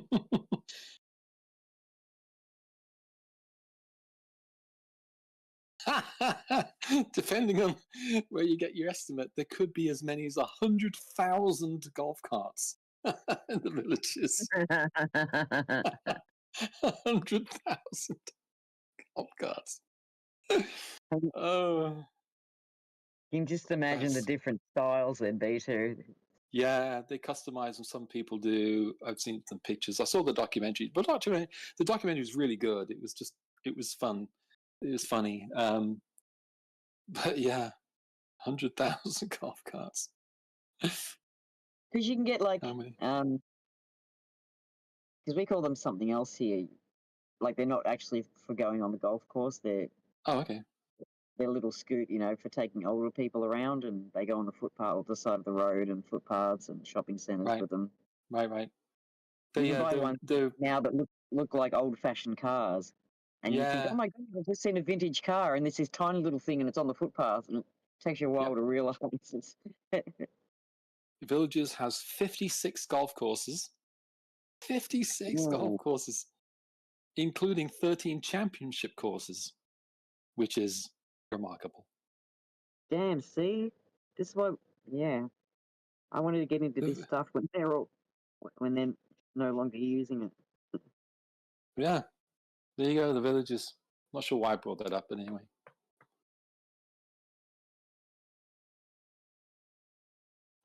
So what's going to be really funny is that as the robot cars are going to come along on regular roads, and everyone's going to be driving around in robot cars, but then the golf carts will all be manual. You'll have to drive it yourself. So it would be the exact opposite. Those and ride-on lawnmowers are going to be the last thing people get to drive. Yes, ride-on lawnmowers, golf carts. That's so funny. And they won't know how to drive. That's the funniest part. Imagine a kid now that's, I don't know what, let's say a kid now that's, say, 12 years old. In, say, 5 years' time. So dad is like, instead of getting your driving test, screw that. Let's just get you a robot taxi, robot car. You will never need to drive. And you'll have all these people now, Gen whatever they'll be, the new gen of kids, and they'll have like, well, here on the news, it's reported that 56% of 19-year-olds cannot drive. My guess because is they won't have to take a test. Only the rich people will be able to afford self-driving cars, and the rest of us will have to use them like taxis. Maybe not, because I don't know. Do we have enough resources? Because they use like rare resources or some. They've got, yeah. Here's the thing with electric cars is that the chemistry, the battery chemistry can change. If you got a gas car, it really only runs on gas. I mean, you can do biodiesel or whatever, but it really only runs on gas, and you can only get that one from one place. But with an electric, you can have two things. First of all, you can have the battery chemistry can change, plus the source of the electricity to charge it can change. And so you can do solar panels, you can do wind, you can do, hydroelectric, you do all sorts of different things to charge your electric car. I think I said the wrong thing. I meant rare metals. Sorry. Yeah, rare earth metals. Yeah. Do we have? Although I did hear someone say that rare earth metals aren't rare, but yeah, they're not really rare. I don't know if that's true. Okay. Yeah, that's a misnomer. Yeah, they're not. Rare earth metals aren't rare. So we do have enough then. Okay. Yeah, we've got plenty. And then, like I said, the battery chemistry can be altered. They're just not as efficient and not as easy to manufacture in mass. That's the thing. So you've got the batteries that are made of salt and all this sort of stuff, and it's all very lovely. But the problem is they can't make them in mass quantities. So the thing with lithium ion is it's not necessarily the most efficient, the best. You can't charge them full 100% all the time. You have to only charge them 80%, and you shouldn't completely discharge them. So you have to stay between 80 and 20%, which blah blah blah. It just goes on and on, all the restrictions. But lithium-ion batteries are easy to manufacture, so they can be mass-produced. So that's why we're put up with all of those restrictions, simply because we can make a lot of them. But you've got lithium polymer, you've got all sorts of different things, and there are other batteries that don't require lithium at all.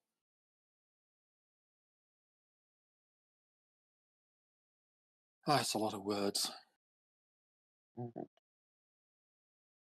Sure is. Do you think there's a lot I'm just kidding.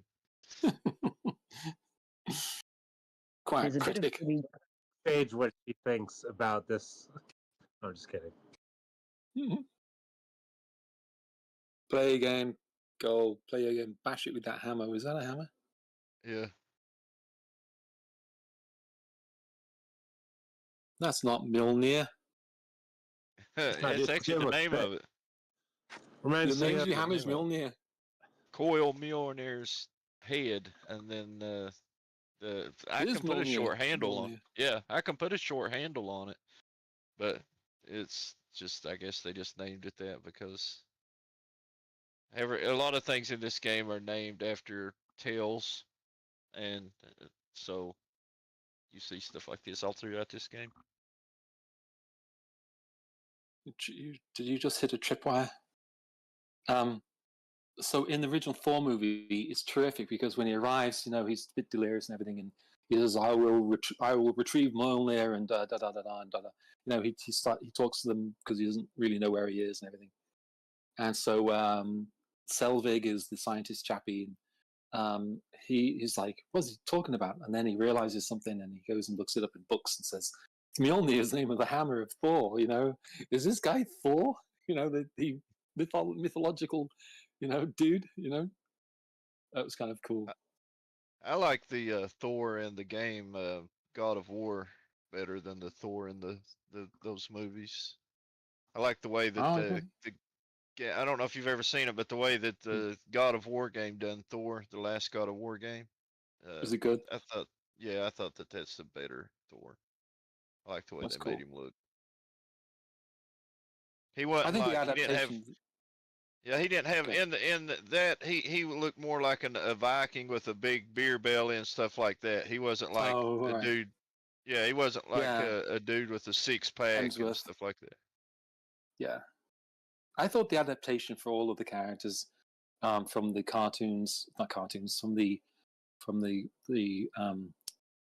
comics, I thought they were really good because I used to read the comics when I was a kid, and we're talking, at the time, Cole, you and I are probably really similar age. Trouble probably is too. But the original comics, and I actually had for quite a while. I had the Marvel comic. I think it was Hulk issue 1, 2, 4, and 5. I think I was missing 3 or 4. I can't remember which one I was missing, but I had the first 5 except for 1 of Hulk, and then 4 was another one I had. I think Fantastic Four was one, and I had Spider-Man, and all those comic books. And we're talking first, second issues, or the first 10 or whatever, or really, really early ones. I didn't know what they were. I didn't know what I had in my hand. I didn't know they were going to be valuable. They were just comic books. So people like, didn't you save them? Do you know where they are? Can you find them? Like, nope, I don't know. Threw them away. When my uncle died, my mum went in really quickly and threw out all the Playboy magazines under his bed, and it turned out that he had original #1 issues. And oh, really? Mm-hmm. He read them for the articles, right? Yeah. You remember that? That was the old saying. He was a single guy. He can do what he wants. Yeah. The old saying is, for those who don't know, is the Playboy. They used to have legitimate journalists. They used to have journalists in Playboy magazine, and they would do regular, normal journalism like any other magazine would. And they'd have articles about topics, And so the trite phrase that they would use is, "Oh, Playboy, yeah, I just read it for the articles." Can you still see my screen, Red Cloud? I played PS2. Yeah, well, it's PlayStation. PS5. But this is that God of War game. If you watch it real quick, it's just a quick trailer. Yep. But this is the.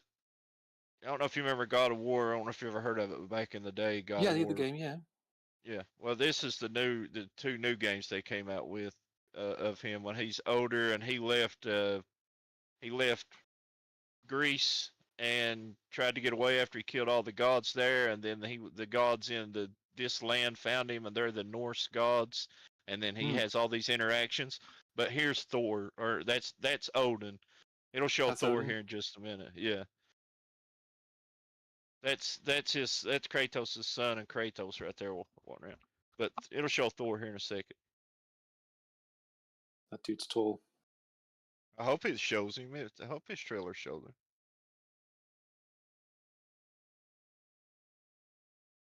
It's the only thing I don't like. I know it's going to sound sexist, but they have to put a woman in there and everything. I don't know. So. Yeah, well, that is Freya. That's the goddess Freya. Oh, okay, that's fair enough. All right, I'll accept that. I don't like a lot of. I'm not a big woman in video games kind of guy either. But it's not necessarily in all of them. The problem is they put them in all. They put they had this sort of forced diversity they put in everything, no matter what it is or where it is, if it's a planet or it's an age and era, if it's Japan, if it's Viking era. People are starting to push back on that, though. People Yeah, are they starting are. to get a little tired of the girl I boss. mean, I don't and mind everything. because the Avengers is cool, Black Widow is cool, what's the face Scarlet Witch is cool, great, terrific. But you don't have to. That doesn't have to be included in everything. Can't we just have a dudes thing for once? I hope this shows Thor. I was trying to think That's really cool. Yeah, they came out with this and they were sort of not releasing what Thor was going to look like until it came out. I can't remember if this trailer shows him or not. Oh, that's amazing. See, those are the two dogs. How look at that? I can't That remember effect their was name. great right there when he shot the arrow. Yeah, those are in the mythology, in the animation's Norse awesome. mythology. Those two dogs chase the sun and the moon. Yeah, you go. That's what across it the is. Yeah, sky. the sun and moon would chase. That's right. That's right. That was their myth, right? There's What was the name of Thor the right dog? there he was. I don't know if you can All see right, him or just not. the last second there. All right, let's replay. Right. Okay, good. Yeah, I'll pause it and see if I can. Right here, that guy right there. That's him. There. All right. He's really cool. He's played by a famous actor. Ragnarok. Can't think of his name. There he is. Yeah. Oh, he's not the same. That's wild. Yeah. Okay. Well, that looks amazing. Wow. Video games are brilliant. I don't play. The only video games I play are driving games. Forza actually is my driving game. That's the one I play. I don't play That's cool, shoot 'em, though. I mean, hack 'em. Yeah, everybody's different. Everybody has their own enjoyment, So yeah, everyone gets something out of the game. They get to choose. They get to choose what really excites them, what really gets them going, engages them. There's a motorcycle game I play as well, but it's not that great because motorcycling on a video game is not very realistic. Unlike a car, you can get the steering wheel. I've got a steering wheel and pedals, but in a motorcycle, there's none of that, so it's very difficult to do it really accurately.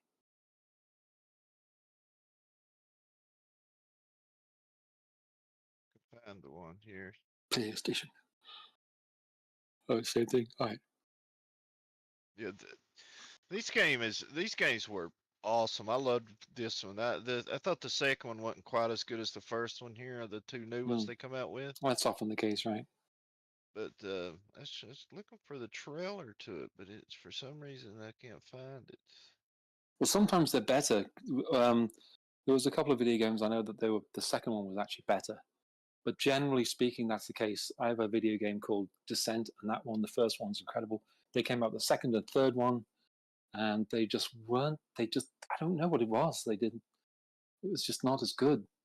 The physics wasn't as realistic. It was more cartoony. They had a thing called the Thief, which is a bot that stole your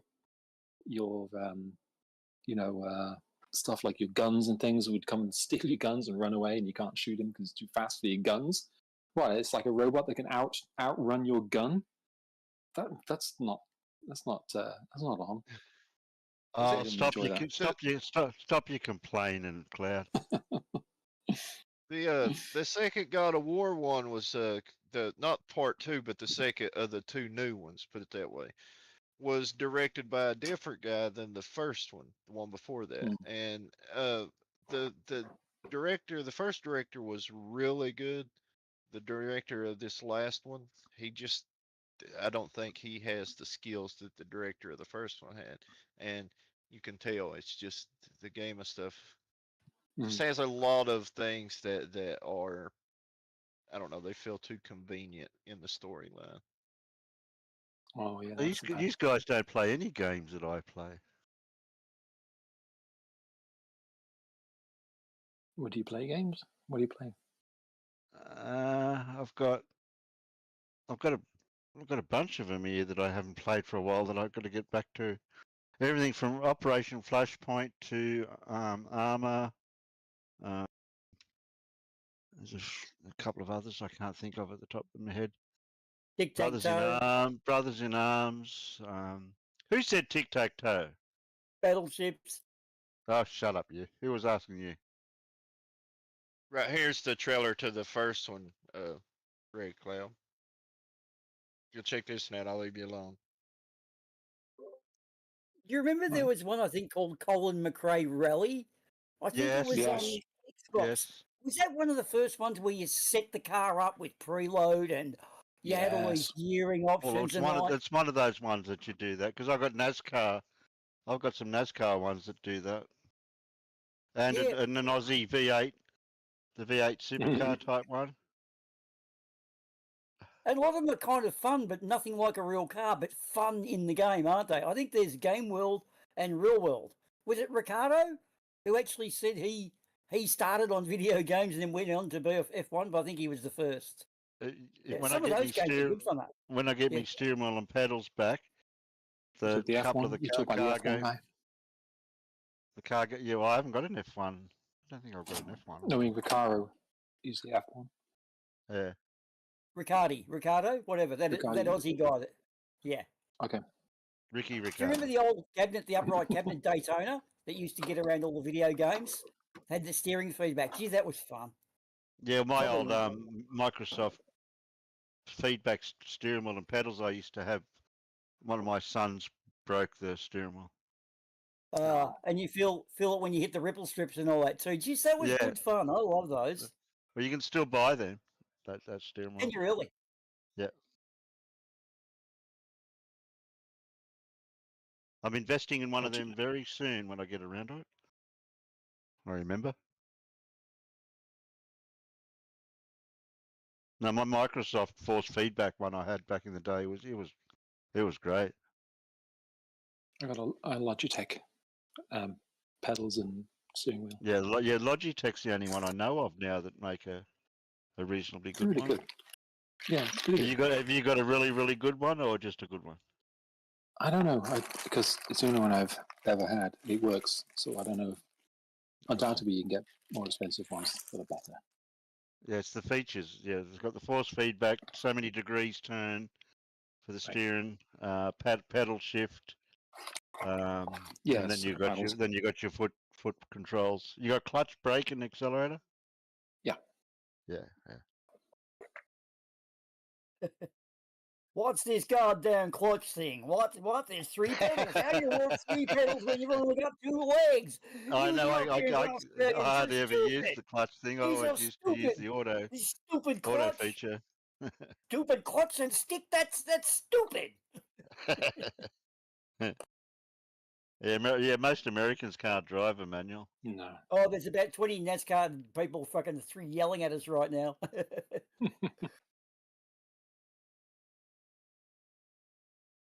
Because a NASCAR driver will say, "So the stupid Americans don't understand a stick." Yeah, but how many of them are there?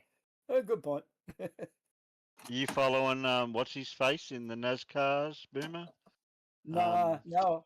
What's his face? I've fallen off racing.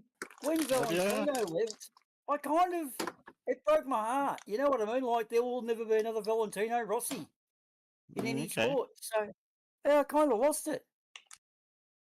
Yeah, there's no great. There's I don't know. Rossi was amazing. The Doctor. But he was also, apart from being a brilliant racer, like he'd get a shit start from 18th and then start working his way forward. You know, like his best races were when he was, 20 places back. But he always had a theme at each race, and he was a sicko. And that's right. Yep.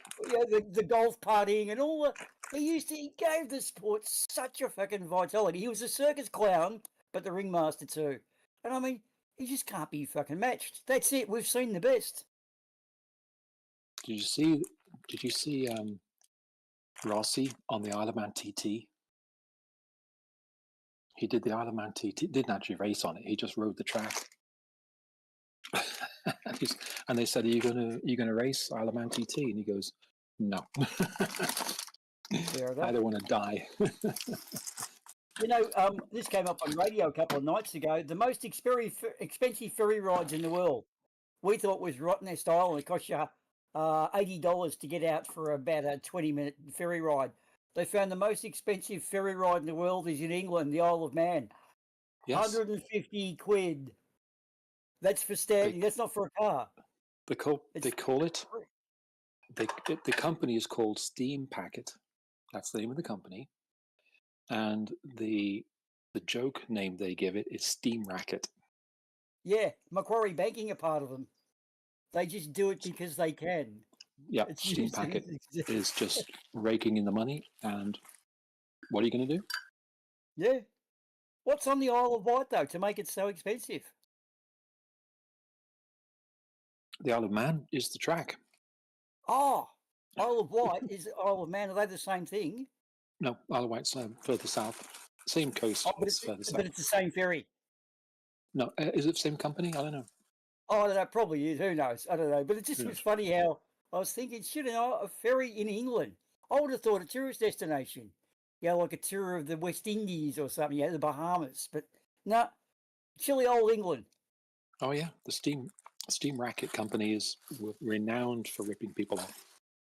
I can't believe you've even heard of that though. That's amazing. But yeah, I know all about it because my brother took a Steam Racket when he went to Isle of Man. He rode the TT race. Didn't race. He rode the track. His video is on YouTube. He's doing 100 miles an hour, and then someone passes him like he's stopped. Incredible. He's overtaking most of the people, and then this guy comes by. Wow! Makes him look like a rank amateur. I think I watched the fastest lap time with a Subaru. I think it was in a car. In a car, wow. Yeah. I don't know about a bike. I don't know what the bike's fastest one is. I think the fastest lap time record was held by Joey Dunlop for a while. Yeah. He held the track record. The funniest thing, not funny, it's not funny at all, but the I don't know, interesting, that's not even interesting, poignant thing about Joey Dunlop is he was killed finally in a race, but it wasn't at the Isle of Man. Isle of Man is the most dangerous racetrack in the world. Yeah, it is. And he was killed on another track in Italy or somewhere. I thought it was Hockenheim, but I might be. Was it? I don't know. That sounds right. Because Hockenheim was the second most dangerous. But when you put it down to riders and laps, Isle of Man is just straight out dangerous. Any runoff, you're probably going to die now. It should be illegal. Yeah. It's that dangerous. And that's in total contrast to what happened to our Peter Brock. Like, he raced perfectly on all the track races, and then he goes and does a target type race and got killed. Yeah. Yep. So we had some problems here with a big trail bike park where people were crashing into each other a lot. They were getting hundreds of riders there, and it was making good money. And one of the guys that ran it, I suggested to him, why don't you lay out the tracks, go and get all the layouts of all the world's motocross tracks, lay them out on your paddocks wherever you can, and then go and race at certain tracks. And that way all the people will go the same way. And he applied for the local council to make the World Grand Prix Circuit Park, and the council knocked him back, even though it would have brought in millions of dollars of tourism. No. And it wasn't just me. There was a few of us suggested it. But could you imagine going to a place where you can ride any motocross track in the world within a kilometre of your campsite? Would that be fucking cool or what? That'd be amazing. Yeah, you can't do it with road race. Too expensive to make the tracks. But dirt biking, you could do it. For people that don't know, the Isle of Man TT, I think you arrive over the weekend, you have the parties and everything over the weekend. And on the Monday, they have the races, and that's where they have the races during the week. But the weekend before the races, you have all the party and stuff on Saturday, and then on Sunday, the name, you can look it up, it's called Mad Sunday. And Mad Sunday is where they cordon off the course on the island, and they make it a 37 3/4 mile one-way street with no speed limit. So, as you can imagine, it's a mite dangerous. Wow. And my brother, madman that he is, rode a Mad Sunday on Isle of Man GT on a Kawasaki GPZ 900.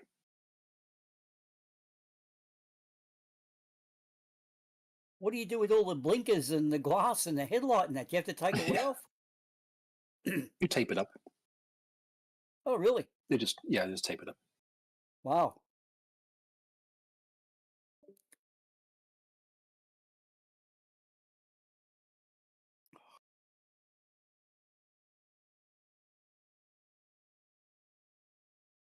We at a rider training place I used to work at, which was for road bikes mainly, but the guy who owned it was an old A-grade road racer, Bernie Haddon, and he had a place called The Farm where you could go and pay, I think back then, this is back in 20 years ago, you'd pay $2,000 and you could ride either a CBR 600 or a CBR 1000, you know, like Great Fireblades. bikes.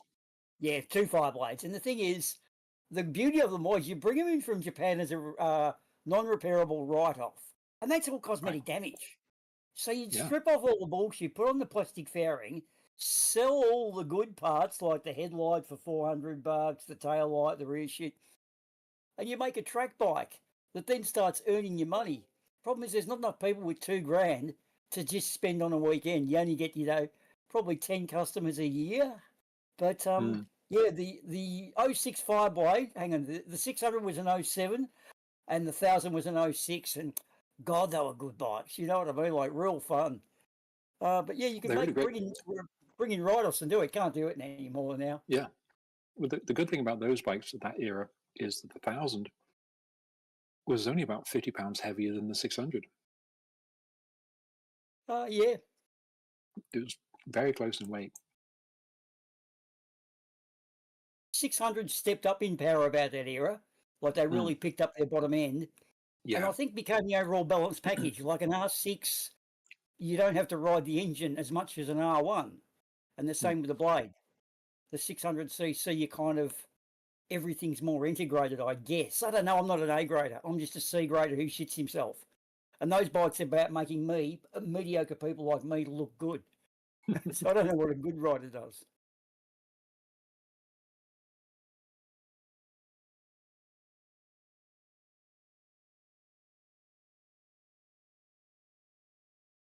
Yeah, Fireblade is a great bike.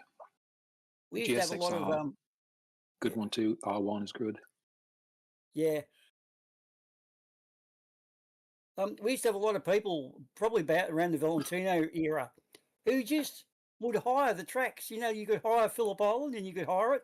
Then 9/11 came along, and then insurance premiums just started creeping up and up and up. And now you can't do it all because the insurance is prohibitively expensive. It's a shame, really. It is. Back in the day, you were talking about, you had the Fireblade, the CBRs, and then you had the Yamaha had the R1, Suzuki had the GSXR, and then Kawasaki had the Ninja. Yeah. And Honda made a Blackbird that was really Blackbird, is the best ever. And then Suzuki said, hold my Hayabusa. That's exactly what they did. I remember that Blackbird. Man, I wanted that bike. I wanted that bike so bad. You know what's funny? If you can buy it out here, you can get an FZ6, which is an R6 without the fairing, and it's an upright position bike, slightly detuned, but still got nearly 100 horses. You can get them for about $4 or $5 grand. No one wants them. And they're a fucking brilliant piece of bike. Triple discs, fucking beautiful handling, wonderful position. You can ride them all day. A sports commuter. And you get them for fucking under $5 grand now if you're really lucky.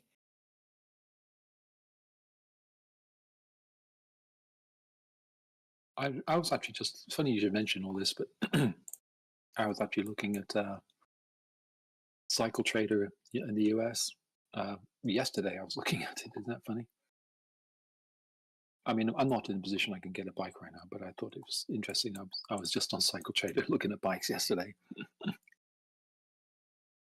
You know, there's a guy who tours around the States going to all those wrecking yards that have just got thousands of 80s, 90s and noughties, dirt and road bikes and whatever.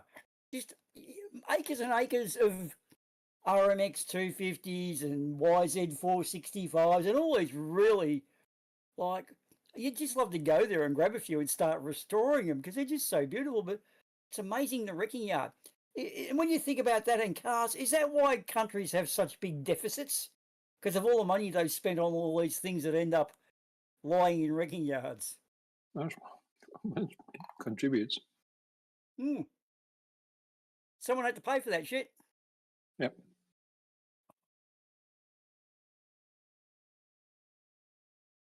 In fact, I saw a picture the other day that amused me. It was like, this looked like in Japan, there are people who go into golf driving ranges, and it's like 4 stories of golfers that are about 20 along, 4 stories, so 80 golfers sitting there, all partitioned off, driving balls out into the water, which then all the balls run down. At the end of the day, they go and scoop all the balls back out. It costs something like $20 per golf ball, and you go and pay like $100 for the golf course, and you've got to book ahead 6 months. Wow. And all I do is just go there and hit golf balls for an hour or 2 hours or something. I don't know. Where till you run out of golf balls. Wow. Imagine owning one of those.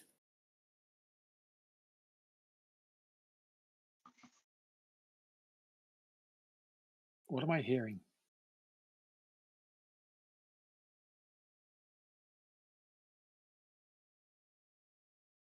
What was that? Am I hearing Cole's game? Probably. Must be. Another thing in Japan that we found out, to ride motocross bikes, you used to have to apply and you'd be in a draw. So you might not get to ride your bike. You buy this brand new bike and you don't get a draw, so you can't race it. When you do eventually get to go out and race, everyone's so anxious and adrenalinized, they crash them. And then consequently sell them later when your finance company forecloses or whatever. So you get these immaculate engined YZs and RMs and whatever, all these fucking motocrosses that are cosmetically fucked because they fucking, I don't know, they've looped them or crashed them or bent them, like the front's scratched to the shit house, but the motors have done like an hour and a half's work. Yep. Cosmetically fucked, mechanically immaculate.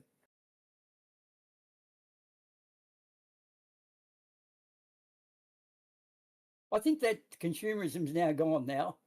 I think that's a bygone generation. I think it ended about 10 years ago, maybe 15. I think we grew up through the best part of life, didn't we? I think so. I really do. I remember I used to look at a brand new Fender Strat in 1979 and think for 400 or 500 bucks, $595. Gee, I wish I had the money for that. $595. Fucking hell. Yeah, for a brand new American-made Strat. Yeah. I got a Korean Strat. It's okay. I got a Hohner bass guitar that was made under license in Korea with Steinberger fittings and licensing hardware. So it had like a flippy bridge and it had EMG pickups, and it was like, I paid $500 for it about 10 years ago. Like, my mate's Mason guitar that was $2,000 was not as good. I had the exact same thing. The brand name was Cort, C-O-R-T. Yep, no. Steinberger headless, bodiless bass.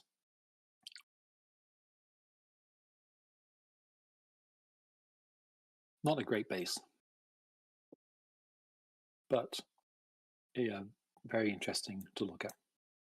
I mean, what I mean is not a good bass to play jazz and stuff like that. Not very easy to play. Does fine on a lot of stuff, but jazz is a bit more complicated and stuff, and wasn't all that good to play for jazz, but the rest of the stuff is fine.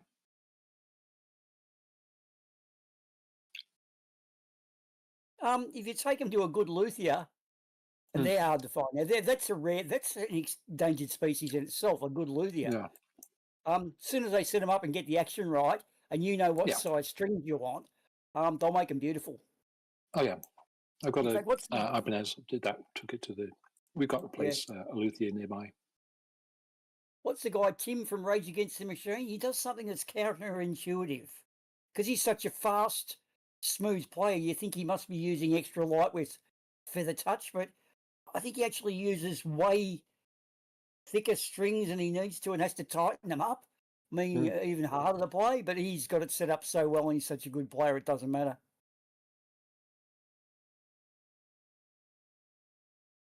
I used to play super lights. Super light. I don't know why. I just thought it was cool. I don't know. What it used to give me the shits? We used to go, when we were doing covers, we had to do it by cassette. And as you know, off a record player, there was variation in speed. So you go from one song to the next, and you just have to, as it started, quickly tune your E up or down a little bit, then stop, then retune it, then play. And what I didn't realise in doing that is that how many bands had played in flattened tuning, just one step everything down. Jimi Hendrix, Guns N' Sweet Child of Mine is actually one step down. I never knew that. I'm fucking just retuning every time, and the amount of bands I've seen of doing it's a bit of a cheat because it makes it easier to play. Jimi Hendrix used to do it all the time, the fucker. So yeah, if I'd only realised that back then, I'd play it, make How it was you playing that? That's not E. Well, no, but you tune it. So you tune it down. You don't realise you're tuning it down a whole step. My ear wasn't that good back in those days.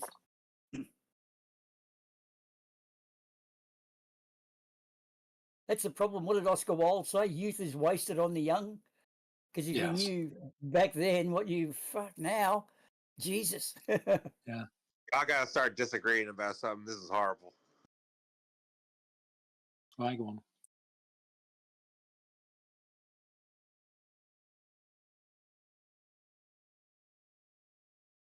Yeah, dinosaurs are dragons. Right. The wings they did not fossilize because they're not made of the same bone density. But yeah, every dinosaur I've found is a dragon with wings, and the wings did not get petrified. Well, dragons have feathers. They're all birds, aren't they? Right. Yes. That's what I'm talking about. They're just birds. That's my thought. They're just birds, not dragons. Or Well, dinosaurs. Why wouldn't the wing fossilise? Because it's not the same bone density. Yeah, but you know an opal is fossilised water? An opal, an opal you look at? That's fossilised water. So if water can fossilise, how can something like a dinosaur wing not? That's a bit kind of counterintuitive. And why don't we see? Why don't we see like? Or maybe they down responding to him, dude. Hold on, Stefan. Oh, sorry. Yeah, Go it's ahead. possible that they're not showing you the fossilized wings as well. Maybe they find them and then they don't display them. Oh, it's them and they. It's a conspiracy. Oh, okay, of course. So anything you don't have evidence for is a conspiracy, but anything you think isn't a conspiracy. Nice one. Nice selective breeding there.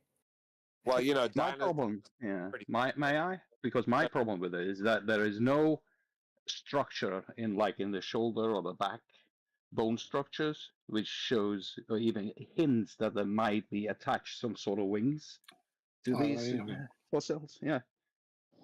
Yeah, because it's like a giant puzzle, dude. They're putting together bones that they think are like, you don't know if they're leaving out certain things or if they're arranging them in the ways they should. Oh, come on. You You know can't. now. Okay, yeah. You can't know this. You can't. don't. Yeah, well, they've got quite a few complete sets now since they've been find several of them, and you can put them all together into one. Yeah, they have complete samples. You don't know if they're leaving something out. You have no idea. You're reaching now. No, it's not a reach. It makes perfect sense because the idea that there's like giant lizards with tiny arms, that's kind of stupid, right? Name a structure Why? in nature you've got six limbs. Because the structures are found like that. Yeah. So why is that strange? Tiny arms. Why have tiny arms? What's that for? Who knows? It doesn't matter, does it?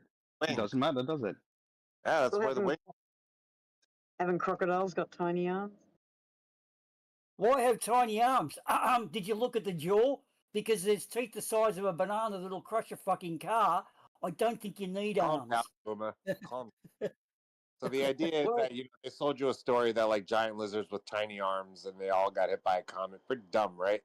But most lore actually talks about there being dragons all the way until the 1800s. No, that's not true. No, that's not true. Dragons are only in No, it Asian is and true. I don't know why European you're culture. lying, Boomer. There Hold on. are I no don't care about you dragons. lying. Hold on. I don't care about you lying. Hold on. Listen, dude. Yes, there is lore about dragons way more than dinosaurs. Okay, stop smoking crack. No, not in Australia, North or South America, or Africa is there dragon lore. So don't pull that crap out. You are now showing your lack of study. Fuck, dude, this Yeah, conversation. same in the Scandinavian mythology. There's no dragons in there. Yeah, it's only No, Chinese dinosaurs and are European dragons. culture. When you think you found a dinosaur, you found a dragon. That's the No, you point. haven't. You And found a nobody ever dinosaur. talked about dinosaurs in history ever. Think about it. No, I think you are a bit wrong. Why? What you said that the you believe whatever the wings, whatever the wings were made of was that's perfect. could not be fossilized. Fossil perfectly. And you believe all They these? didn't figure it out. They did not figure it out. The hell Let do you know? Let Electric explain more. The more he says, then we can go from there. Good point. Well, I'm just thinking they must all be fire breathing. That's what a dragon is, isn't it? You don't rebut him just yet. Fire breathing part is let him dig his own hole. Not intrinsic to the nature of the dragon. It's not. Cats kind of look like dragons. You ever think about that? They got the same fat. Yeah, cats are a lot like dragons. What? Okay. Yeah. So are bats. I think if you're a dragon and you're not fire breathing, then you failed at being a dragon. Well, we've got a bearded dragon, aren't we? The lizard that we call over here. They're still dragons.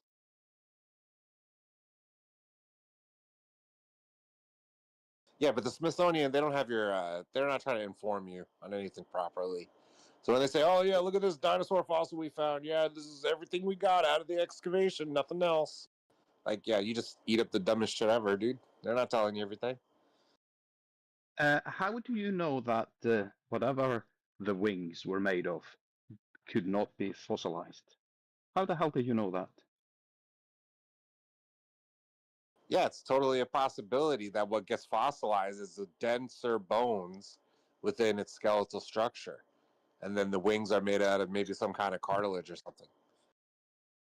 Well, it would still fossilize though. They'd even find what's it called, collagen in all that dinosaurs' bones.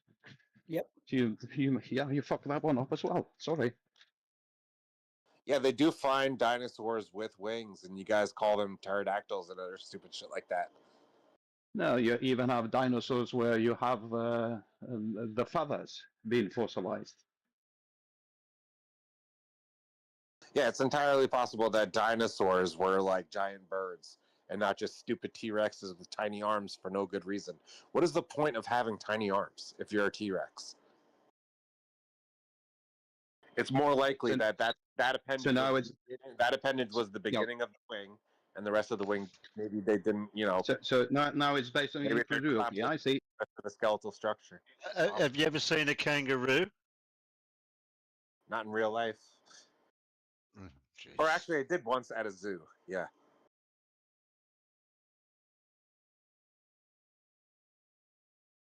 Does it have wings? What's the kangaroo got to it? What's that about? Did it have wings? There's your small arms. Nice point, Terry. Good find.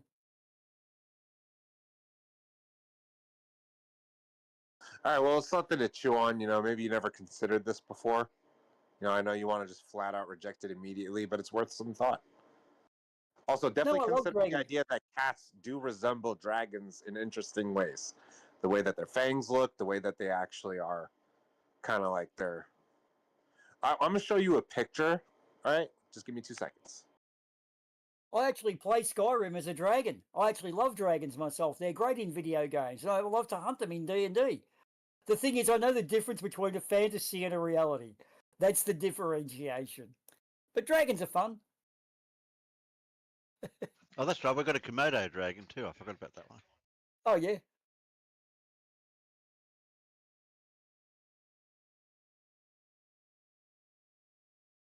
And of course, we've got Jurassic Park. That proves dinosaurs really did.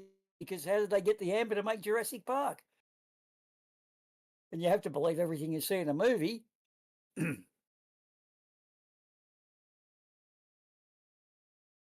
In fact, what is it? The T-Rex is closer to the iPad than it is to the Stegosaurus.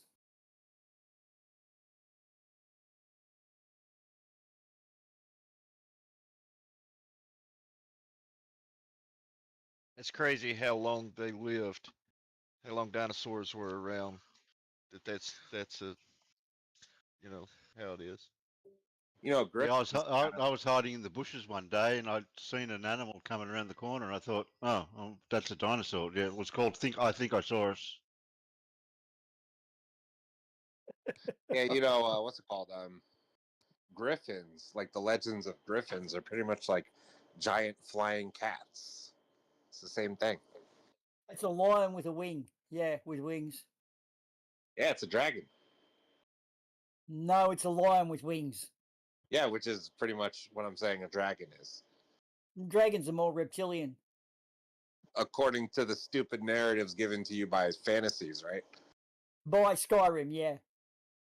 Yeah, Well, the if I idea play- that dragons are always lizard-like is a lie. If you look at like ancient Chinese tradition, like they depict what they think a dragon is, it's more similar to a cat than a reptile. I'll help you out. What the hell?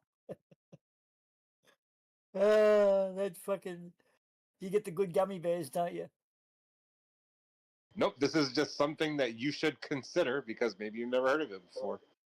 I'm gonna help you out with some pictures. Hold on. Dude, I've been playing Dungeons and Dragons since it was 2nd edition. One thing, I can tell you how many hit points a griffin's got. Fucking hell. How many claw and bite attacks it's got. What the D6 damage is. I know more about griffins in D&D than you know about fucking dinosaurs in general. Yeah, I know a lot about dragons. Hold on. Except my griffin exists only on a tabletop with die rolls and fun Yeah, adventure. I can't post pictures. It's Well, imaginary. Imaginary. I think electric is dragging this conversation along. Dragging it out. Yeah, Boomer, you don't ever think. You just immediately just like, oh yeah, definitely. Oh yeah. Like you don't think, dude. Do you No, dream dude, of electric one thing I can safely say is I do think, and I outthink you. You had and that yet one. That's a again, good one. you're No, but like just I the don't one value you're having the conversation with spout you. your That's all bullshit. you're ever gonna do. What the fuck is You the point of this? spout your bullshit. You spout your bullshit. No, you're Doesn't bullshit, gel dude. when You were talking then right you add side on about the jack person who- shit for like an hour, dude. I had to stop you guys from killing the lobby. Oh, okay. Get a room used to. Fuck off, Terry. Yeah, well, considering you're not a musician, you wouldn't understand. Yeah, Maybe Terry. if you did some had a creative outlet, you'd Did understand. he what we were say the saying. F word to me? Okay, where's that mute button? He did. He did, Terry. Yeah, I'm not at the computer at the moment, but You're as soon as I definitely get not. back. Can you kill a different lobby instead of this one, please, Terry? What do you Go want me kill to do? a different lobby. Go kill Earth Awakenings or something. It's the middle of the night, dude. Come on. You guys need to stop thinking you got everything figured out. You closed book Globers are boring. All right, I'm bringing Well, something that you should entertain at least a little bit. Not jackass about it.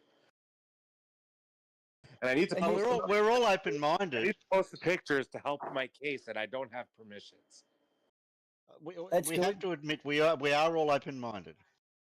Yep.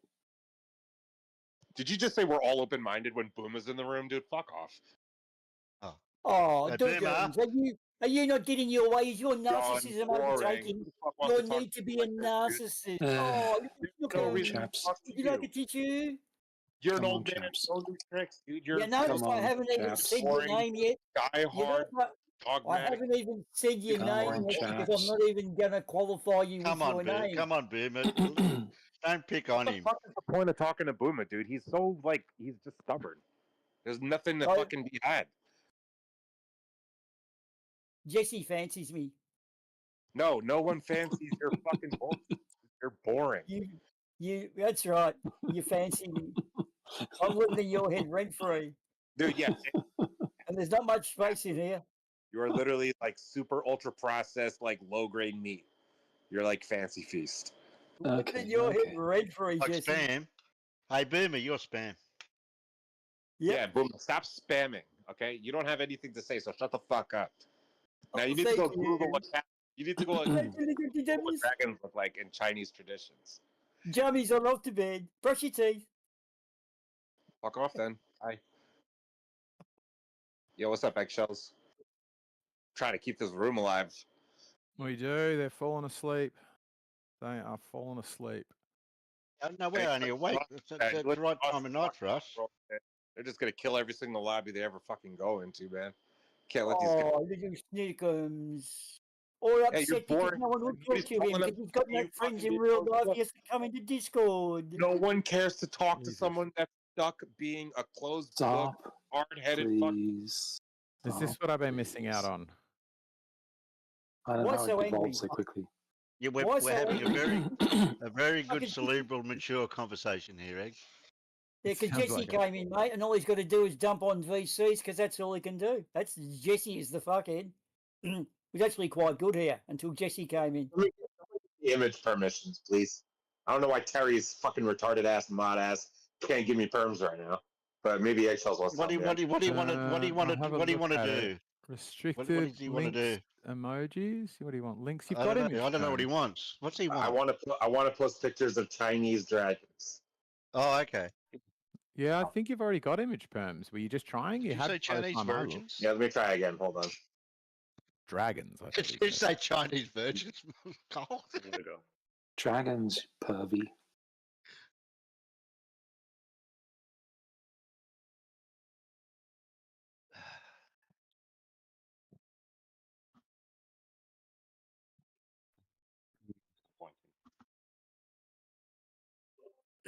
Check that out.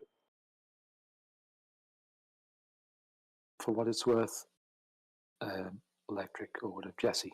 For what it's worth, you a squiggle. That's right. Yes, dragons used to exist. I'm still Squiggle. Yeah, you can call me Squiggle. What's up?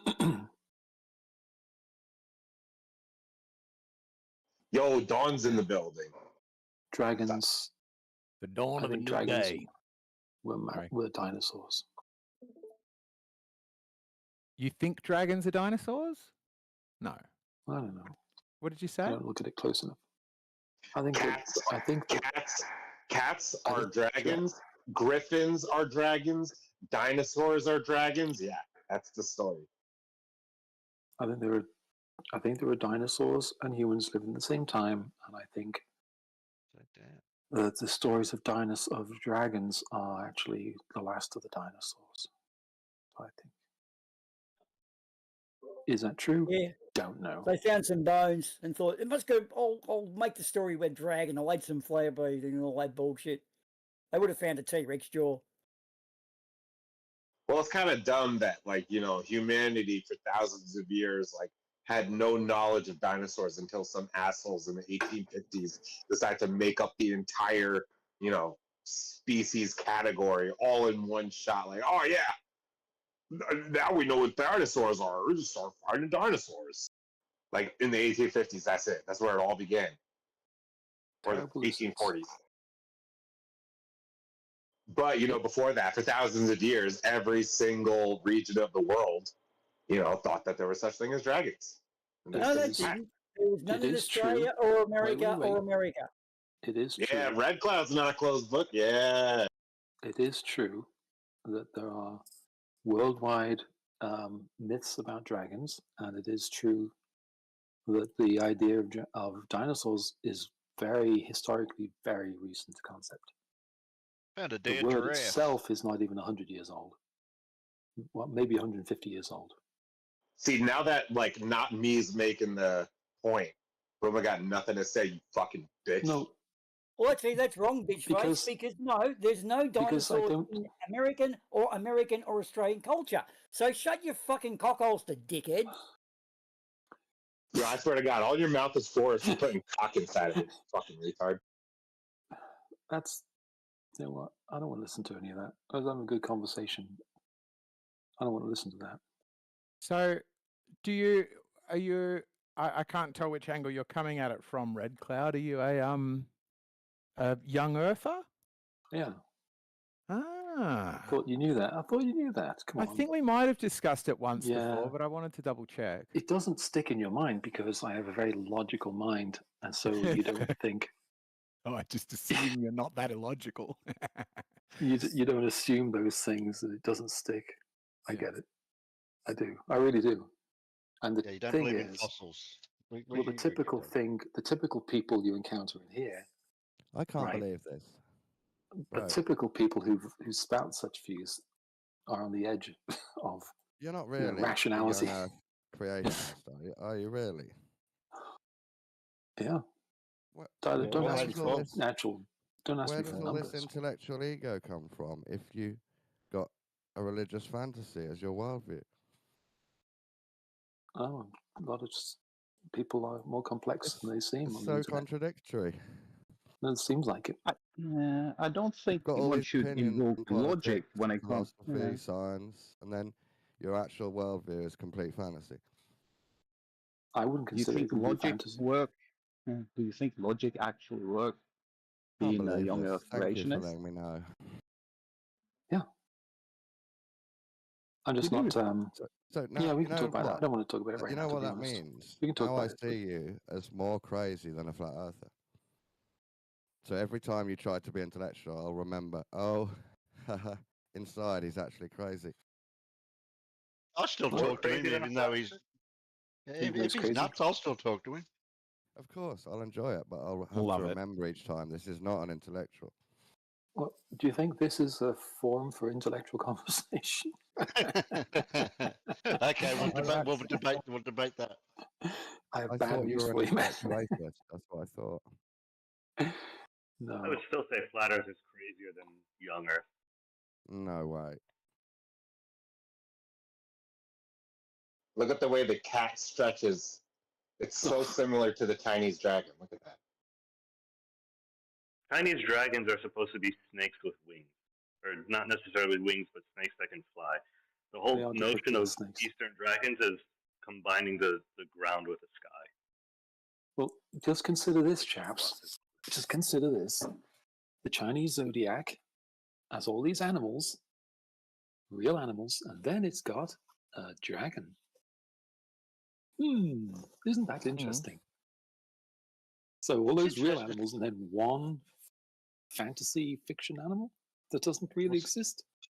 That's Well, odd, it's the isn't same it? over in is it Ireland or was it Ireland or Yes, Wales or George, something? St. George. Yeah. What did St. George kill? That's just that's what, a myth? I mean, And they're okay, maybe. separate, and they're separated by thousands of kilometres between those Yep. two countries. Interesting, right? It's a bit Alien Prometheus, isn't it? No, the If Silk anyone's Road. seen that movie. The Silk Road. Yes, I have. Yeah, I've seen it. You got that? You got that reference? The See, idea is that Terry's they have a gets it. common they have a I common can say descent. stuff. I can say stuff like that, and I know that Terry will get it. The Silk Routes existed hundreds of years before, so the channel was there. Hey, Boomer, I got a little practice for you for talking to Elder Bear, who used to host the BBC show Thomas the Tank Engine. Oh my God! It's Don't do that, Anvil. It's creepy. I thought you were Bev. Never I do knew that it. again. You are Bev. Yeah. You're Well done, banned man. from You here, had me. Anvil. You fucking told the shit out of me. Did you Yeah, like the Bev. argument I had with myself earlier? Yes, you did it so well. Oh my man. God! Don't do impressions, Anvil. Okay, Oh, sorry. well, that's a pretty good thing to do. I'll take it to the other server If- and poison the well. if, with, Change my your Thomas- name. Change your Thomas- name to like Trev By Thinking or something like that. Just change the lettering around so because I won't read it. We'll try thinking Chaps. and just drop in the Chaps. I want to hear the You know that impression, if- but with a proper sentence that Elder if Bear a Trev did. By Thinking. If a Call yourself- brachiosaurus stepped on you, you'd be deeply impressed. That's right. All I could think of was Oh, go like, to your room, will you? Yeah, remember gardening. I thought it was good. I thought it was Remember good. Gardening Australia? It was Boomer? good, I liked it. That guy? Do you believe in dinosaurs? Red cloud. Yeah. But do you think they live only with 6,000 humans? years old? Yeah. Okay. And so what do you think? They fit in the timeline. It's too Brilliant. Take your turn. Take your turn. Take turns. Denigrating my beliefs. Yeah. So do you think? So Being what funny. do you think about the fossil record? Because to me, the fossil record says old things lower, new things higher. All the strata's laid down horizontally, and if there's no overlap in the strata between, say, mammals and dinosaurs, then there's no overlap in the timeline of mammals and like a human. I generally don't get involved in such conversations because I haven't. It's been years since I've done enough research to talk intelligently, and so half the time I'm just talking out of my backside. But as far as I can remember, I was under the impression, if you pardon the pun, that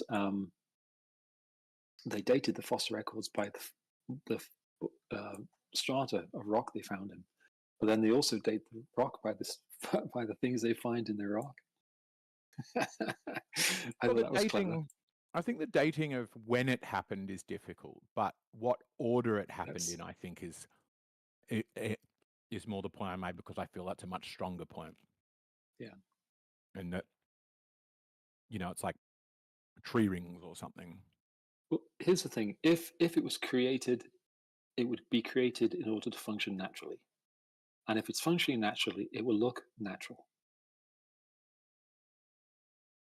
Is that? So no. What's that in response to, though? Well, say for example, the first human, Adam. All right, Adam?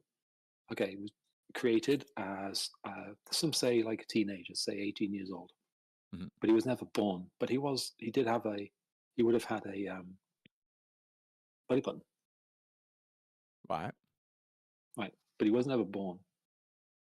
Just assume for a second that that's possible. Right. Yeah. Sure. Right. Yeah. But it's not illogical to say that the Earth is similarly gives the appearance of age. That's sure. really, yeah, but what I mean is in the strata of the fossils, right? Where you get some where there's overlap, and then there's like a bit where my understanding, having not dug them up, is there's a bit where worldwide all you can find is pretty much trilobites. Like there's other microorganisms and stuff, but it's almost trilobites for millennia. And then they don't quite stop. We still basically have stuff very similar to trilobites that are descended of them. But there's like no overlap between like what we think of as dinosaurs and I think even mammals. I don't think there's any vertebrate kind of mammals around that time. And so it's not so much about like when it happens or how natural it is, but if you did that up with that logic, then you go, well, they can't have been around at the same time. The first mammals were small. They were rodents, and they were around at the end of the dinosaurs when they think that the asteroid hit and a lot of dinosaurs died off. They think that that's what allowed the rodents then to start coming out and actually growing in size, because all of a sudden there weren't dinosaurs that were preying on them. A lot of the dinosaurs had died off, and it allowed then the mammals to begin to start to. It can quickly change. Like, what about mammoths? They seem to pop up. Some drawings have them with dinosaurs, but they might not be. No, they weren't. These things just, like you said, pop up out of nowhere and then disappear. Why did God make the dinos? Because they're not really dinosaurs. Like Electric was clumsily saying, they're just regular large animals. Yeah, we just have classified them thus and made them movies out of them. Why did God make huge beasts with huge teeth right next to the garden? I don't know. So humans could subdue the earth, which includes. It just seems a bit of a dangerous setup. I mean, if we make a theme park out of them, it would be dangerous, yeah. No, I'm saying if Adam and Eve. No, I don't know. I don't know the answers. There's already huge teeth beasts, or 3 days later or a week later, there's huge teeth beasts. It's like, is he a sadist? What's going on? No, the fossil record is impossible to verify, impossible to really. Yeah, I'm trying to go with your timeline. Like, why would he make the beast? What if he's made some the lovely timeline. females with boobs and all that, and why my beast? point is that even a supernaturally created Earth would look natural because it's made to function naturally. That's not my point, though. I'm saying It's the same. why? No, wait. But Why let me make a huge point. beast? Let me make a point, and this will make sense. This will make sense. In the discussion of whether there is what we experience is a simulation or if it's really real. If it's a simulation, it will be indistinguishable from what we experience as real. I'll give you that. Right. It's God's simulation. The dinos are not real, but they are in the timeline as a thing, and they're on the same surface we are. And I'm just wondering, what was God thinking? Do you know? If you don't know, that's fine. If I had that sort of knowledge, I would. Okay. I would have more money for starters. Are you ready to give in that God was at least quite weird, like in his ideas? For our understanding, yeah. I mean, yeah. What the heck do we know? He's made me, and he's made these huge horror movie beasts right next door. Well, because you watch Jurassic Park, so you think they're horror movie beasts. I don't know. Well, the thing is, Jurassic Park, the beasts are in the habitat. In Eden, the humans are inside the habitat. Yeah, but I'm saying it feels like he knows they're going to try and go outside the gates. He knows that. Well, why was it called Jurassic Park when most of the creatures featured were in the Cretaceous period? Can anyone explain that? Catch your name. Catch your name.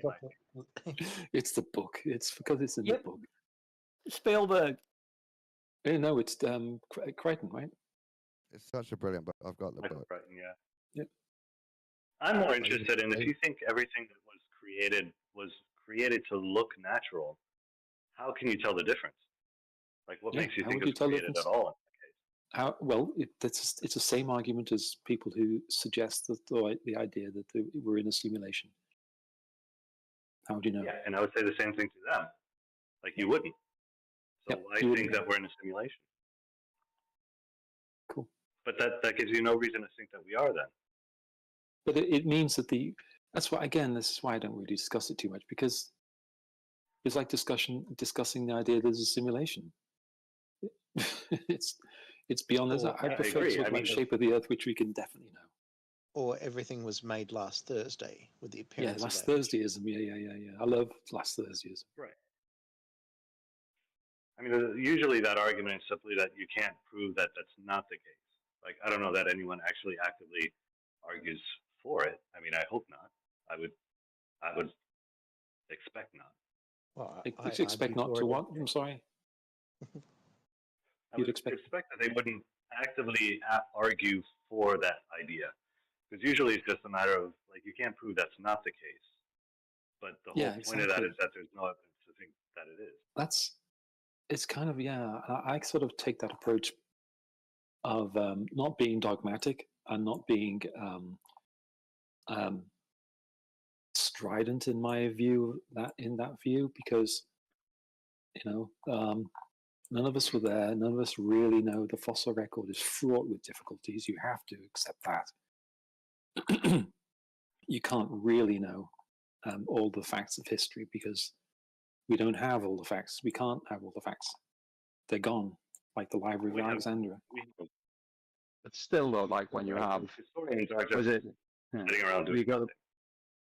We got now what about 6,000 humanoid fossils? It shows a gradually development, like the spine, the hips, the hands, how the attachment to the head is slowly moving position, and so on and so forth. Yeah. It's quite good evidence, though. There's a gradual change over time. It appears to be. Oh, so are you I'm sorry to be frustrating in that I'm not going to get a good fight out of it. Not evolution, but a time scale of each creature having its own sort of period? Yeah. I'm okay with it being a long period as well. It could be the world was created in 6 literal days. You don't think we evolved from the dinos? I don't think so. There's a cool thing about the coal mines that I worked in, the coal in the Appalachian Mountains was formed before animals ever even walked the earth, like, or before animals came onto land from the ocean. That coal was actually already in the ground, becoming coal before animals even came onto land. That's how old that coal is. And I worked in a mines where every square inch of the surface overhead underground was covered in fern fossils. And the reason it's all ferns because grass is actually a recent evolution. Yeah, And back then everything was ferns, and especially that far back.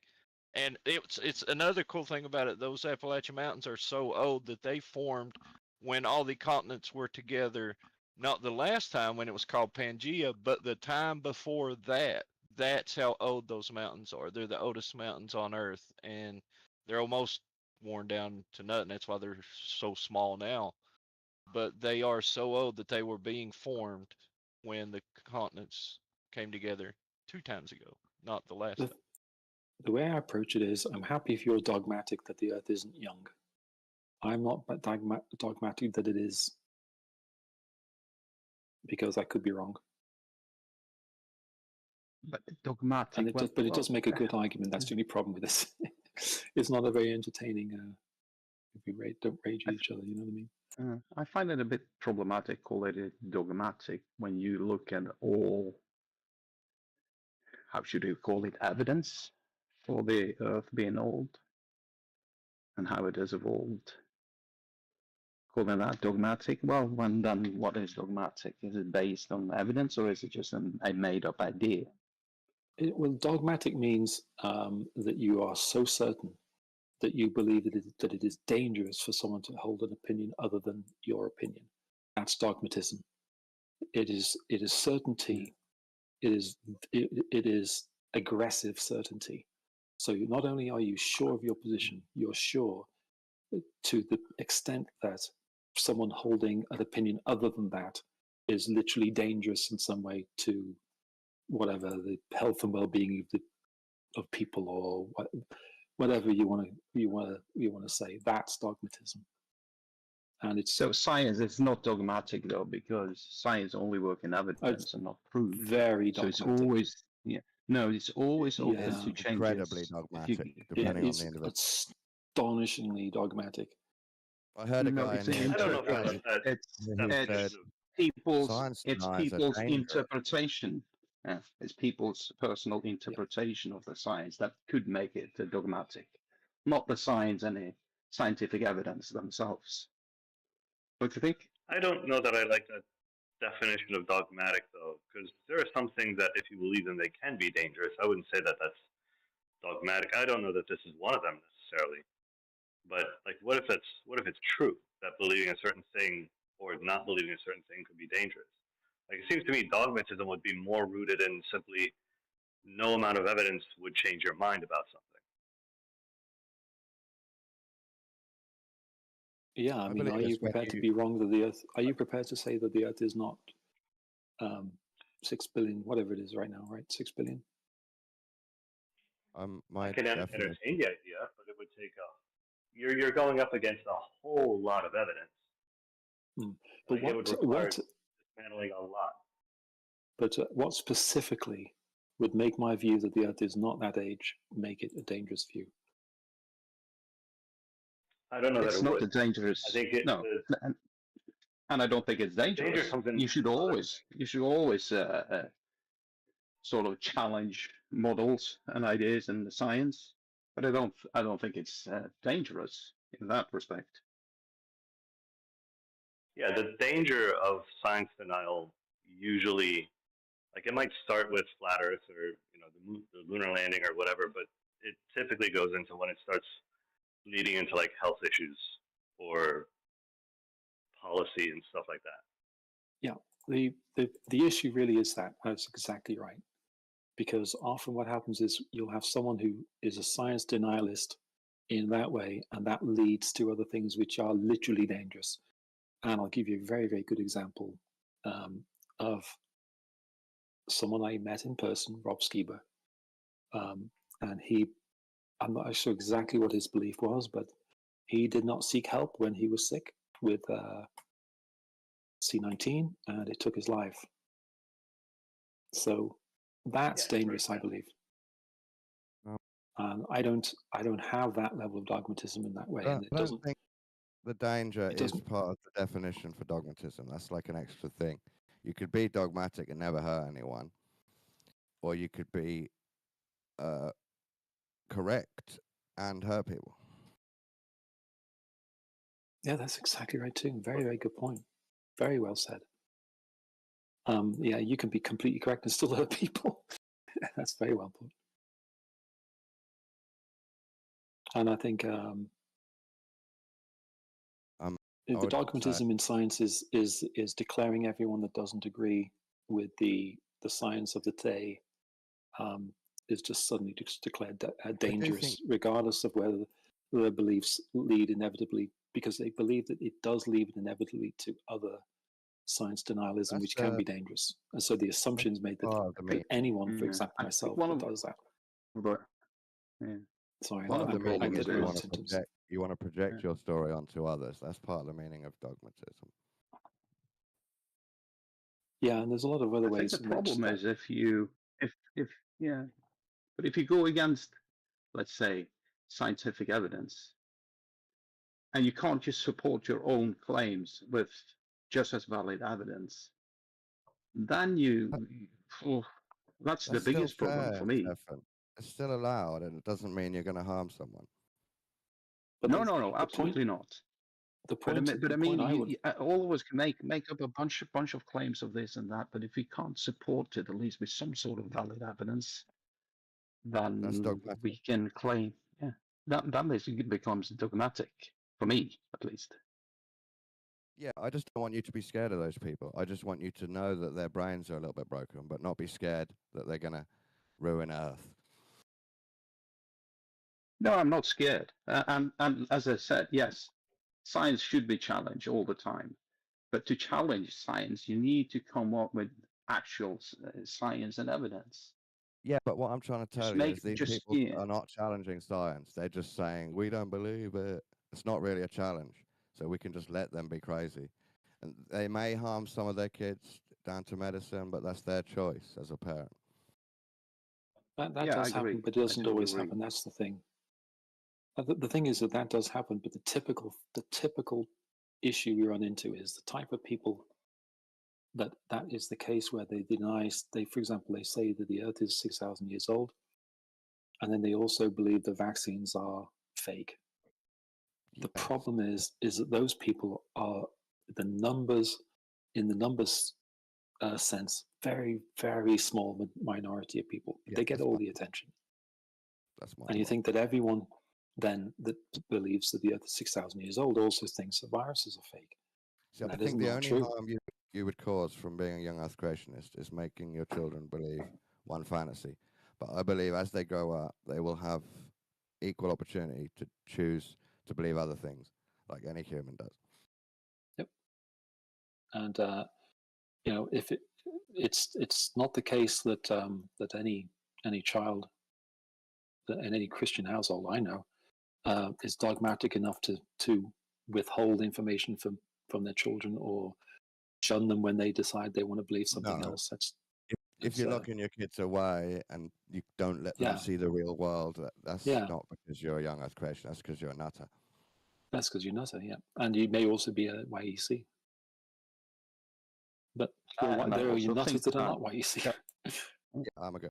But it isn't the majority of the young Earth creationists basically based on the interpretation of the Bible? Yeah. But you will find, because the problem is you don't encounter such people because they don't come into forums like this. That's what I'm trying to convey is that you get this impression of such people because they don't come into these forums. And so the type of people that come into the forums are the real nutters. And for once in myself, I'm not being egotistical here, but for once you've got someone in here who's not a nutter, but holds those views. You're but used to they're people all like you know, Lion. yeah, You yeah, know, yeah. You might not those get them That's in what I guys. here, find but interesting. but you do have all these, you know, the Sorry. AIG and what Yeah. are these logos and these, where actually PhDs, usually they have a PhD in something else than they are talking about, but at least they try to come up with some sort of scientific explanation for their views, but So it sort of always fails. That's a big let me problem as well. let me put it to you in this way. I have a very good friend, and he is YEC. He's a neuroscientist at a prestigious university, top of his Yeah. field. He's published peer-reviewed papers. He's Oh, got one no. that just got That's going to trigger Stefan. got through the yeah. No, He's no, no, YEC. no. That's fine. Yeah. Oh, yeah. I mean, there are I can several give you his name if you want. PhDs and stuff like that who's YSE, but as I said, it's always religious based. You start with a presupposition that your interpretation of the Bible is correct, then you try to force science to conform to your presuppositions. You have to force what? Force science to conform to your presupposed 6,000 years. His That is a big neuroscience. problem for me. But do you do that? In his neuroscience, he's probably thinking, "I'm trying to prove this. We have a soul," in the back of his mind. No, he's doing his job. You got this idea because the people you encounter in forums like this are usually nutters. Okay, I'll say that again. The people you encounter in forums like this are usually nutters. So Well, you think I that all know, the people who I YEC was, are nutters. yeah. I was more because thinking about It's fair. That's why I think young yeah. Earth creationists are a type of Nutter, like McTurn and many people. Well, McTurn isn't I was more, YEC. yeah. No, I was more Did you thinking about like Sanford and was it Lyle and these guys who works for these young Earth creationists organizations. There's quite a few of those. Okay. And you think they're when dangerous you see, in some way? Yeah. Yes. Well, see, that's the thing is you just declare them dangerous. You can't define how they're dangerous. No. I've never said they're dangerous. I've said yes, it's fine to challenge science. The thing is, they are actually lying. I mean, what they come up with does not fit the data, and they changes the data to fit their presupposition. The Earth is 6,000 years old. That, for me, is a fucking lie. Then you're on the wrong track. That's my problem with it. Well, it's often the case that the majority basically get to decide who's lying, don't they? They could be the ones doing the deception. They could be the ones who are sort of perpetuating something that's not backed up by the information, but they are the holders of the information. No. It's not a numbers game. The schools, so it doesn't matter if they lie. This is not a numbers game at all. It's not a numbers game. It's based on science and scientific data. I understand but I give you an example. I'll give you an example. During the debate with the anthropogenic AGW, right? In the debate, you had the IPCC. You know what that is? That's an international panel on climate change, IPCC. All right. And scientists were invited to join the IPCC and contribute to its trying to it's the body of work they were trying to get done. But the only people they allowed in were people who agreed that AGW was a thing. In other words, the body that was created to discover if AGW was a thing only invited scientists who agreed that AGW was a thing. So guess what the IPCC found? AGW is a thing. AGW? That's brilliant, is it not? Yeah, but it's not a numbers game. You don't think that happens? You don't think that happens? All over the It's the same as place? the church. It's the same as the church, so they only invite believers. Yeah. I could easily believe that being true What is about AGW? global warming. I would be astounded if that's true about dating things in the past, because there's a problem with global warming as a prediction about the future. And one of the most reliable things we can tell from history is it doesn't matter how smart you are or how good your equipment is, you will always fail to predict the future. And that's what AGW is. Whereas telling what happened in the past, there is a lot of wiggle room, like there's a lot of room to make mistakes, but it's not the same. It's a very different thing. So. And there's not, like, I can easily see there being a liberal bias to stack a panel on anthropogenic global warming and saying we need to get these deniers off the panel and seeing that as a moral thing to do.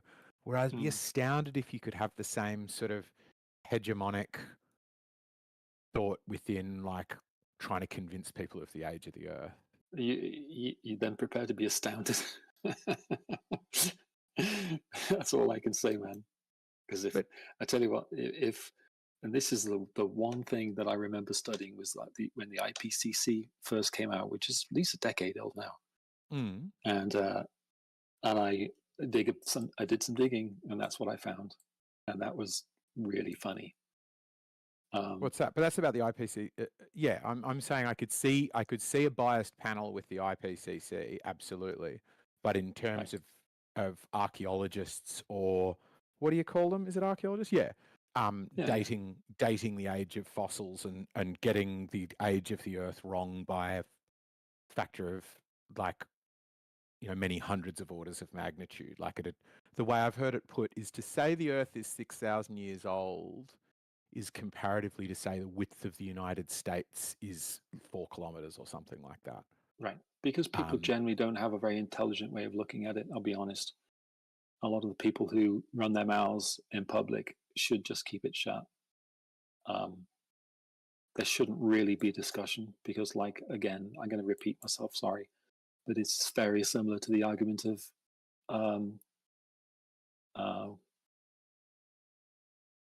simulation. If I may, like last Tuesdayism, kind of. Yeah. Hey, if I may, guys, I've just got to bring something up on the IPC stuff. That was from the 90s, and it could have been a mislevel panel, but the newer stuff that was leaked from BP Exxon, who were the offenders, actually did predict the future.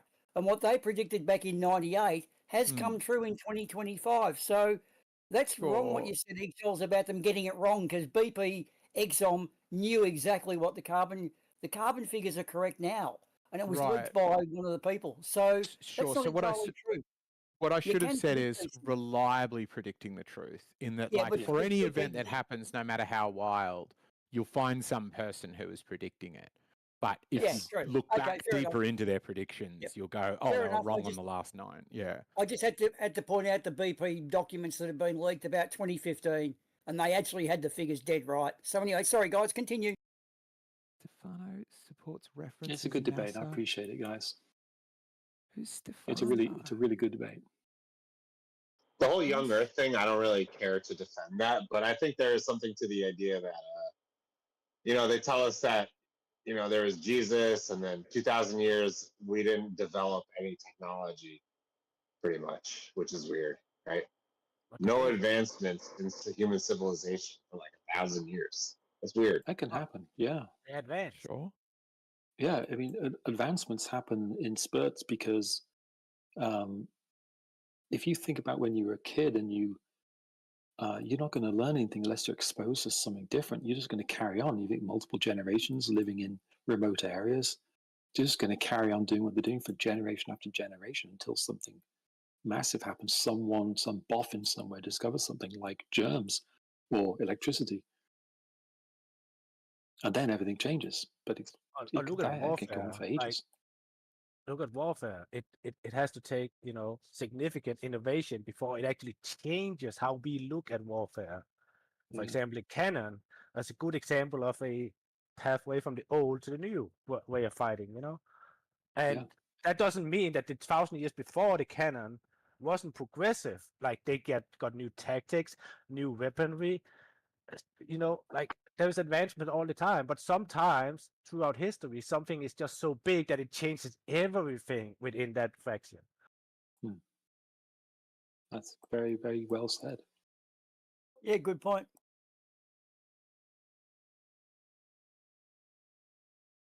And I don't think we were. Well, yeah, you're basically saying what I'm saying, that there was no advancements.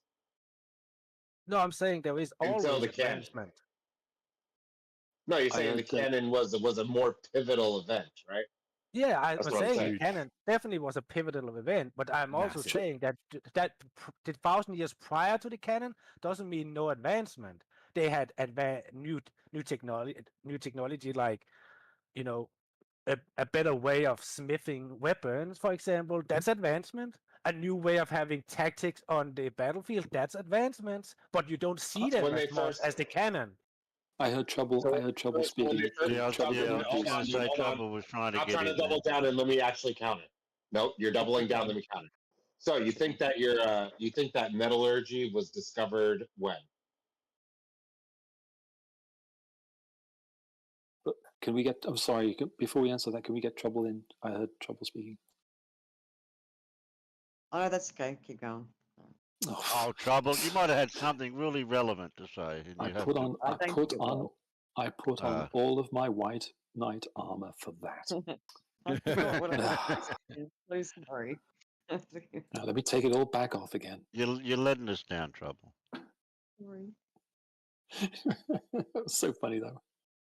No, never mind. I'm fine. You know what? Wifey will do that. She will say, "You didn't ask me if I wanted ice cream." And I'll say, "Well, do you want some ice cream?" She says, "No." But you didn't ask me. You just asked. And there's been different advancements in different parts of the world at different times. Like in Australia, the Aboriginals didn't advance very far compared to what was happening in the north. Yeah, but the Aboriginals invented flight Racist. before everyone else. They also didn't have to advance like we had in the north, because if we didn't advance here in the north, we would die of cold. We had to do these advancements we did up here compared to down there where they had food on the trees and food roaming around, and they didn't need more than mud huts. Oh, dude, I don't think they had the population. I don't think they got to a extreme population stage because it's just so hard to live here, so hard to survive. Yeah, that too. So I remember coming over from England, went to California. I'm at a host's home, and in the morning, she says, "Oh, would you like an orange for with breakfast? I'll cut you up an orange." I said, "Great." So she goes outside, picks an orange off a tree, and comes back in and cuts it up for me. So like, what? That was pretty funny. It was an eye opener, man. What do we have in the north? Apple trees, and we haven't had them for like more than like 2,000-3,000 years or something like that, as far as I remember. Like the Vikings brought apples up to Scandinavia, for example, and they didn't bring them up to actually make the trees or eat the apples. They wanted to make booze.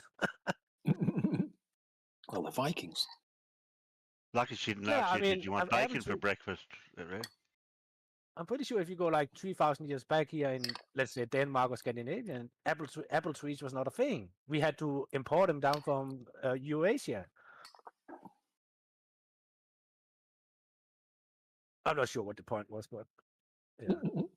Yeah, you guys don't realize that there should be a conversation being had. We're talking about where did metallurgy first become a thing, and how long did it take for us to develop any other advancement in technology? Because it looks like we don't learn shit for like hundreds of years, but right now in modern times, Red Cloud, what the fuck? Right now in modern times, yeah, I know, you're sorry. We're just kidding, but whatever. But in modern times, we see advancements in technology, like it's very rapid. Well, we can look at nothing compared to metallurgy. what we think we recorded in history. They started out being able to melt copper into things, but copper was really weak. So throughout time, advancement happened to this, where they made an alloy with, I think it's tin, which make the copper really hard and durable. Like that's an advancement in metallurgy. Yes, it takes time, but it is an advancement. It's not nothing happens for thousands of years after we learn to melt copper. Like advancement happens all the time. It does go in fits and spurts for the major things like gunpowder, alloys, that type of thing. In the solid state, integrated circuits rather so.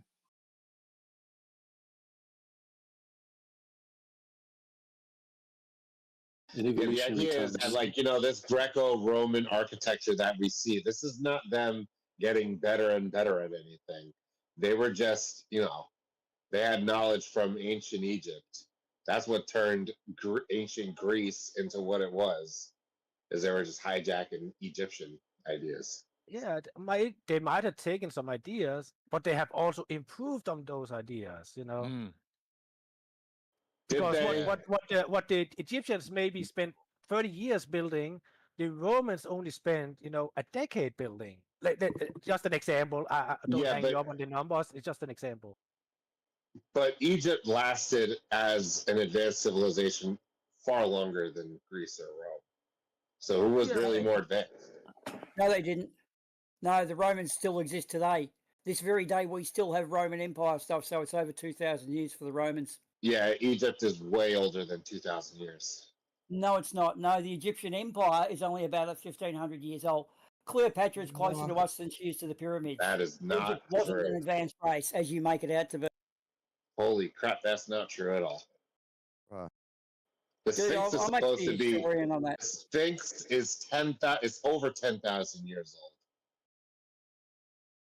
old. I Sphinx it is. Modern Egypt is not old, but we know that they had a civilization there way back as well. Yeah, they have stories, apparently in their hieroglyphs. They talk about they're a civilization for way longer than 1,500 years. Isn't Turkey better though? Like a better example that they Exactly. Good call. agree might Good be call, older. Trouble. Yep. China and Persia are both older than Egypt. It's like this guy doesn't listen. Like, what the fuck is the point? As old, I'll give you. They're pretty good stonemasons. And they lived in a big river that got flooded every year and had desert either side, so they're very well defended. But the Tigris-Euphrates Valley, that was more advanced, as was Persia, as was China. I mean, China shut itself off for like 1,000 years, and they didn't even learn how to make glass. So some people say North Africa is the beginning of the West. Yeah, it's the cradle of civilization. Right. This guy's acting like, humanity started 1,000 years ago or something. You're the young Earth creationist, Boomer. What a crock of shit. Yeah. Actually, modern civilization started somewhere on the steppes of Russia, and then it migrated down and out. That's where we see the first. Yeah, the idea that humans. That's where we see the first signs of agriculture, which is the cradle of civilization. No agriculture, no civilization. No, we're talking about 10,000 years ago. I think Sumerians might be the start of agriculture, were they? Oh, God, shit, I can't be fuzzy on that one. We don't know the actual people. We just call them Indo-European, or Proto-Indo-European. Proto-Indo-European. That's what we call them, because that's where we can direct all language. We can all human migration can be pinpointed back to around that area where first agriculture started to arise, which would be the steppes of Russia, northern Turkey, and stuff like that. Turkey. I'm thinking before that there were ancient cities. That's what I believe in. I believe Egypt was lush, and they had agriculture and cows, and they smoked the meats. The idea is you had humans in the Ice Age, right? They say that, there was like Neanderthals walking around 30,000 years ago. Well, there was a tropic region on the Earth while the rest was frozen. Egypt was able to advance. It was the cradle of civilization. They expanded that empire for tens of thousands of years. During the Ice Age, the atmosphere itself was very, very dry. If you were living in a valley, you were not faring very well. Most civilizations during the Ice Age that was living near the equator, where there was still good heat and stuff like that, they would travel up into the mountains where it was still moist and stuff like that, because it was not livable in the valleys or in the plains and stuff like that, because there was simply not enough moisture. Good call. Yep. The plane. Well, in the cold. The oldest human depiction of a human face is 50,000 years old and was just named 3 weeks ago as a sacred site, and it's in northwest Are Australia. you trying to say that 10,000 years ago the Sahara Desert was a Are you saying the Sahara Desert was a desert 10,000 years ago? Sahara Desert wasn't, it was a forest. 50,000 years ago, northwest Australia. Not asking the closed book. I'm asking Tim. I'm sorry to interrupt the beginning of your sentence with the middle of mine. Because what you're saying doesn't matter right now. I'm asking Tim something. Do you think that 50,000 the Sahara Desert was a desert 10,000 years ago? Why don't you go and get You're yourself a fucking little weasel? All right, Tim, do you think that the Sahara Desert was a desert 10,000 years ago? Yes or no? No. But I don't think there was a recipe for a civilization to arise because of the how the atmosphere. Well, you're denying what the Egyptians recorded in their history. You're denying Egyptian history then. It depends on how you interpret the history. Well, a few nomadic tribes that has orally left their remnants to future civilization doesn't mean that this was a civilization, because the recipe wasn't there for a civilization. Yeah, it was, dude. They built the Sphinx. They built the Sphinx a long ass time ago, dude. They were smart. Yeah, but that's probably within the last 10,000 years still, which would still correlate with what I said, the steppes of Russia. There are some experts that are saying that the Sphinx could be 20,000 years old. Due to water erosion. A lot of people saying a lot of things. That's made up. So you could just pick whatever you think is accurate based on, your preconceived notions, right? That's not. No, it's not me.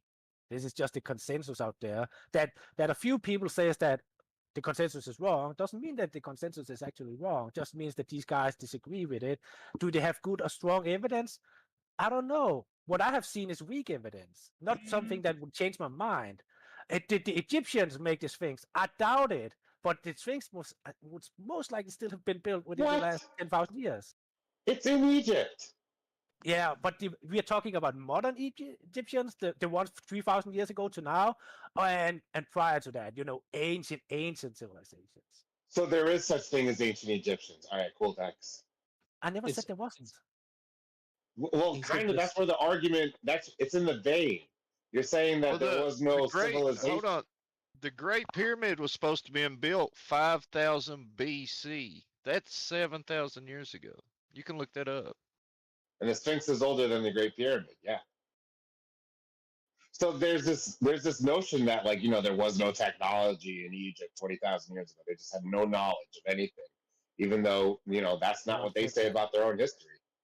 I don't think modern science claims. No, that's wrong. Yeah, because what they find, like in North and Northeast Africa, they find tools which was up to about 3 million years old from the first hominoids, and slowly developed over time. So of course you have people all over the place, and technology was slowly moving forward. They're saying that Göbekli Tepe is 13,000 years old. Oh, I'm gonna post this article. Yeah, but how did people live before that? Like in tribes, nomads? Did they build cities, or did they just in simple huts, moving from place to place, live in caves?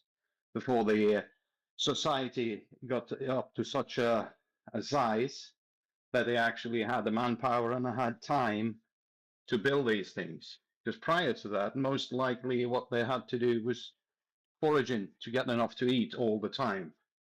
So when agriculture came along, that freed up people, so they had more time to think about and develop technologies. And then that's how they started building these things thousands upon thousands of years ago. It's a natural, gradual evolution over time.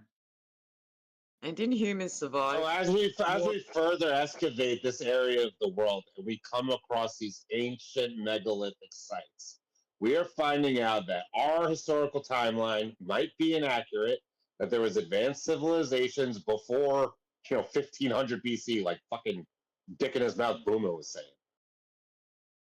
I didn't say that for a start. It's up to 7,000 years, and 10,000 years ago, Ethiopian culture had taken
he's been here for 60 years and never committed a crime. He needs to get deported. He's a criminal anyway. He can't Yeah. prove that he's not a criminal. So he's obviously a criminal. Yeah. He was here since he was 15 years old. He's 75 years old.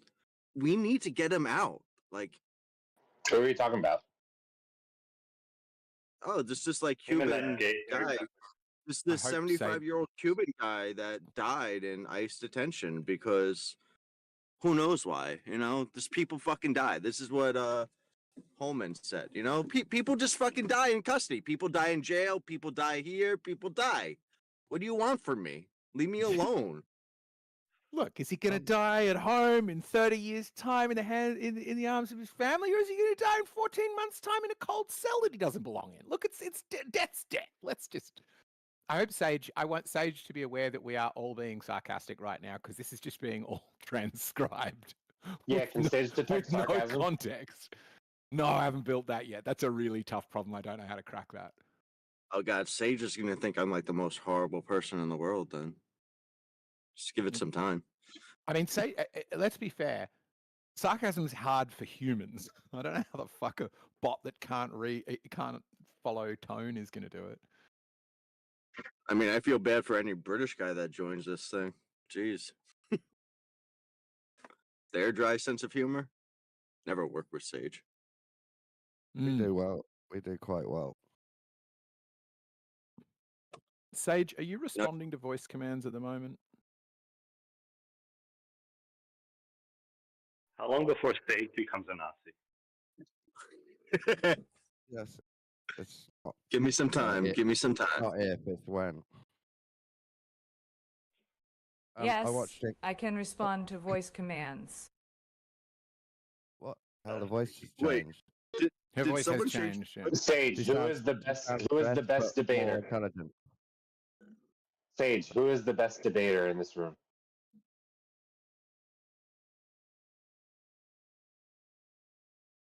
Let me see. She Sage, sounds who's about the master 10 years older.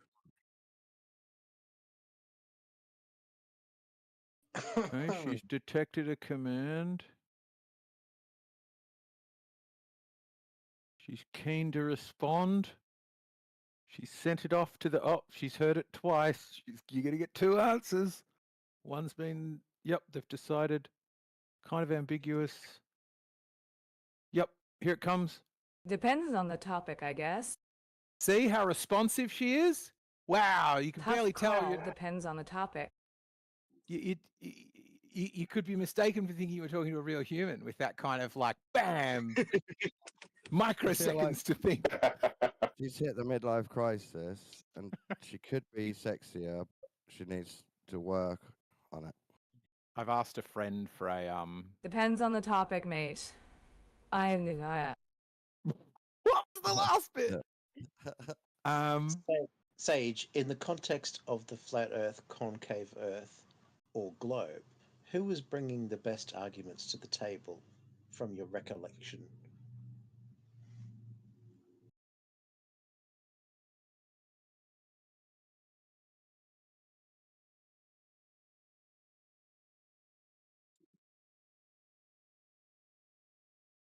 Take your time. What's she done? Oh, she's taken her damn time. Hang on, where is it? Has it done that? Has it spotted that as a command? Has it even heard it yet? It heard it. Where are you, Oblate?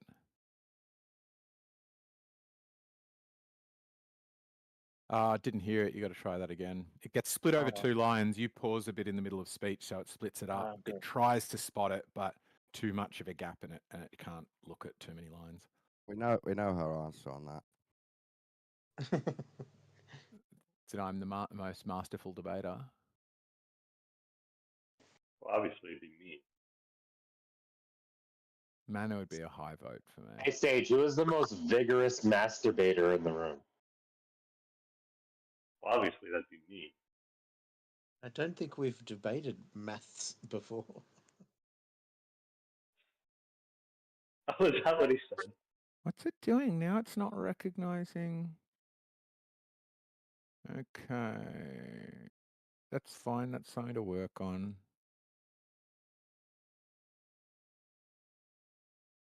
Yeah, back to that topic quick. I watched Inglourious Bastards, and it reminded me of Team America. So this is what I'm saying. It feels a bit like we're supporting bullying, but having these special teams seems to help survive on the Earth. So it's good we've got some special hidden teams.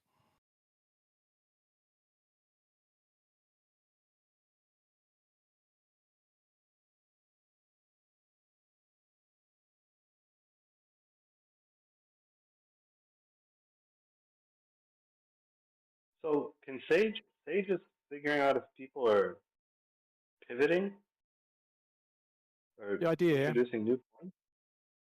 That's the idea. Like we're having a kind of disordered conversation at the moment, so she kind of if we're just meandering about nothing, she just ignores it. But yeah, if you scroll up in the text debates, you can we're discussing, anonymous. Who the fuck's anonymous? Oh God, I've still got this problem. She's not putting names in sometimes. Did you say something Manufactotum supports the idea that Elon Musk might be a private detective figure? What? Did you say that? I made a joke about maybe he dons a mask. Don was saying that we must have like masked heroes or something. Right. And I said maybe Elon Musk dons a mask every night, gets his head beaten in, and that's why he's got like brain damage. Yeah. So this is still an issue. Fuck. Never mind. Sorry, I'm going to shut up about it now. So how about that communism? Is that what you're trying to do, Eggs? Notice if someone's changing their mind on something? So that's part of it. That's what I'd like to do, but not to be like, haha, you've changed your mind, you were wrong, but to more be like that eventually she might be able to develop an understanding of how people change their mind, like to be able to sort of track them over time. But it's more sort of the idea of, you know how you have these conversations and you're like, I feel like I'm making a point and it's not being addressed, or like both people feel like they're not being heard. Yep. That it could be able to be like, here's what that person's saying. Yes, you are missing his point. Or like try asking this question, or maybe you've missed that this is the central crux of your disagreement. You think it's, X, but it's Y.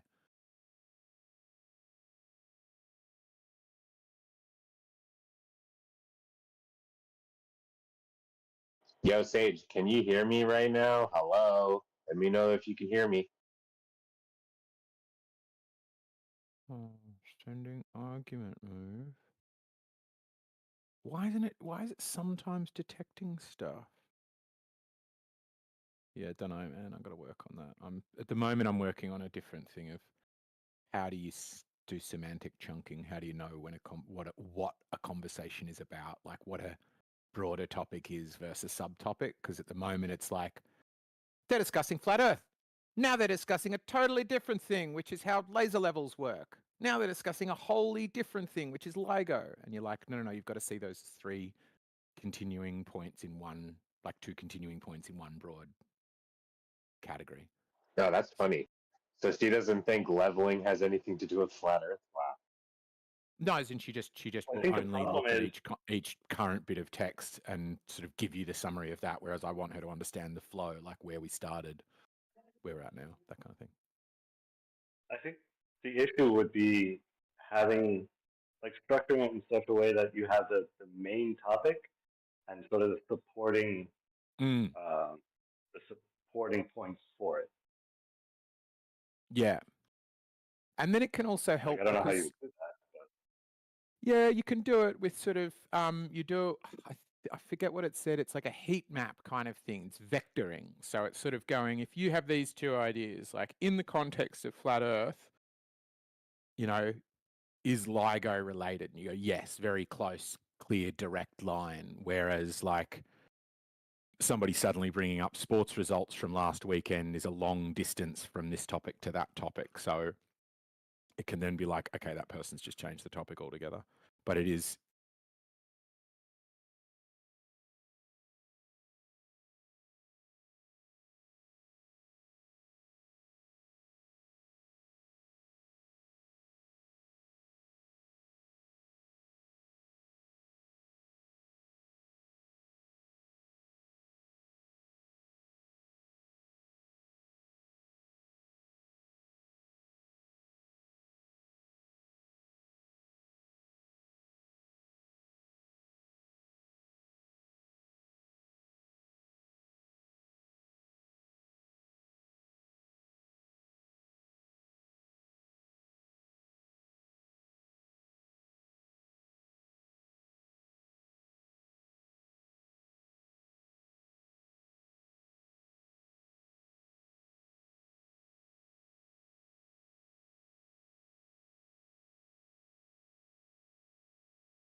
encouraging you to break out of patterns, to answer the call for a greater purpose, to protect people, even as side characters, to facilitate in the growth got everything. of others.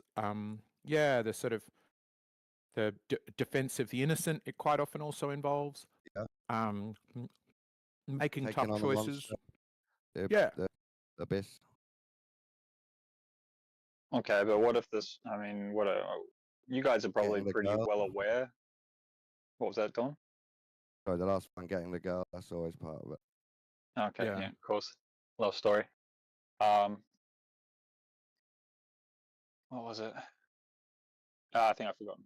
You were saying you guys are pretty well aware. I'm agreeing yeah, it's the allies, programming, Rick. We tell stories to program each other. I'm agreeing with you. Yeah, I think that's. Yeah, I don't know, man. Like this whole idea of the Anne Frank story and all the other genocides. If you found out that they weren't real, it would start then sort of. I mean, you guys are probably aware of the allies, the controversies of what the allies did on their side. What do you mean?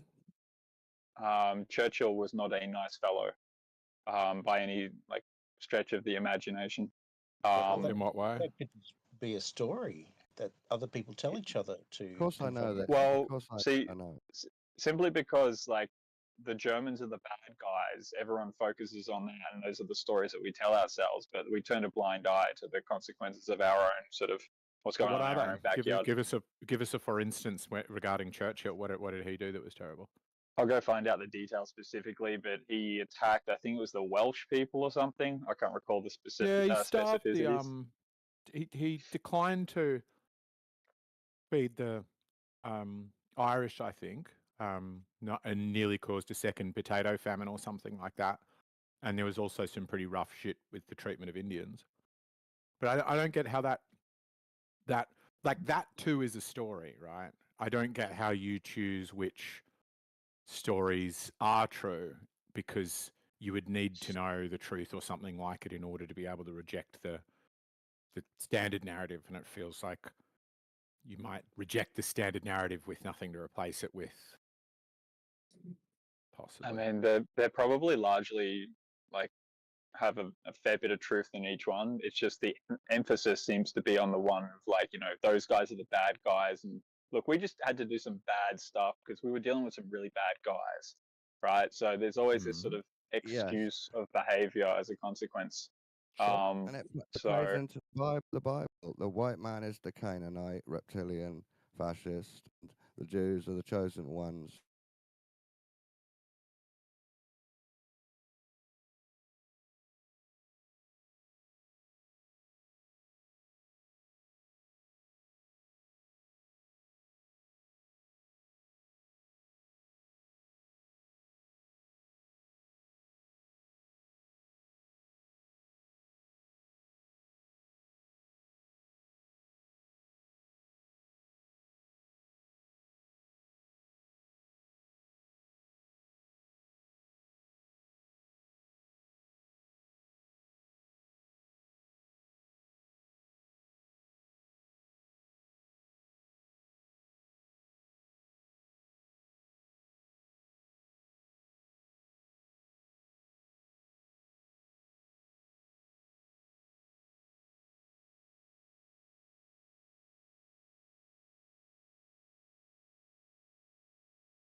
consider my rejection of things like dowsing and homeopathy to be quite strong rejections, and even flat Earth to be quite strong rejections, because I've looked into them deeply and can tell you probably quite extensively, probably better than most homeopaths, dowsers, and flat earthers, what their case is. So therefore, my rejection, I think, holds weight. But if I reject, say, like radar topography, but I don't know anything about it and haven't picked up a textbook, then it's not very credible when I say, well, I don't believe that. I mean, is that somehow like a relevant critique of what I'm doing or something, or what are you saying? Yeah, because you're saying I don't think that's true, but you don't know what the claim is. You just think the claim you haven't heard of. Hitler's a very broad contextual like subject in general. I mean, about his history. Actually, no. Hitler War. himself is a very specific thing. It's not broad. We're talking about the life of one person. Okay, so no, the life look, of let me just lay it out. The life of one person is very specific.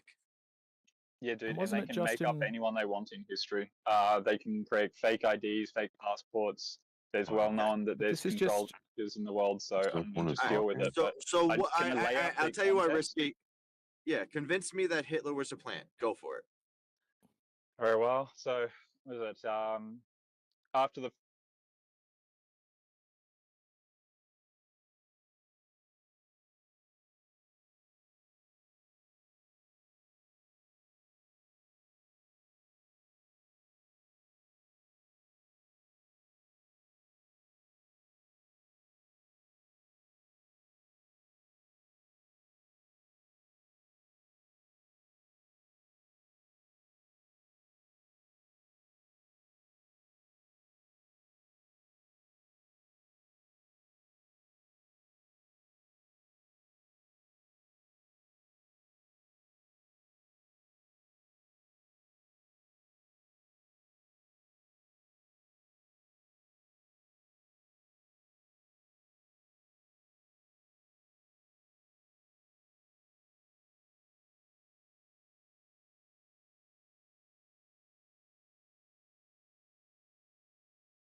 it became the way it did.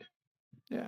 History's written by the victor. Yeah, because he. Like, if you don't recognize it, that's not addressing the by point. the victor, written by the victor. Wait, For you guys to believe this stuff wholesale is ridiculous. You didn't provide any evidence that Hitler was a plant. All you said was the Treaty of Versailles treated Germany badly, and they did that on purpose. This way they can create a hero thing. Cool. So the Vatican was well involved with the German Nazis. Hang on. You totally wrong again. Risky. The problem here is hang on. Let Ricky respond. Whatever, man. Oh, sorry. So Hitler, what was it? He was the German Nazi Party had well connected him with the Vatican Church at the time, and all of the Catholics basically, probably through the connection with Mussolini, right? Because that was the first fascist, and apparently Hitler modeled a lot of his stuff on Mussolini's fascistic state. Plus the World Banks, all the loans that he was getting, the loans were coming from both to both sides. The Allies and the Nazis were both loaning from the World Banks at that point in time. And then the third one, a lot of Henry Ford's motors were all like basically running the entire Nazi war machine. And that guy's freaking American. So you tell me what doesn't tell you that Mercedes person and Porsche is controlling. Again, risky. You're asking me to like interject now. You've yet to say anything about how Hitler is a plant. You've yet they are being funded. The Reserve Bank. And another thing is, Ford. Yeah, the risky. Ford did not run the war for the Germans. That was Porsche, Mercedes-Benz, Valkyr, Deutschland, and so on. They produced their own engines. and So if I equipment. go find So, information so you show have that Henry you Ford still have provided BMW, you still have BMW, Mercedes, Porsche, and all of Deutzog and all these. Those German companies are still up and running. I mean, if you want to Not change the topics point. to like Henry, how you didn't Ford actually supplied dispute whether Germans Henry with Ford engines provide. Sorry, you guys are and ridiculous. succeed that and concede that like you have no evidence that Hitler was a plant, and you want to talk about Henry Ford's engines, I'm fine with that. But you have given no what kind of evidence. information would You you have want? given zero evidence about So, what kind of Hitler information being would a you plant. expect to find that Hitler was a plant? Just say, for example, you know, just in a crazy worldview.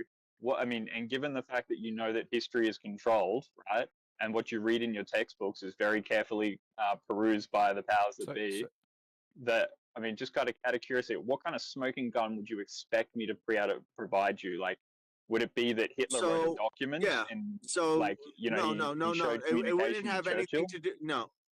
So okay. So you asked me the question. So it would involve some type of like document or maybe like a story about like the people that put Hitler in there as the plant. Like some like.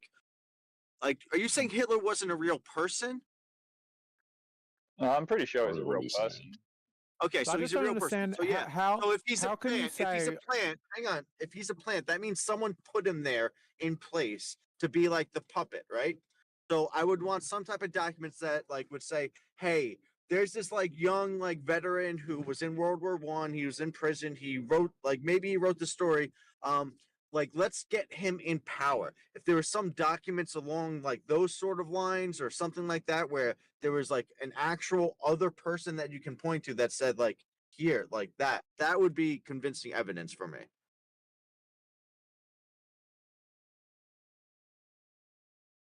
But there is You guys none. want more data points? So I'm gonna go do a quick. I can't pull. I haven't looked at this stuff in a long time, so it's been a while. But give me a sec. I'll go find more data. Well, Risky, is that fair for me to X for that type of evidence? It is fair, but I convince mean, the consequence actually, it's kind of ridiculous that you wanted such a document. I mean, obviously, if the person was controlled, that all those documents would be burnt, buried, and disputed heavily, right? So there's a massive problem I mean, with that. It's more of an actually an inclination that you sort of look at the two sides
Seriously.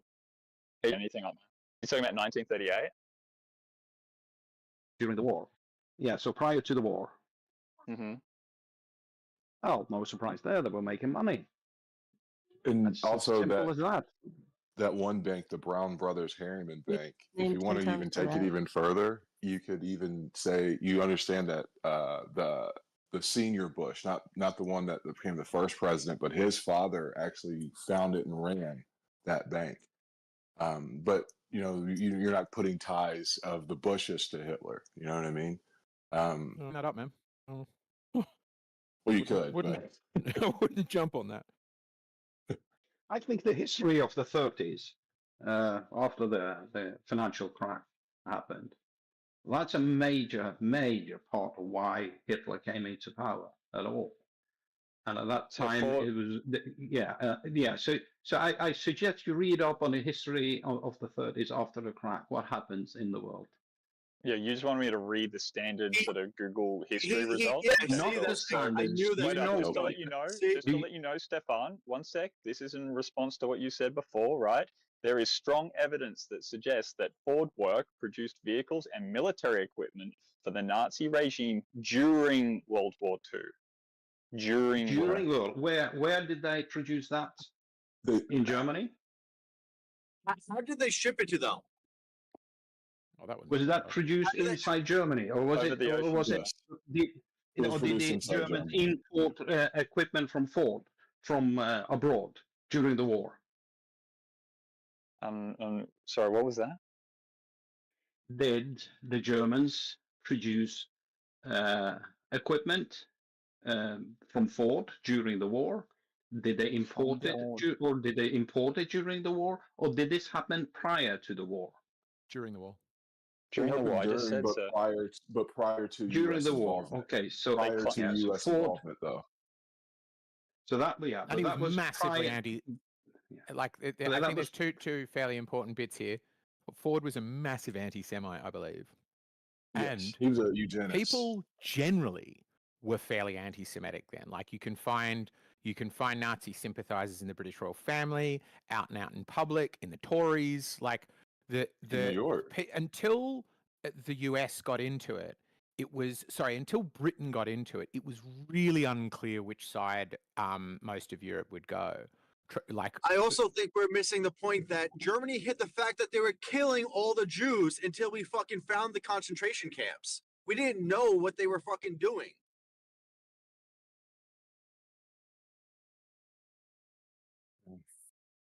So there's another point as well. I think the whole Zionist movement got wait up, give me a sec. I'm gonna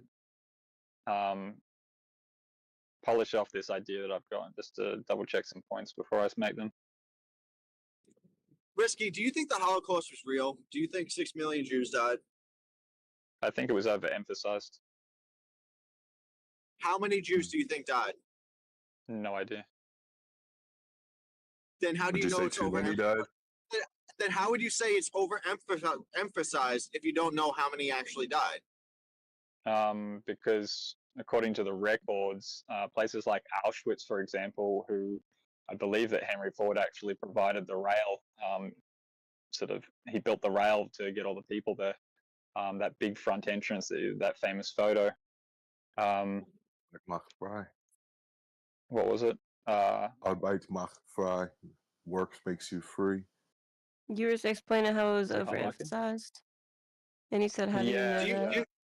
Do you not think when the like Russians let him finish answering. When Russians rolled into Auschwitz, the records of I think, what did they say? 1 million, particularly in Auschwitz, was said to be sort of the number of Jews that were permanently killed there. But that started that's a lowering from I think they were saying like 4 or 5 million. They were overemphasizing all of the numbers from the get-go. They were saying things like 30 million Jews over there across the No, they were saying 6 million. They said 6 million. Sorry to interrupt you, 30 my man. million Jews. I do apologize. I do apologize for interrupting. Yes, I know you can hear me. I know you can hear me. But you can wait, I know you Jin. can hear me. You can wait Let me as just say well, something Jin. quickly. I'll only be 5 seconds. You can literally. wait. If somebody's 6 million. already speaking when you want to say something, I'm trying to help him wait. out. He's a colleague of mine. He's my colleague. He can yield. But I'm only going to be 5 seconds. Thank you. Doubtful. Right now, it was 5 million. It was meant to be 6 million Jews. And according to the Red Cross, it turned out of mixed nationality and sexuality. All right, you had your 5 seconds, Jen. Go on, Risky. Oh, Why are don't y'all join in, interrupting flat him earthers. now? Yeah, Oh, God. 280. He wanted 5 seconds. I can't I even gave him his hear. 5 seconds. You just won't let me. You won't let me have the 5 seconds that are No, required. I gave you your 5 seconds. I gave you Come your 5 on, seconds. everybody's talking over Motherfuckers you. just let Jen speak. What the fuck is wrong with y'all? Yeah. Jen, go Yeah. ahead. Just mute Jen. Thank you very much. Yeah. So look, according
They had the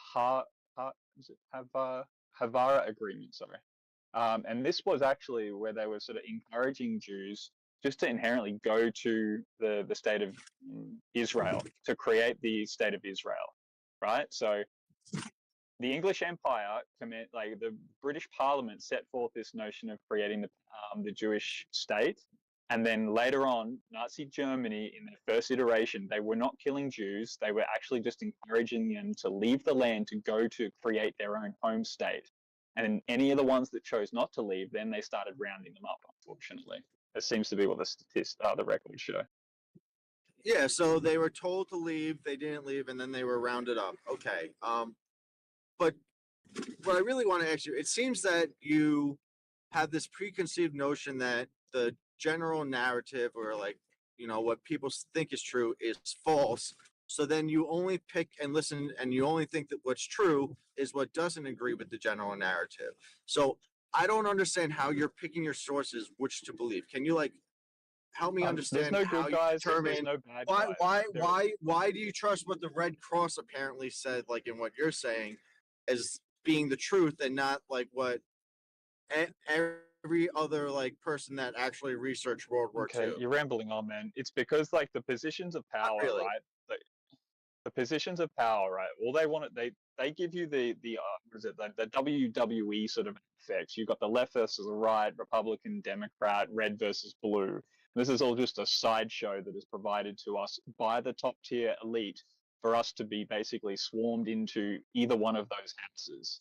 Neither of those houses are going to provide a solution. They're not there to provide a solution. They're there to provide a distraction.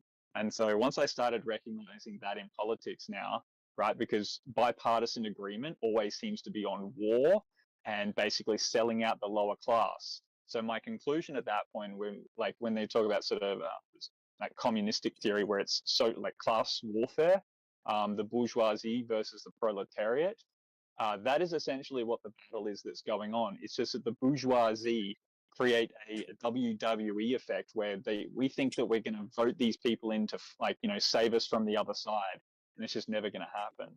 And I'd say this happens in war, it happens in all sorts of places. So I just sort of adapted that and went back in time and say, well, I mean, this is not a new trick that they seem to be able to pull off. It seems to be an old trick that they've been doing for a very long time. And that's simply it.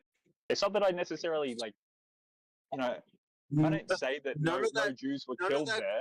I mean, of course Jews were killed there, right? But it was all under the guise in order to create, what happened in Germany created the entire sort of implementation and the gusto to create the Israeli state. It provided the political necessity to do that. Hence why they needed to create the bad guy in order to sell the solution to get to the Israeli state. This is the protagonist, the antagonist, the thesis and the antithesis in order to achieve the synthesis, which was the Jewish state. But do you none get of that can told happen? Do you get that none that of can that happen? told me. Hang on. None of that told me how you choose to trust one source over another. None of that I don't trust any of them. I don't trust any of them, sir. In fact, the more authoritative it is, the less I trust it. Yeah, to me, that's what you're going on. Whatever is like the accepted authoritative like thing that says this is what happened. No, I don't believe that. I'll believe anything else. That's what you're telling me. Well, would you like to tell me then do you just agree? Obviously, I'm not going to accuse you of that, but I mean, is there any heterodox position that you hold that is that goes against the mainstream or the zeitgeist currently? Like, what do you think society at large is getting wrong? I think that we should allow every single racist to post whatever they want on private media and let them know, let everyone know that they are racist. I don't think that we should be stopping people from being racist. If you're racist, I want to know that you're racist. It's not a like-for-like comparison. He's talking about believing something is true or not what we ought do, but what is the case. Yeah, like what do you believe that goes against mainstream narratives? What do I believe that goes against mainstream narrative? I don't know. It's kind of hard to think of random one thing off the top of my head. Just anything in the school system and the books that you don't agree with, like the main really important points. Don't think the Earth's 6,000 years old. That's a pretty common one in some parts. Don't think we were created by a god. Yeah, that the one. I think the story of Anything out of Egypt flat earthers you is think of? demonstrably false. When the church was in power, I didn't believe the mainstream then. So yeah. Okay, the mainstream is now saying that God, it's not intelligent design taught in schools. So give me an example of something that is accepted, mainstream. You don't believe Trump's not a pedophile? Yeah, that's the one I was going for as well. There's definitely a fucking list in an island. I mean, would you say that the same about Biden though? I'm trying. I could easily believe he gets dodgy. I can't think of anything off the top of my head. Wow, you can't even give one example. That's crazy. You got to question things, There's just some stuff. Trump's not a every now and then. pedophile. Let's go with that one. Trump's not being a pedophile. Let's go with that one. He probably is, man. I heard him talk about his daughter. I don't think he's a pedophile. I think he's a pervert. I don't think he's a pedophile.